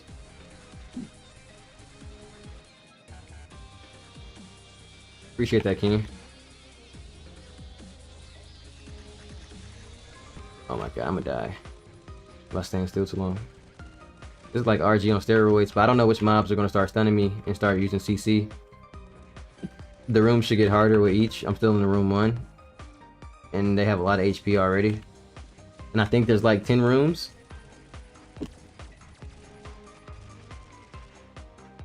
But at least I know I can do this on easy. It just takes forever.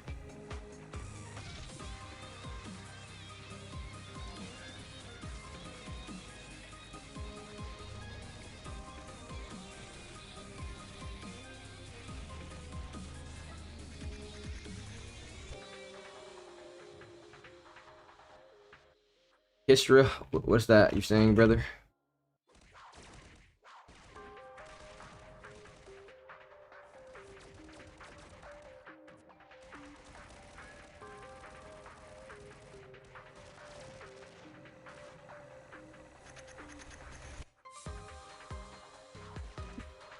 So once again, the pets don't work on buffs. They simply work off of whatever stats you have at the moment they're summoned. So since my stats were boosted the moment I summoned them, Lustro's also, I mean, the summon is stronger for until I leave the dungeon or until the pet expires. The pets do not use buffs. Anything I put on right now will have no effect on the summon. Only the things that I had on the moment the summon was spawned in have an effect on the damage.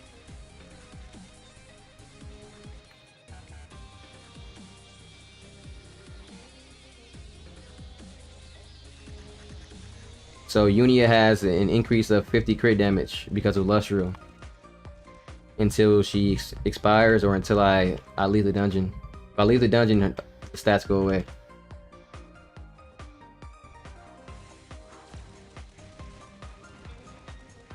Because she's essentially being respawned when I leave the dungeon. What's up, HSTL? I'm super tired. Starting to slur words again.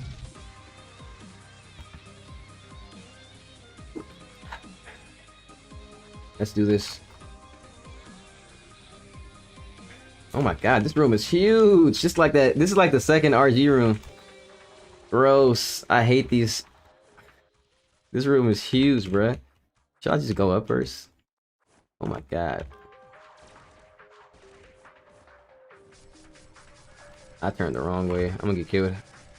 Okay, we're good. We're good. We're good. We're good. We're good. And 20% crit damage also. Where you getting the also from?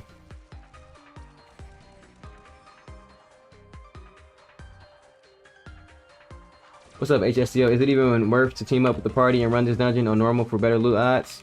It's worth it if you want to save your time, yeah, for sure. But it's also worth it if you actually can't clear it on normal, like I can't.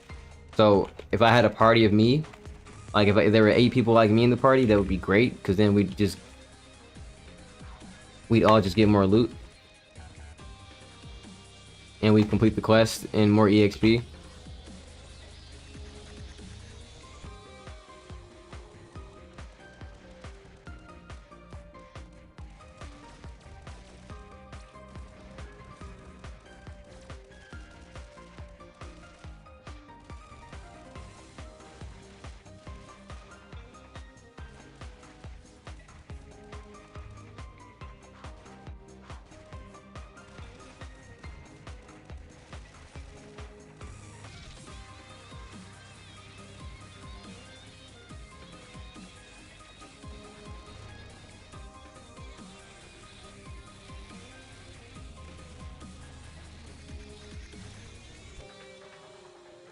I'm not understanding the also part though, Cap.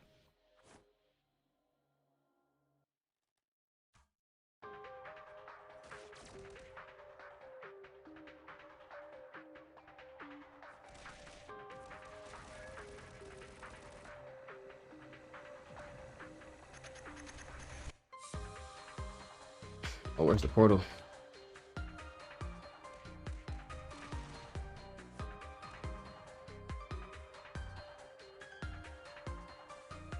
Okay, new mobs. I'm pretty sure these guys with spear stun. Usually mobs that attack that slow with a really big weapon stun. That's kind of how that works in the end game. Those are not spears, those are axes. Oh my god, and I was right. I was right. I got 5 red spots though, we good. Only problem with resing is that you gotta rebuff.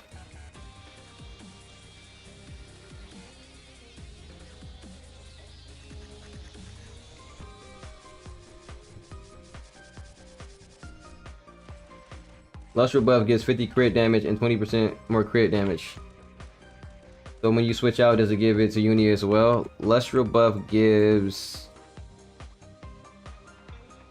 20% crit damage and 50 crit rate. Yeah, it just gives the Uni has the 20% crit damage. Uni doesn't use the crit rate. I believe summons have I want to say summons have 100% crit rate. Don't quote me on that. I've never really checked, but I don't think I've ever really seen summons not do all crits. But if they don't have 100% crit rate, then yeah, she does get it. She gets whatever stats I have. Whatever stats I have. The entire set of stats on my account. At the moment she spawned, she shares my stats. But her stats are not based on a timer. Her stats are based on what she was spawned with.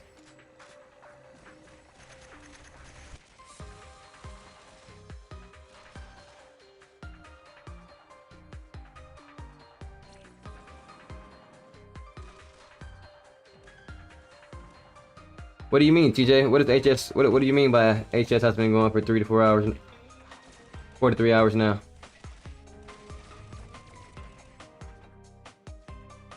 I'm confused.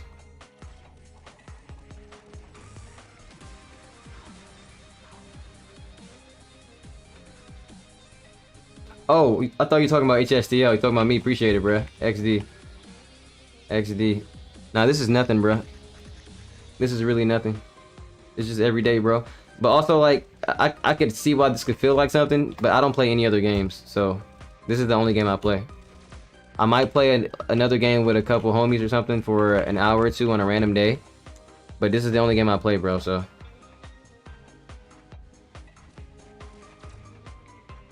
This ain't nothing though, bro. You want to see a real grind? Watch that that 1 to 235 video for real. And then tomorrow for me is going to be an actual challenge. Because tomorrow I'm going to be playing on a new account. Just like everyone else. I'm not spending any money. No nothing. It's just pure knowledge and burning event.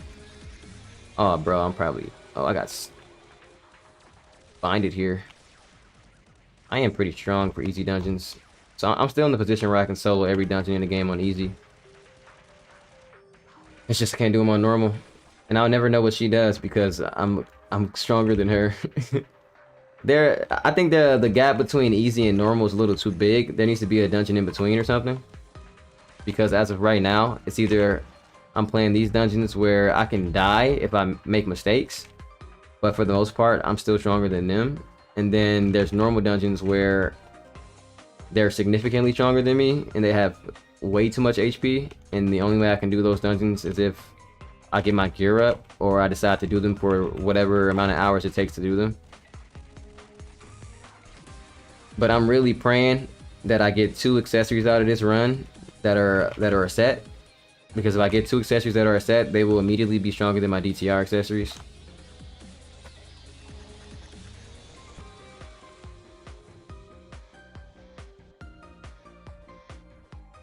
The stream tomorrow is at 6. I'm under the impression, and I'm pretty confident that I could do 1 to 235 on the pressure count in way less than 9 hours. The main problem that stops people with progressing at those levels in this game is just a lack of knowledge.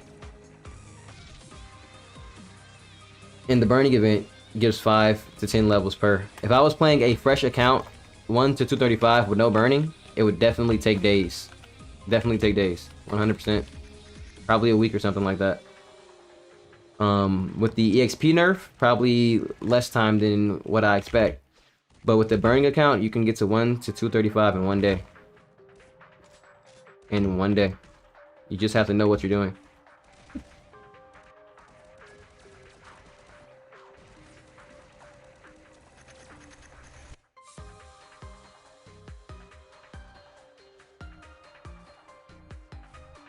Yo, these guys got guns? They gave these little, what are those things? What are those? Weasels? Those weasels have guns? They're escaped convicts? Does anyone know if the burning 1k EXP pot stacks with the 30 day 1k EXP pot? If you want to check... So, first of all, I'll say this. Do not be afraid to use your burning EXP pots. They are not one-time use. The burning EXP pots are gated by levels. They're not gated by usage. You can use them infinitely until you reach that level that it says on the pot. So do not hesitate to use those potions. That is a actual really big noob mistake, and I probably should make some kind of content around that, but I'll explain it in tomorrow's video. I'll say that one more time. The burning EXP potions you get from the 2 burning boxes are not one-time use. They are infinite use potions that you can no longer use once you reach the level that is on the potion. If you make that mistake, you will be like me, where I know you guys see a couple of people come into the stream who say they've done like Ascension 1500 or Ascension 2000 in like 2 weeks to a month. The reason they did that is because they knew they could use those potions out the gate, and that's where I made my mistake. When I came back in June to the game and I did burning for the first time, I thought those potions were one-time use, and I was holding on to them until like Ascension 1400, and by the time I used them and found out that they weren't one-time use, I realized how much time, not only how much time I wasted, but how much potential growth I could have had. Like I'm pretty sure if I knew I could use those burning EXP pots out the gate, I would probably be Ascension 5000 right now instead of Ascension 4000. And part of the reason is because you got to think about when you have quest reward. 100 quest reward is essentially doing a quest 2 times, and if I'm doing a dungeon that is a 1 entry dungeon, then I'm doing it 2 times with 100% quest reward. So I'm essentially doing 2 days worth of grinding in 1 day with the burning quest reward potion you get at 235. So yeah, I took a L with that. The same amount of grinding I've done this entire time I've been playing these last couple months. If you take that grinding and you put the burning EXP pot in at Ascension level 1, I probably would be like at least Ascension 4500 right now. That really slowed me down, and I didn't even know I was moving slow until after the fact. But when I was doing burning 1500, because by the way, the new burning event is 2k. That's a completely new feature, a new event. It was 1500 when I did burning back in the summer. I want to say I had 3 alts. I used 3 alt characters to get to 1500. So Yeah, I lost a lot of levels. I lost a lot of levels. Wasted time. Not necessarily completely wasted, but I didn't take advantage of time as much as I could have.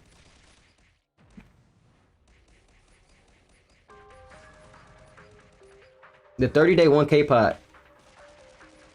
The 30-day 1K pot. This pot is not a potion. When you click this, it gives you a potion. So these pots right here, the daily box, quest reward up. That's why it's really important to like really read. It says once a day for 30 days, you can obtain quest reward up potion. So this is 30 days of potions. You get a 30-day quest. You get 30 days of quest reward potions, and you get 30 days of 1K potions. These are not buffs. These are drops. Yeah, and so this is the real finesse with the ascension the ascension burning pot. I would suggest the moment your ascension burning pot expires on your first character, you need to immediately go make another character, because eventually you'll be able to rotate 2 characters with infinite quest reward bonus, and then what is the other pot, like a crit? Is it a crit damage pot or something like that? You can pretty much rotate those infinitely if you have 2 characters, because the cooldown, and you can move those pots between your characters. Yeah, bro, you would waste a lot of time if you're like me and you thought those potions were one-time use. They are not one-time use. But if you really just read them and really think about what they say, it does kind of tell you.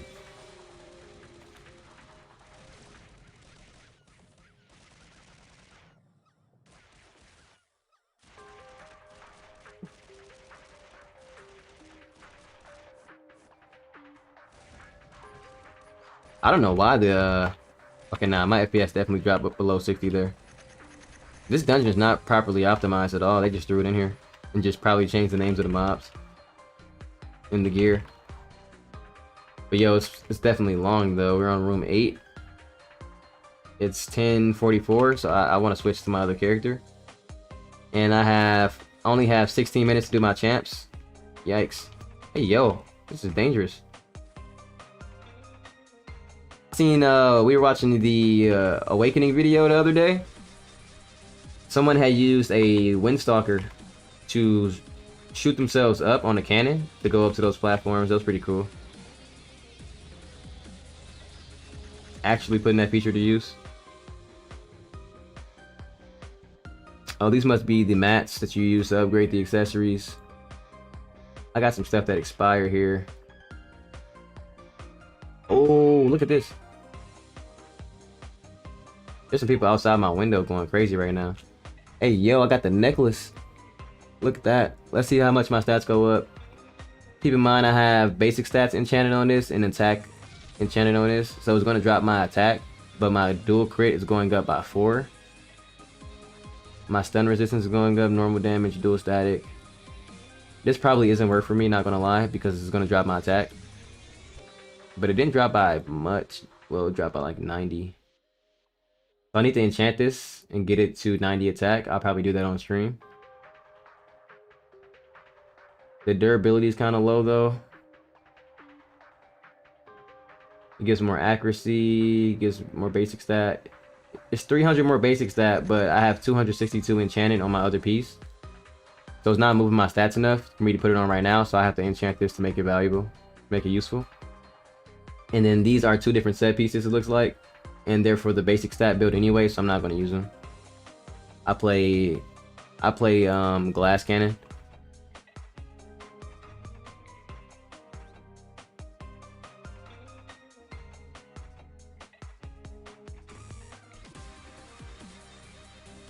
Good, let's go. Where's the portal? This dungeon could also be going easy because I am using event potions. I'm using the login event potion, the bung bung drink, which gives a lot of HP and a lot of attack. Then I'm using some other potion that I had from events, but who knows? Maybe it's me, maybe it's the dungeon. You see this lag? That's FPS lag, bro. It's crazy. I got 130 FPS. Look at those, how the numbers jumping down.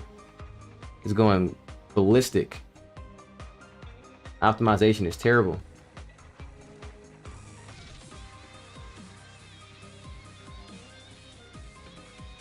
I think I just haven't cleared out the room.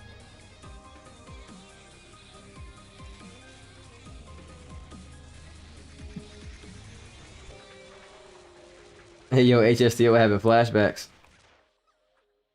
Who was on the stream yesterday when HSTO was dying at Agni's altar? That was hilarious.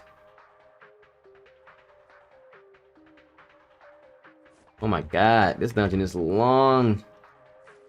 On normal, I can imagine this would take me a day, a full day, an absolute full day.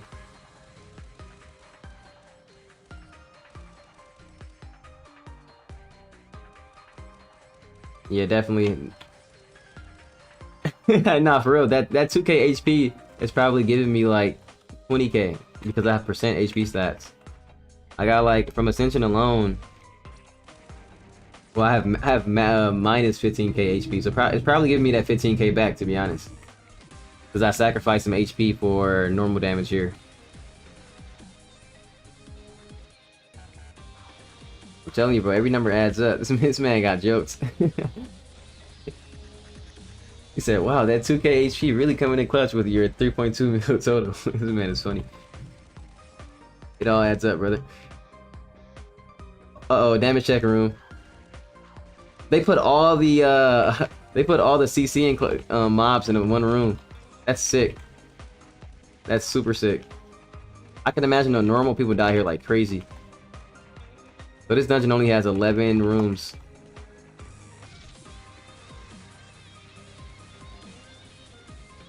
It's pretty sweet. I probably should start running this every day. Not gonna lie.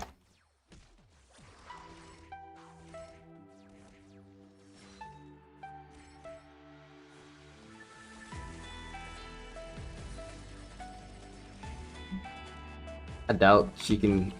She has one skill that's like the bosses in RGs, where she like summons some spikes, and the spikes have damage over time. But I mean, look how long her skill windups are. And I think that spike skill is like a normal dungeon thing, so I'm pretty sure I'm straight in easy mode. She seems to be easier than the RG boss already. Like, who's gonna get hit by that, bro?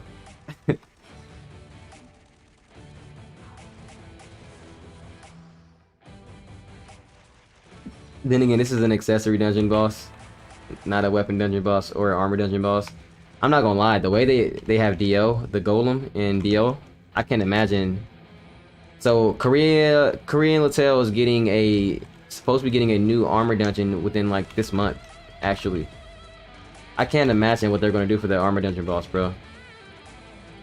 I don't know if you all have noticed, but there's like a trend in the game where the armor dungeon bosses are super broken. Or they have like some crazy mechanics, and that started off really early with Hyun, the level 40 boss, the turtle. That was sweet. Is that? Yes, let's go! Let's go! Wait, nope. Those are two different sets. This is the Pearl set, and that's the Echo set. Let's see. Yeah, I thought they were the same set because they yeah, they got me on that. I can't put these on yet. They're not the same set. I thought they were the same set because I saw that they were both called Howling. Because for these ones, the difference in the name is in the front, like Sanctuary, and then it's called Sanctuary set. But this is called Howling, but then it says the Echo set and the Peel set. So these are different sets of gear. I can go enchant this necklace. And I'm going to decompose these because I don't use green armor, I use blue armor. So I have to run this again probably on Sunday, or probably Sunday if I decide to play. But I'm not gonna stream for the most part while I run it again on Monday. So I got a new necklace. So let's go. And it looks like she drops 4 different mats. That's definitely annoying. My inventory is getting super full. I gotta get rid of a lot of stuff. Probably get rid of these guild coins. And these res pots for now. But yeah, that's the new dungeon. That's the new dungeon, boys. Now that boss is trash, bro. That boss was definitely trash.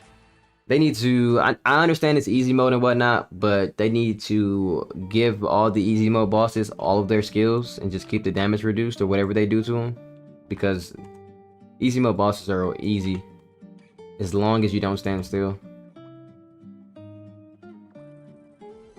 And I gotta run that again. It gives a 30-minute storm potion, EXP pots. That's really it. Not the best rewards. Not the best rewards at all. And then I got these mats. Let's see what the upgrade is on this. 400 at 85% chance. At least I can get that to 100 though. So that's way better than DTR, except the mats. And it looks like you get 6 to 3 mats per easy run. So this is easily going to take me a couple months if I don't get to normal. Yikes. But that's how it should be though. If you could speed upgrade these, yeah, people will quit the game faster. And it's 50 million Ely per upgrade because it's in game. But it looks like for the stats, it's just 100 more basic, literally 1 more max, and literally 1 more attack. So it's really not worth my time to... Well, actually, never mind. I was going to say it's not worth my time to go ahead and try to farm these, but never mind. It gives me 11 more attack, and attack benefits my build specifically a lot. So this ring gives 11 more attack, and the crystal isn't a big difference though. The crystal only has 100 more basic. So they aren't the greatest thing in the world. But the set effect though, that set effect gives 15 more crit damage. It gives less HP, which is wild. That's wild. But it gives 3% more attack. And that's all the pieces. So it seems like when I have all 3 set pieces, I'll get 3, 6, 9. I'll get 9% more attack when I get the entire accessory set, which is actually crazy. That's a crazy buff. And then I'll have like, what's that, 15 times 3, so what, 45 more crit damage coming out of this. And I won't be able to upgrade them for months, so yeah. I'll hold on to these then. And let's go make that new necklace real quick. And I'm going to get on my black anima after that. It's 10:54. I'm probably not getting these champs done. I got Cerberus and Forgotten Garden and Degos. That's not happening. I got these world map quests, and then I have this Bellows Tavern quest. I can do that one though. Do you get stats when you go up a single ascension level? Yes, you do. You get stats. Every ascension level, you get a point. So I've leveled 7 times today, so I got 7 points.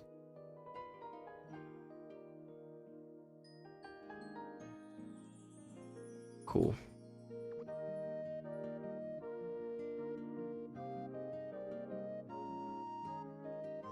The server stopped lagging, so I'll go to channel 1.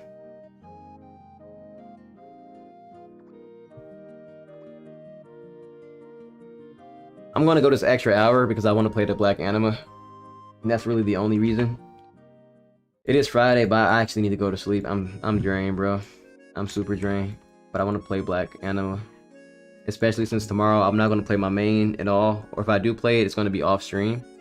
And then tomorrow I'm making that new character on the fresh account, so gotta get ready for that. And I'm trying to get a video done tomorrow as well. I might just clip some stuff from this stream though,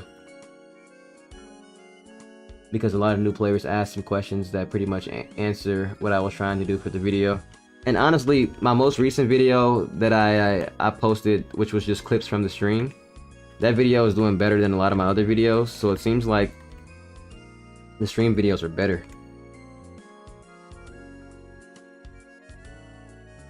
All right. Let's go upgrade this.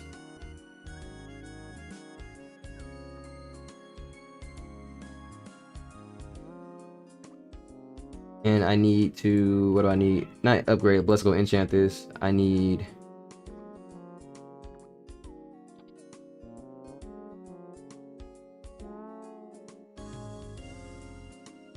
hammers, that's it. And the success rate is 81, which means that you need the maximum enchant you can get from the game to get it to 100. And I have that right now, but I didn't plan on enchanting anything for the next couple of weeks, so I'm actually going to save that. So I'm probably going to only be able to get it up to like 97 or 96, but I am able to get it up to 100% under the number one circumstance. But I only have one Finger of Midas craft book right now, so I won't use that up right now. I'm not about to be making a lot of new gear in the next 15 days. And I want to save that for when I upgrade my RG guns, so that it's guaranteed, because that'd be terrible. So I'll probably do all that around the same time. RG guns, gloves, and then trying to, like, I guess enchant a bunch of other stuff, all within that same 15-day period. Let me go get these golden hammers. Let me go get these golden hammers. I'm trying to see where golden hammers for. How many I had already. My brain's starting to shut off. But it's all good. It's Friday though. I don't work tomorrow, so I'm about to get a full like 8, maybe even 10 hours of sleep. I think I'm gonna watch Arcane tonight for like 2 hours to like 2 a.m. maybe. I haven't watched TV in a minute. That's not the right NPC. Why am I out here? Why am I out here? I completely forgot why I came out here. Oh, to buy the hammers. It's 2 per level. I'm only going for plus 10 out of 10. I want to get, so what is that? 40? I need 40 hammers.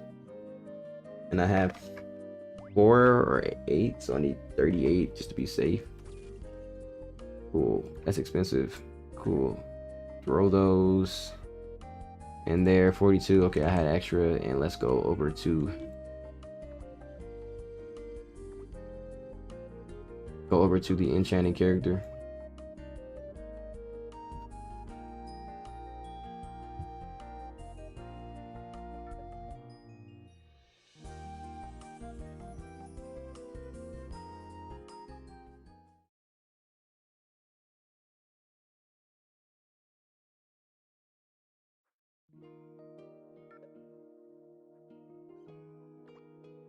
See these buffs?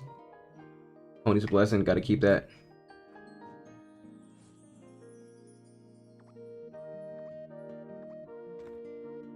Finger of Midas right there, not going to use it though. I do have Master's Hand. +2, Finger of Midas is plus...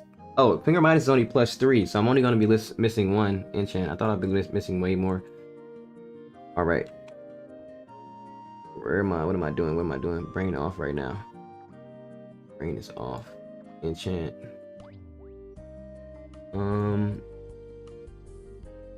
Oh, it's 10 mil. Ely. Hold on. I gotta take this back real quick. I gotta re-roll the stats on it, and I need to move my Ely over. And it's better to do that and not waste that buff while I can. Gotta maintain as long as possible, since the only way to get it is either in the flash sale or from your free events. And right now I have like 3 from free events. And then there was an event before LaBOOM came where the pony actually spawned in a map, and it was completely free to play. You can just talk to him in exchange for the buff.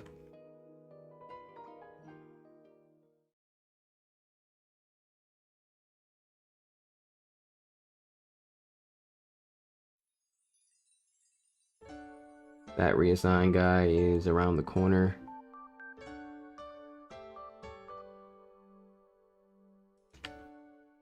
Tony, yo, my boy, what's poppin'?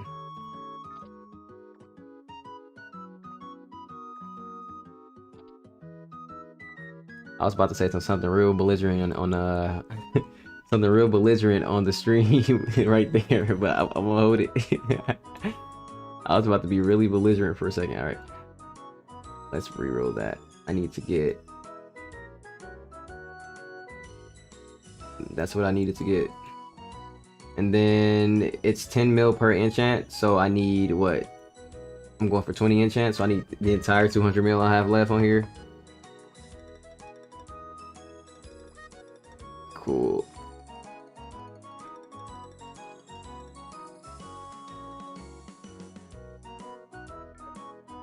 Hold on, let me go back and say thanks to this girl before she have a fit. She gonna come into the stream and start talking trash. Hey, yo, what? Hey, nah, HSTL, chill, bro. Hey, yo, I didn't mean like that.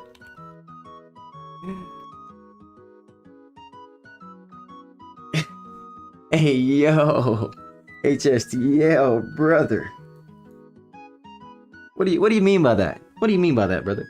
What do you mean by that? This man is stripping the chat.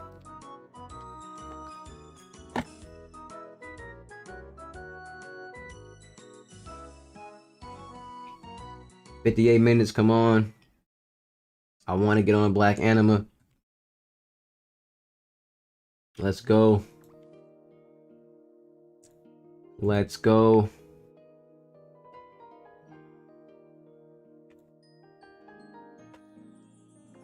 Let's do this. I should have 100% enchant chance.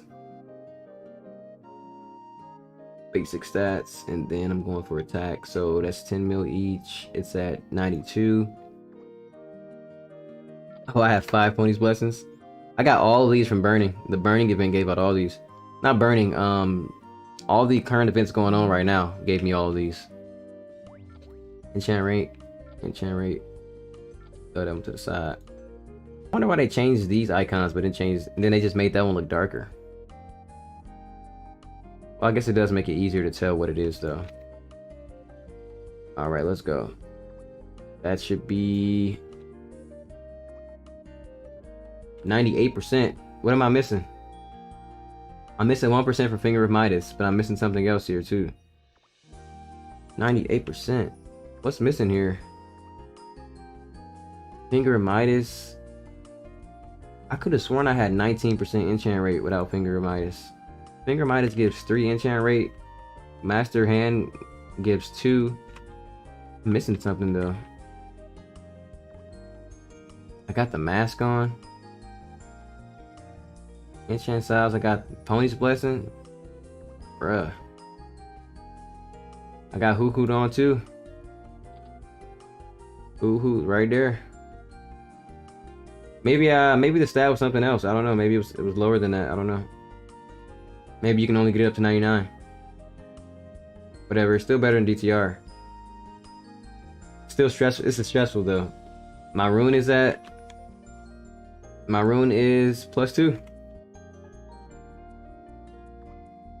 I don't know, but I'm killing this pot already. So I might as well just get to it. Take the L if the L comes.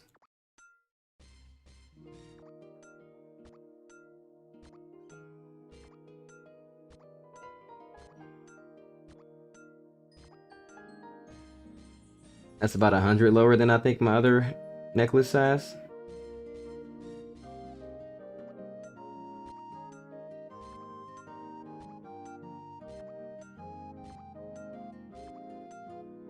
I think I have more attack. Yep.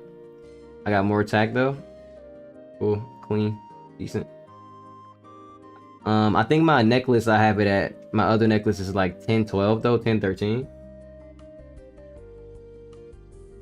Yeah, I'm on +3 remedy and +3 salve. +3, it's actually +3 remedy and +3 salve. Did they change that? I feel like they got changed. I don't know what's going on with this stuff, bro, but let me get off this character burning these buffs right now.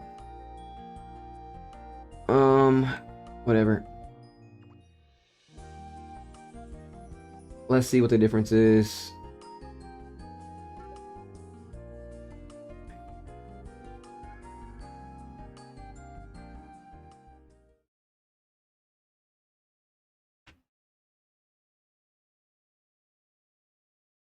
I got that plot armor with the streamer luck though, bruh. Nothing to worry about here.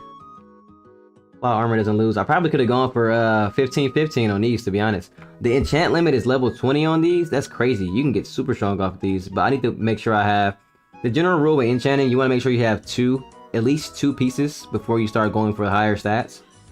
That way you don't blow stuff up and get mad. Oh, my necklace is 11-11, and at level 10 I have 29. Oh, this is completely stronger all around. I just completely swapped out.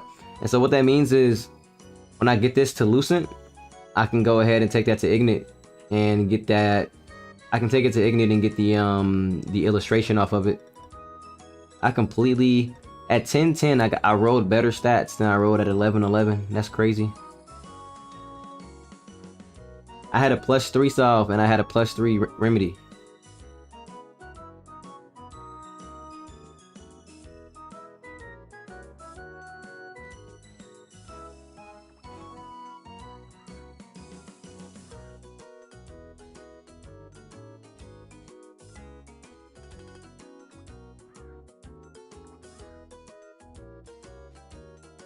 %.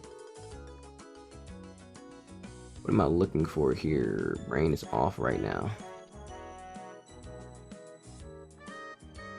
Yeah, I came up today. This is a come up. Today was a good day. Good day. Good stream. Friday. I need to eat some food for real, for real. Can I run hard Kali? Yeah, I got you. I gotta help somebody with hard Kali real quick. Wait. Yeah. Oh, it just reset. I probably should awaken another piece of gear. Oh wait, I don't have any Ely. And this Ely is being saved for if something in the shop pops up. Every time I hit a bill, if I hit a bill and I make an extra 100, I'll put the bill up. If I don't make an extra 100, I'll keep the bill and use it. But this is money used to buy stuff out the market that pops up that would normally be rare or hard to find. That happens a lot. That's how I got my gems. I just happen to have enough Ely saved up. But if you just spend all your Ely, it'll be some stuff that you could really use in the market that you might mess around and miss because you spend all your Ely all the time.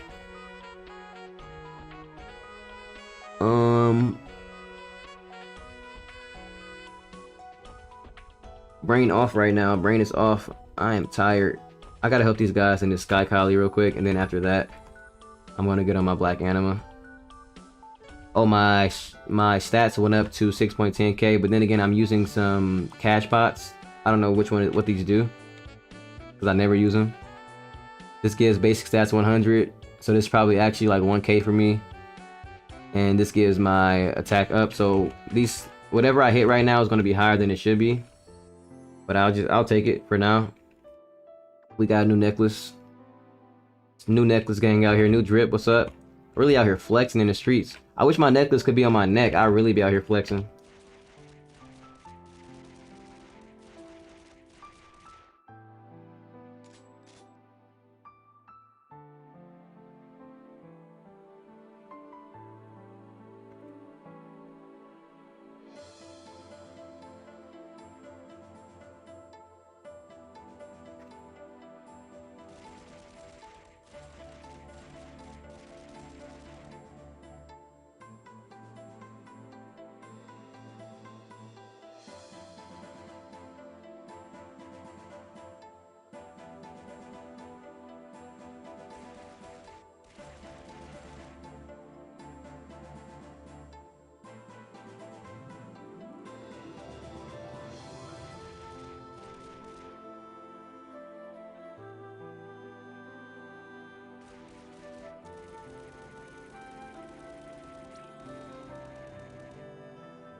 I can't tell.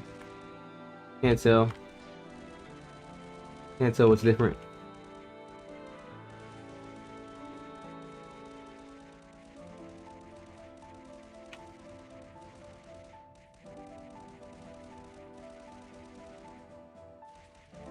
I'm wasting time though.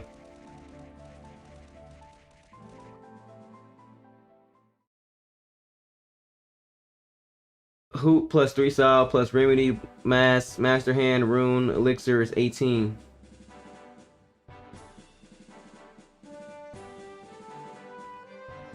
I mean, I popped the 2 solves right on screen, brother.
Yeah, I had 2+3. I had a +3 solve and I had a +3 enchant remedy.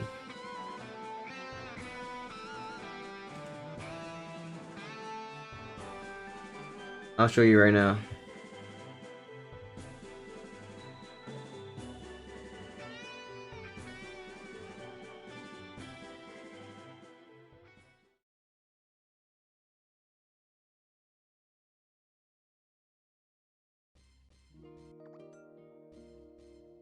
+3, +3. I used both of these. The other one expired already.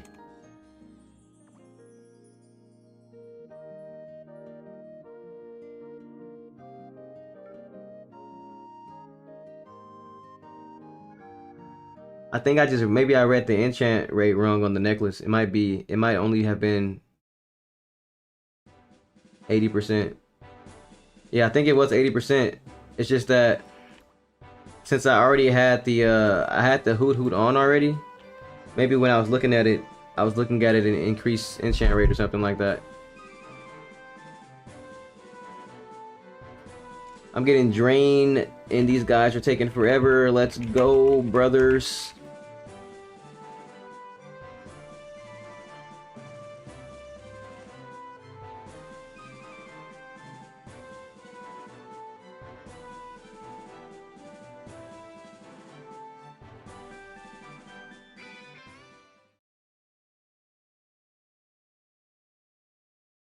Yeah, I think it starts at 80, which makes more sense anyway.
Yeah, bro. Hey, man, I'm sleepy. I got an excuse, brother.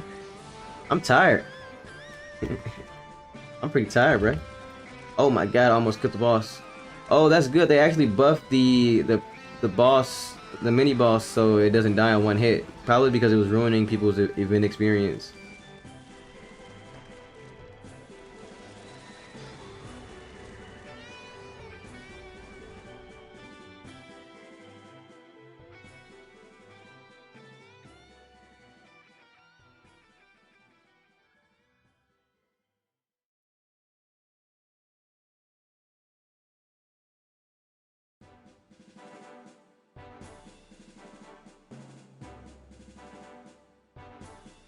This should take a total of 7 minutes.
Man, if they had never made this the main way to level up back in the day, this game would still have, it would have never like fallen off at all. Back when you had to sit in Sky Collie and do 10 runs a day, and the runs took anywhere from 5 to 10 minutes for the average player, that was an easy way to quit the game because you're not getting that much EXP and it's taking forever and it's super boring. Sitting in one map and grinding is the most boring thing in any game ever, which is why I can't play a lot of other Korean MMOs because they haven't figured out what LaTale has figured out, which is to create a variety of ways to level up in the endgame. Because sitting in one map or one area, like in BDO, around like level 61, 62, you just sit in the same areas and just grind the same mobs. And that gets so boring. The only bright side in BDO though is that every once in a while somebody will come around and try to fight you, which is pretty fun. But if you get those hours where no one comes around to fight you, or if you're playing in like a dead channel, it is so boring. And then even when someone does fight you, because of how inconvenient the grind is, whether you enjoy the grind or not, you pretty much end up wasting time fighting because some of those fights get toxic, where it's like somebody that doesn't want to leave, who has lost the fight the first time, and it's like you're just fighting each other over and over again, killing each other, going back to the respawn and fighting all over again. And PvP has no merit in that game in the open world at all. They've just started adding like ranked PvP, which is pretty good. But that gets so boring. Same thing with MapleStory. I like MapleStory a lot, but once you get to those later levels and you sit in one map all day, I start falling asleep. So I couldn't imagine if LaTale was still like this. Like, if all the way up until the Ascension levels you just sat in Sky Collie, in a different version of Sky Collie over and over and over again, that'd be sick. Even Warrior's Graveyard is pretty cool. Like, Warrior's Graveyard, you get 2 runs and you fight mobs on 3 different platforms. Because of the level of danger, it makes it really fun. And I wouldn't mind doing Warrior's Graveyard for a large portion of my day, to be completely honest. But I definitely would end up getting bored.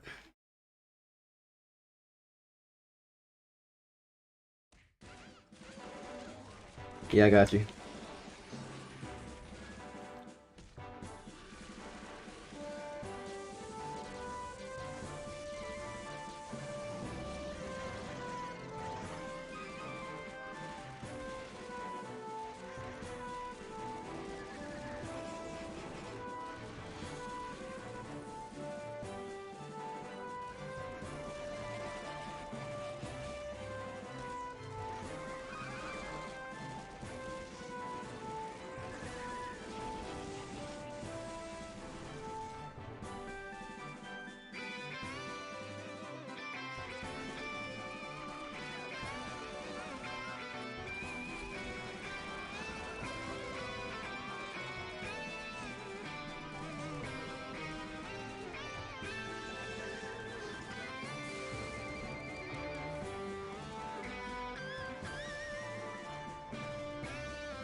Yeah, it's pretty clean. Honestly, when I saw the new damage numbers on Korea, I was kind of like, that looks kind of gross. But now that I'm playing it, the new damage thing is pretty clean. It really shows how bad the old damage was. Like those long lines of numbers, they were kind of taxing on the brain if you think about it. Like you think about the fact that you're looking at these numbers and you're constantly trying to think about what they were. Like was that a couple million? Was that 100 million? You know what I'm saying? What was that number I just saw? And then they're taking up so much space on the screen, but now you just literally get to see what the numbers are very, very quickly. You can read them almost instantly, bruh. It is super nice. It's very noticeable differences too. It's super clean, bro. Overall, bro, I'm not gonna lie, it's still surreal. The whole LaBOOM thing is surreal to me because like I've been waiting for it 4 or 5 months. I've known about it for the entire 5. I'm looking forward to it this entire time. But like now that it's here, bro, it doesn't. I guess I could never have imagined how it would feel to play it. But man, if I had this when I was when I was really like a kid, back in like high school or something, man, this would have been lit. This would have been super lit. It's still lit now, but I have a lot more stuff to do other than just play the game. It would have been super lit to have this as a kid, bro.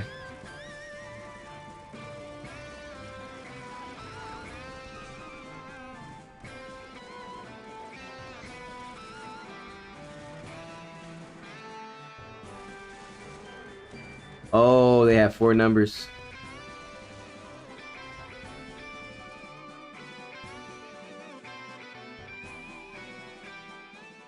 It's cutting into my time, brothers.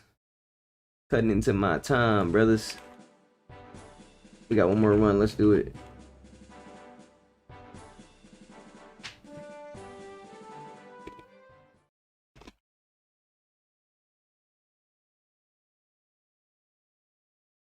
And right now, we're on a hype train.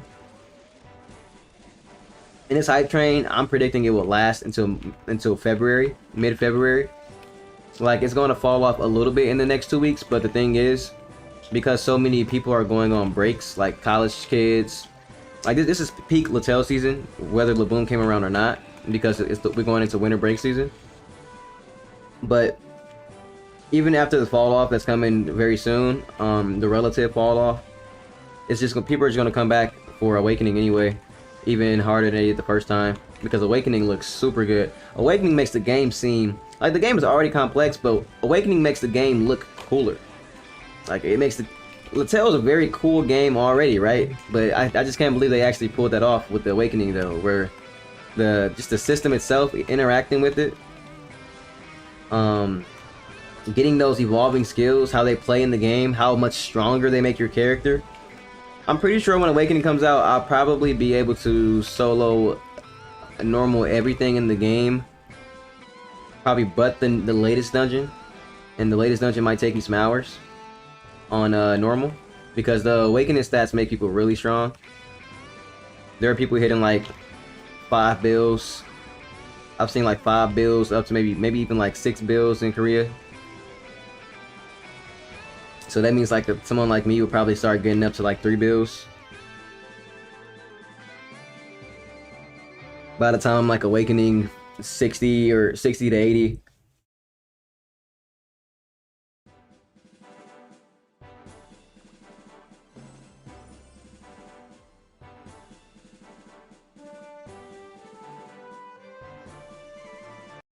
Sick.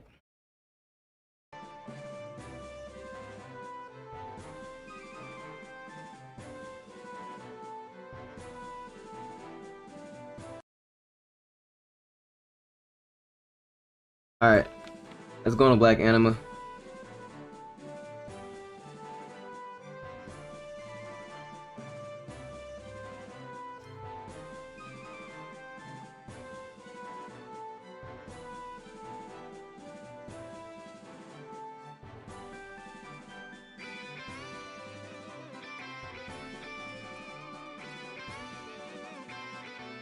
Well, actually, I don't use these gems on there because I'm using my burning. It's a burning character. I'll let it use the burning gems.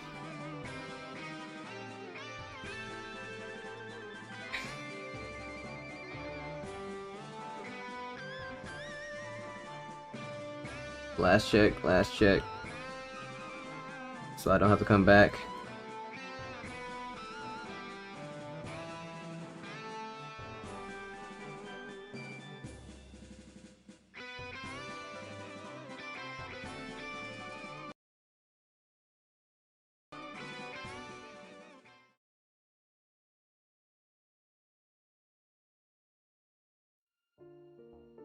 Let's do it. Ruin Palace, baby.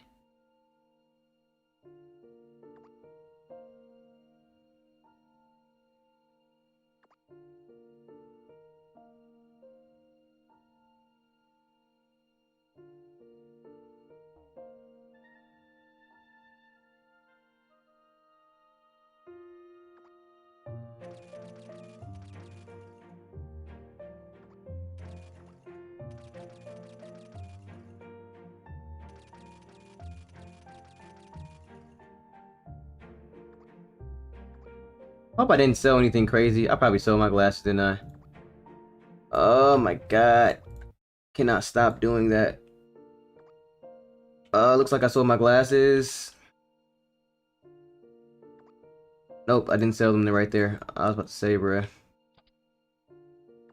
I'm getting tired. I'll do some wild stuff real quick. Belt sticker, gems. We're good, we're good.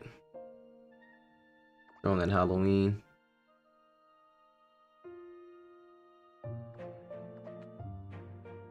I thought I sold my glasses, man. We're good. Let's go to Geminis. And we got the buff on a rotation. Look at that. Look at that. I like to see that. I'm actually trying to use as the least extra quest reward as possible so I can get something close to what I'll be experiencing tomorrow. I just want to make sure. I want to actually make sure that I can like mentally prepare for tomorrow. I still gotta go kill Geminis though. Hopefully the server doesn't go down again tonight.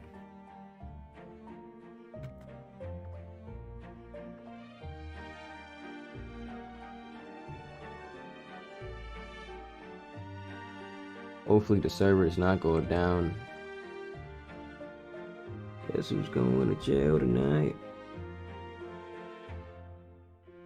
My brain isn't working right now, man. To Ruin Palace. What's up, ZZ? I'm straight, brother. Do you know how to raise enchant rate from 95 to 100? I just got leveled to 35 thanks to the event quest. A couple ways to do that. If you have enchant salves, you can get them. You get them from quests. You can get them from quests, or you can get them from Cash Shop. Minor enchant salves. There is a pet in the Cash Shop that costs 2,500. It's like $25. It's a permanent pet. It gives +1 enchant rate. You go to your runestones. If you roll the enchant rate runestone, and if you're level 2000, if you roll this enchant rate runestone in the middle, you'll get +2 enchant rate. Master's hand title book. Either, I don't know how you get this in the game right now. Probably buying it from someone else who has it. Or use the Finger of Midas book, which also was given in some events, such as Finger of Midas right here. It's in every attendance event. Here's one right here, Finger of Midas, and that gives +3 enchant rate. And then Pony's Blessed Elixir +5 enchant rate also comes from attendance event, or it comes from the flash sale occasionally, or occasionally there's an event like the recent event where the pony spawns inside of in the event map and it will give you the buff. And those are all the ways, brother. Oh, and then the last one, the Mastercraft mask gives +2 enchant. Those are your options. You can get all those from events. It's best to save them for when you're going to be doing a lot of enchanting back to back. All right, brethren, let's move forth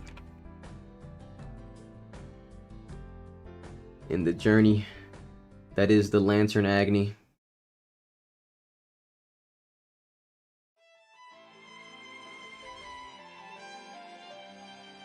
Oh, the server rewrote last night. You wanna know how I know it rewrote? Because I moved some of these skills to different buttons, and they're back where they started. So the server must have rewrote last night.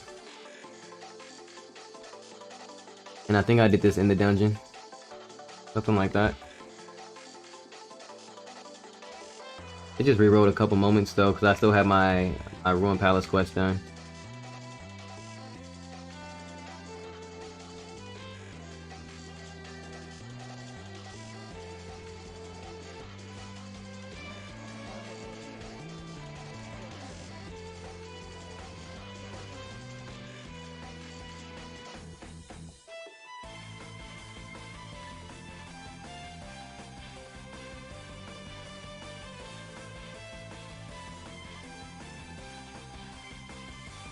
That looting is a bit faster. I can see that.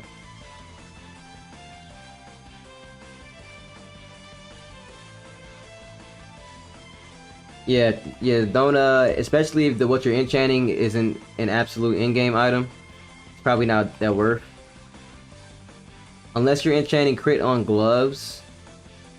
If you're not enchanting crit on gloves, and if you're not enchanting a weapon, I would say up until Ascension 800, you don't need to really be enchanting anything else besides crit on gloves and a weapon. You probably can pay for enchanting service from someone else, which shouldn't be that expensive.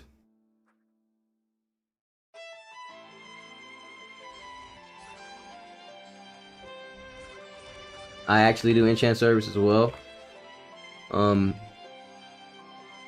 For 95% items, because I can get 95% pretty easily as long as I have a mask, and I usually have a mask. And I have a couple more masks left from years of coming back to the game. I think I have 3 masks left, 4 masks left. Then I have probably some masks in here too somewhere, or I'll probably use those. All type of stuff in here. These crafting hats are trash. I don't know why these are in the game. I guess for people who really don't have the 100% crafting rate, but it costs like 100 mil. I think it's free now, actually. Maybe there's like some real crafters out there who sells crafted items in the auction house. Life skillers.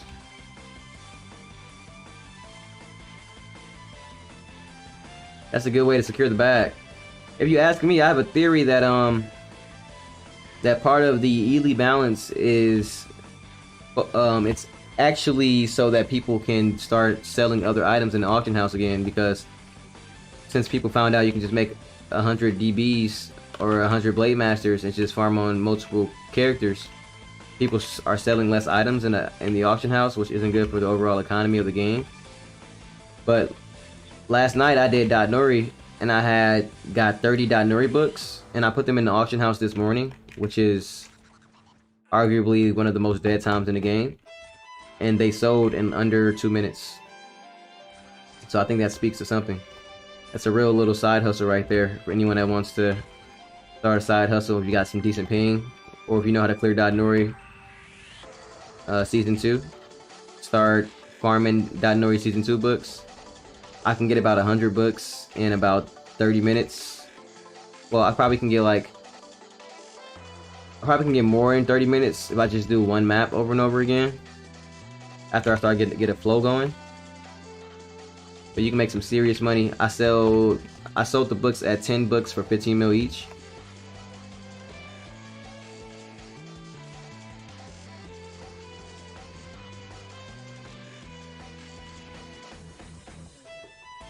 Now it's definitely 30 minutes is definitely off, because I've made a couple months ago when I was selling the service, I made like, I remember making like 800 mil in like, I want to say an hour.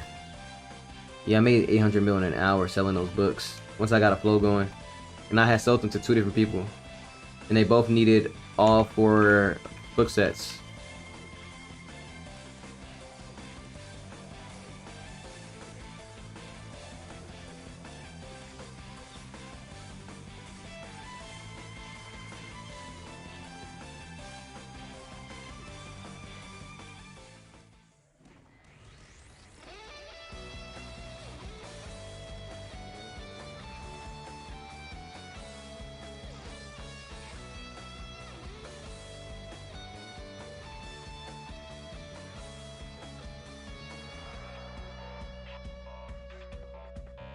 Yeah, you can. Blade Master does Nori super easily, brother. Super easily.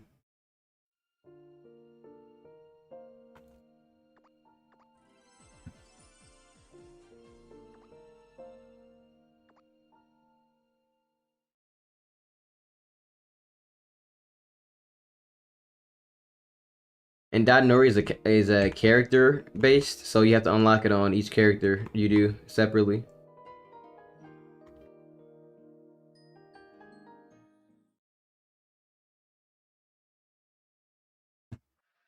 $11.40.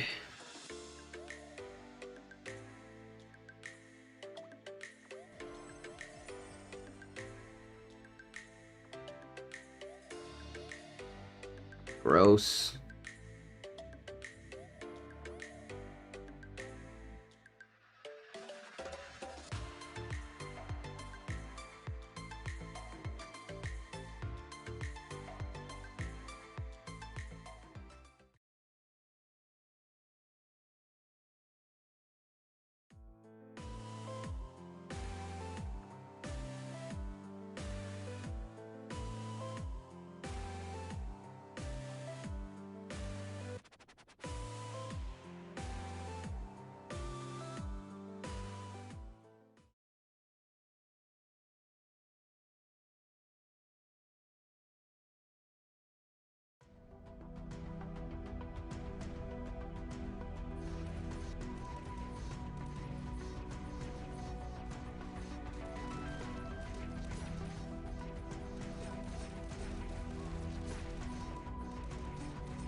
Which skill is better for spamming? This one does. This one recovers RP. And this one does additional damage. I think this is the better spamming skill.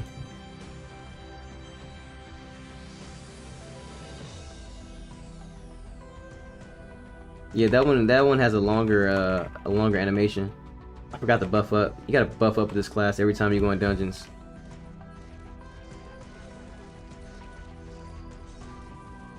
Okay, yeah, this is the better skill.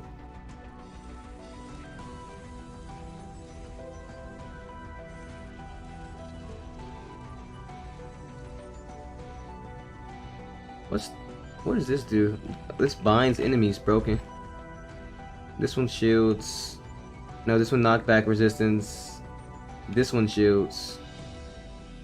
I usually put my shield on this button and my knockback resistance. Yeah. That's the worst skill, and that one takes forever to come out too, so I'll put that one on the last button. But it has a shorter cooldown. Now I like to use my skills in a cooldown order, so I gotta put it back.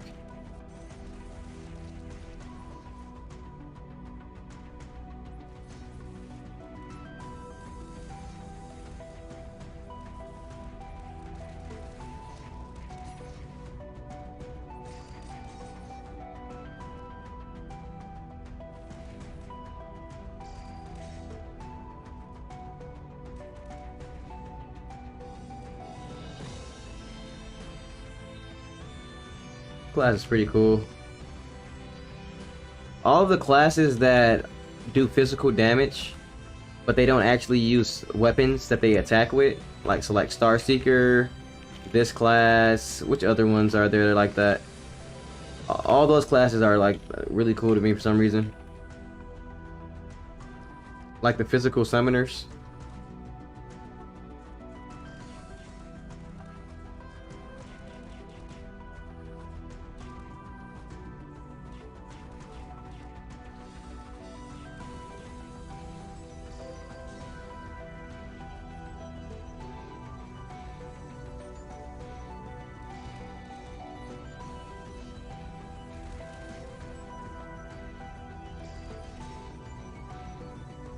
This is gonna take me forever tomorrow, like super long tomorrow on the stream with the new character. This is gonna be like a 40-minute run. Oh my god. And I might die. I might need to find some leechers, somebody to leech me.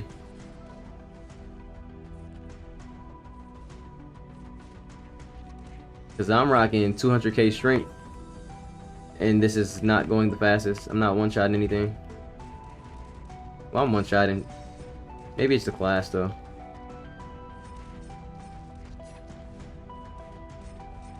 It just attacks slow. And I'm not practicing my crit build yet.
.45, 11:45. This is gonna kill the rest of the stream.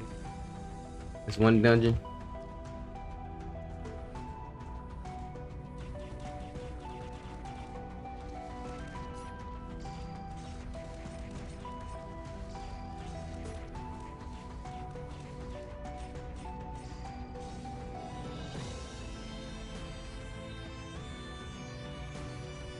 My bad, ZZZ. I did not see your messages, bro. Hopefully you're still here. How do I pay for enchant service? You want to go to the first town and talk to the NPC to buy microphones, and then you want to say you're buying enchant service. If you're still here, bro, I did not see your messages. They all blended together, and I'm super tired.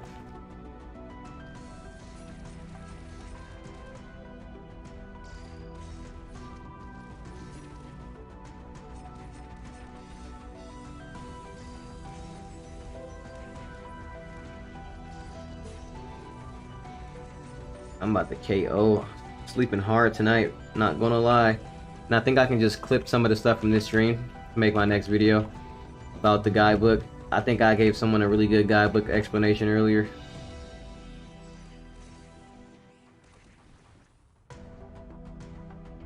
Bruh. Okay, what's up, Z?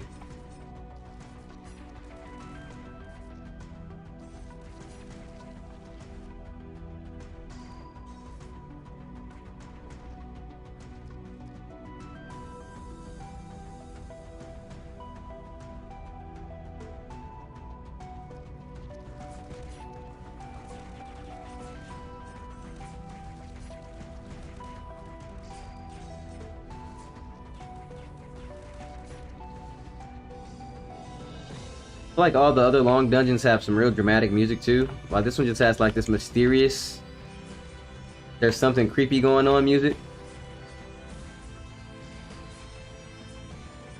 Oh, come on, bro, I fell down.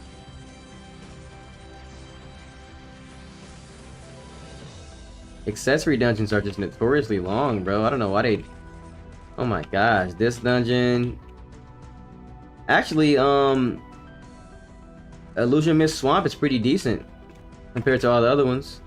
Is this dungeon, Illusion Mist Swamp, DTR, the new dungeon, they're all grossly long.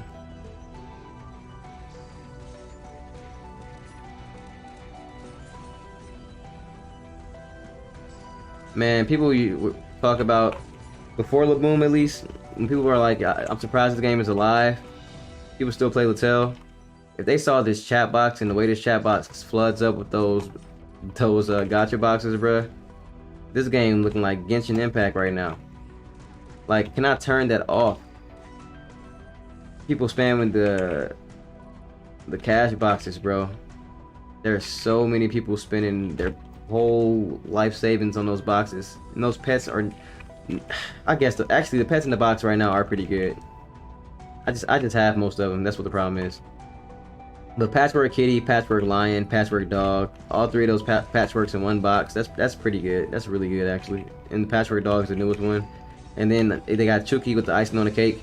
The ironic thing about that is that Great Chucky is the it's like they coat something that's trash in like in some like high quality paint, because getting 60 minimum damage is not anything you're really gonna notice happen on your account. You're just gonna hit your max a lot more often, but it's not gonna be that noticeable. What's up, Neva? Did you get the free 9K LTC they gave a few months ago?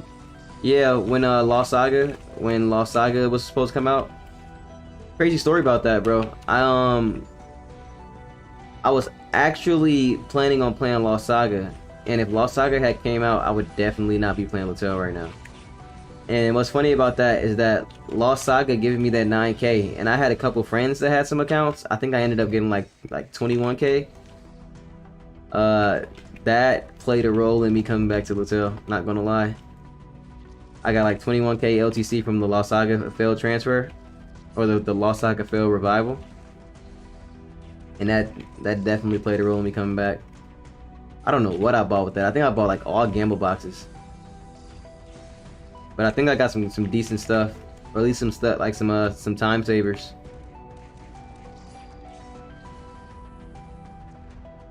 What a interesting question. What made you ask that? I forgot all about that. Got a free 200K. I mean, a free $200 essentially in LTC. I was trying to rack up more. I had a couple more friends who had made Lost Saga accounts, and they had the 9K LTC, which by the way they took off people's accounts after a certain amount of time. But they were just really convinced that it's like they really couldn't believe that the Lost Saga wasn't actually going to come to Papaya Play, and so they just would not give me their accounts, and it was just a waste. Oh, you came up, bro. You got them racks. What did you end up buying? Please tell me you at least, I don't know how much you ever spent on the game beforehand, but please tell me you at least have a After Image +9 and a Ice Flower Charm +10. Please tell me you at least have a Tengu Totem at least +50. Tell me something nice, bro. Tell me you got 3 pets. Tell me something, bro. Tell me something, bro. You came up on about $400 of LTC. Please tell me you got some perm good fashion items.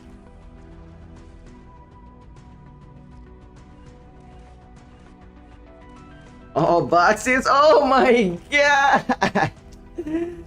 Bro, that'll get you.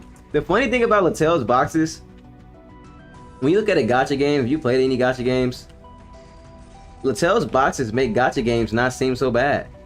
I play Genshin Impact. Well, I played Genshin Impact, and I have spent money on Genshin Impact too. On Genshin Impact, the rates are like 1% to get like one of the 5-star characters, something like that. Like, looking at LaTale, it's not that bad. The rates to get the 2 top ranked pets in LaTale's boxes is 0.15%. It is 0.15%. And then the other pets, they're somewhere between 0.50 and 1. But I promise you they're not 1. If they were 1, we'd be seeing people get pets left and right. LaTale gamble boxes are not worth it. And I'll tell you this, I've already spent over $1,000 on gamble boxes. Not like in one sitting. I've had my account since 2017. Over the course of these last, just coming back to the game. I literally have come back to this game and bought gamble boxes just to buy them. And I'll tell you this, it is 1,000,000% in all circumstances not worth it. It is not worth it. Half, if not most of the pets I got out of those boxes, like Milky Way for example, which I remember is the very first pet I spent money on to get in this server when it transferred from OG Planet. I remember this exactly. The summer of 2017, I was working at my school during summer break, and I had some money for like one of the first times ever, and I dropped $300 to get Milky Way out of that box. and Milky Way is given out for free so often now. It is laughable. Like the pets that were in these boxes, eventually you either gonna get them for free, or you're gonna buy them from somebody else in the game, and it's gonna take you a couple days of farming to be able to buy them. It's not worth it. It is not worth it. It's like, it's worth it only in short term, like when you get like all the potions and you can level up. I mean, you can go through dungeons a little bit faster, but in the end you could have just done that, or you could have just bought those potions from somebody directly if you really wanted them that bad. It is not worth it, bro. All the storm pots I've used, and now I'm at the point where I don't even use storm pots no more, and I definitely still have a bunch of them racked up. I don't use all the nostrums unless I'm playing normal mode. Like, it's just not worth it all around, especially if you're playing the game on easy. If you never go into normal dungeons, you really do not need anything in those gamble boxes ever.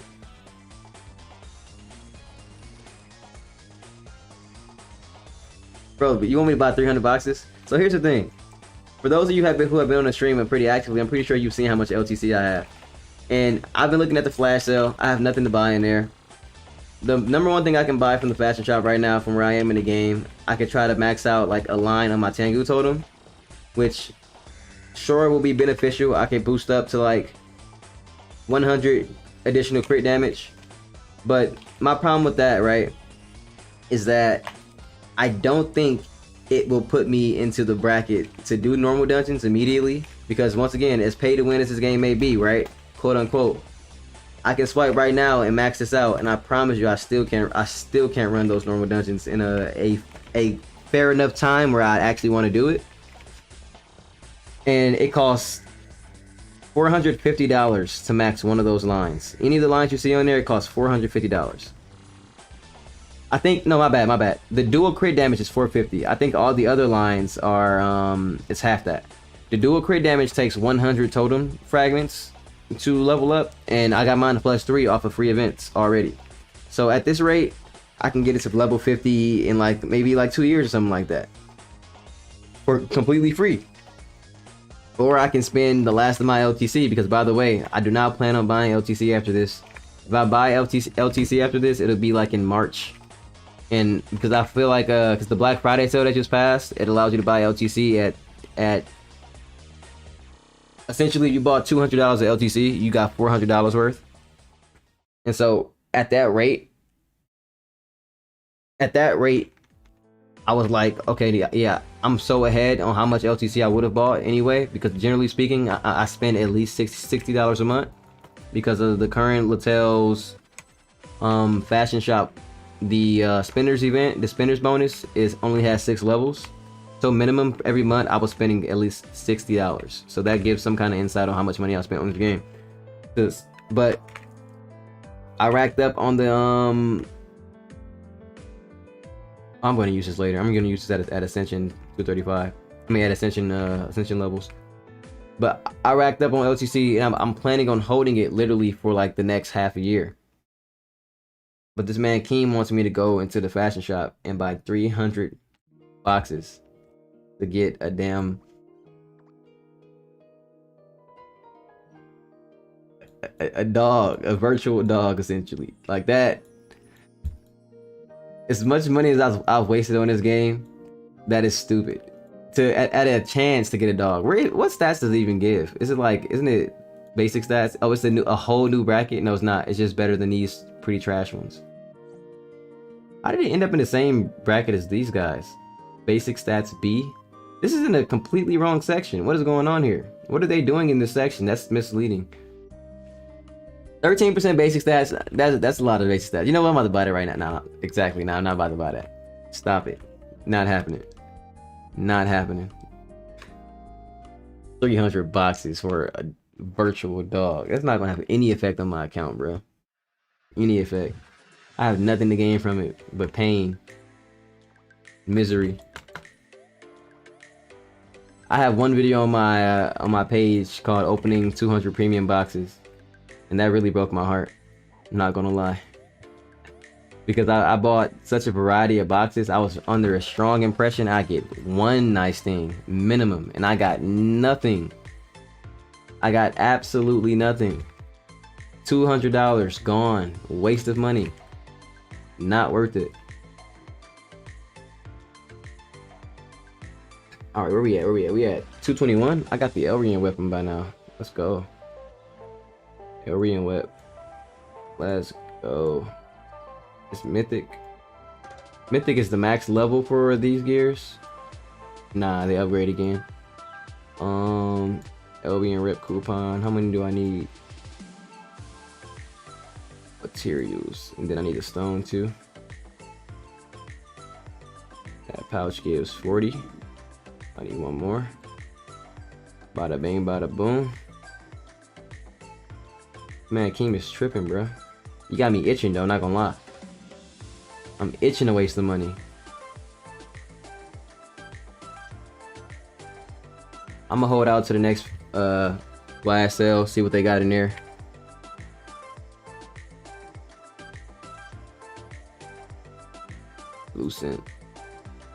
Lucent, let's go. Big upgrades. Big upgrades. What do those even give? Oh, they give ogre tendons. That's what I need. That's what I like to see right there. Let's go to town. See if we can get some more stream luck tonight. Stream going crazy tonight. I'm getting crazy luck tonight, bro. I'm up. And we're gonna call it a night on this one, boys. I would try to push past 12, but it is stupid late, and also Agony's Altar is too long, and I'm not motivated enough to do that. And I gotta do a pretty taxing stream tomorrow, not gonna lie. Alright, where are those mats at? Right there. I didn't get 30. So I gotta buy them like one by one.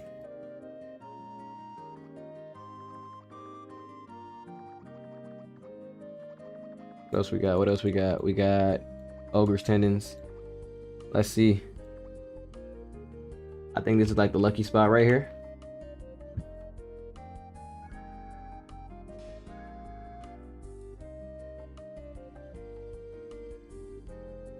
Nope, not tonight. I've used up all my luck for the month. Bet. Probably getting on my main tomorrow in the morning. I might play a little bit off stream. Maybe. Probably make some videos. Probably take a break because tomorrow's stream, I'm under the impression I can finish that character at 2:35 within the 6 hours. But just in case I'm just completely wrong, I want to make sure that I'm not extremely exhausted going into it. But on that note, family, I'm gonna head out. I appreciate you all for kicking it with me tonight. Check out the stream tomorrow if you want to see somebody, you want to see a pay-to-win player struggle on a free-to-play account, getting it to burning, getting it to 235 in one day, in one sitting. Check that out tomorrow. I'll catch you guys later, and have a good night. What's up, Mocha? Peace out, Mocha.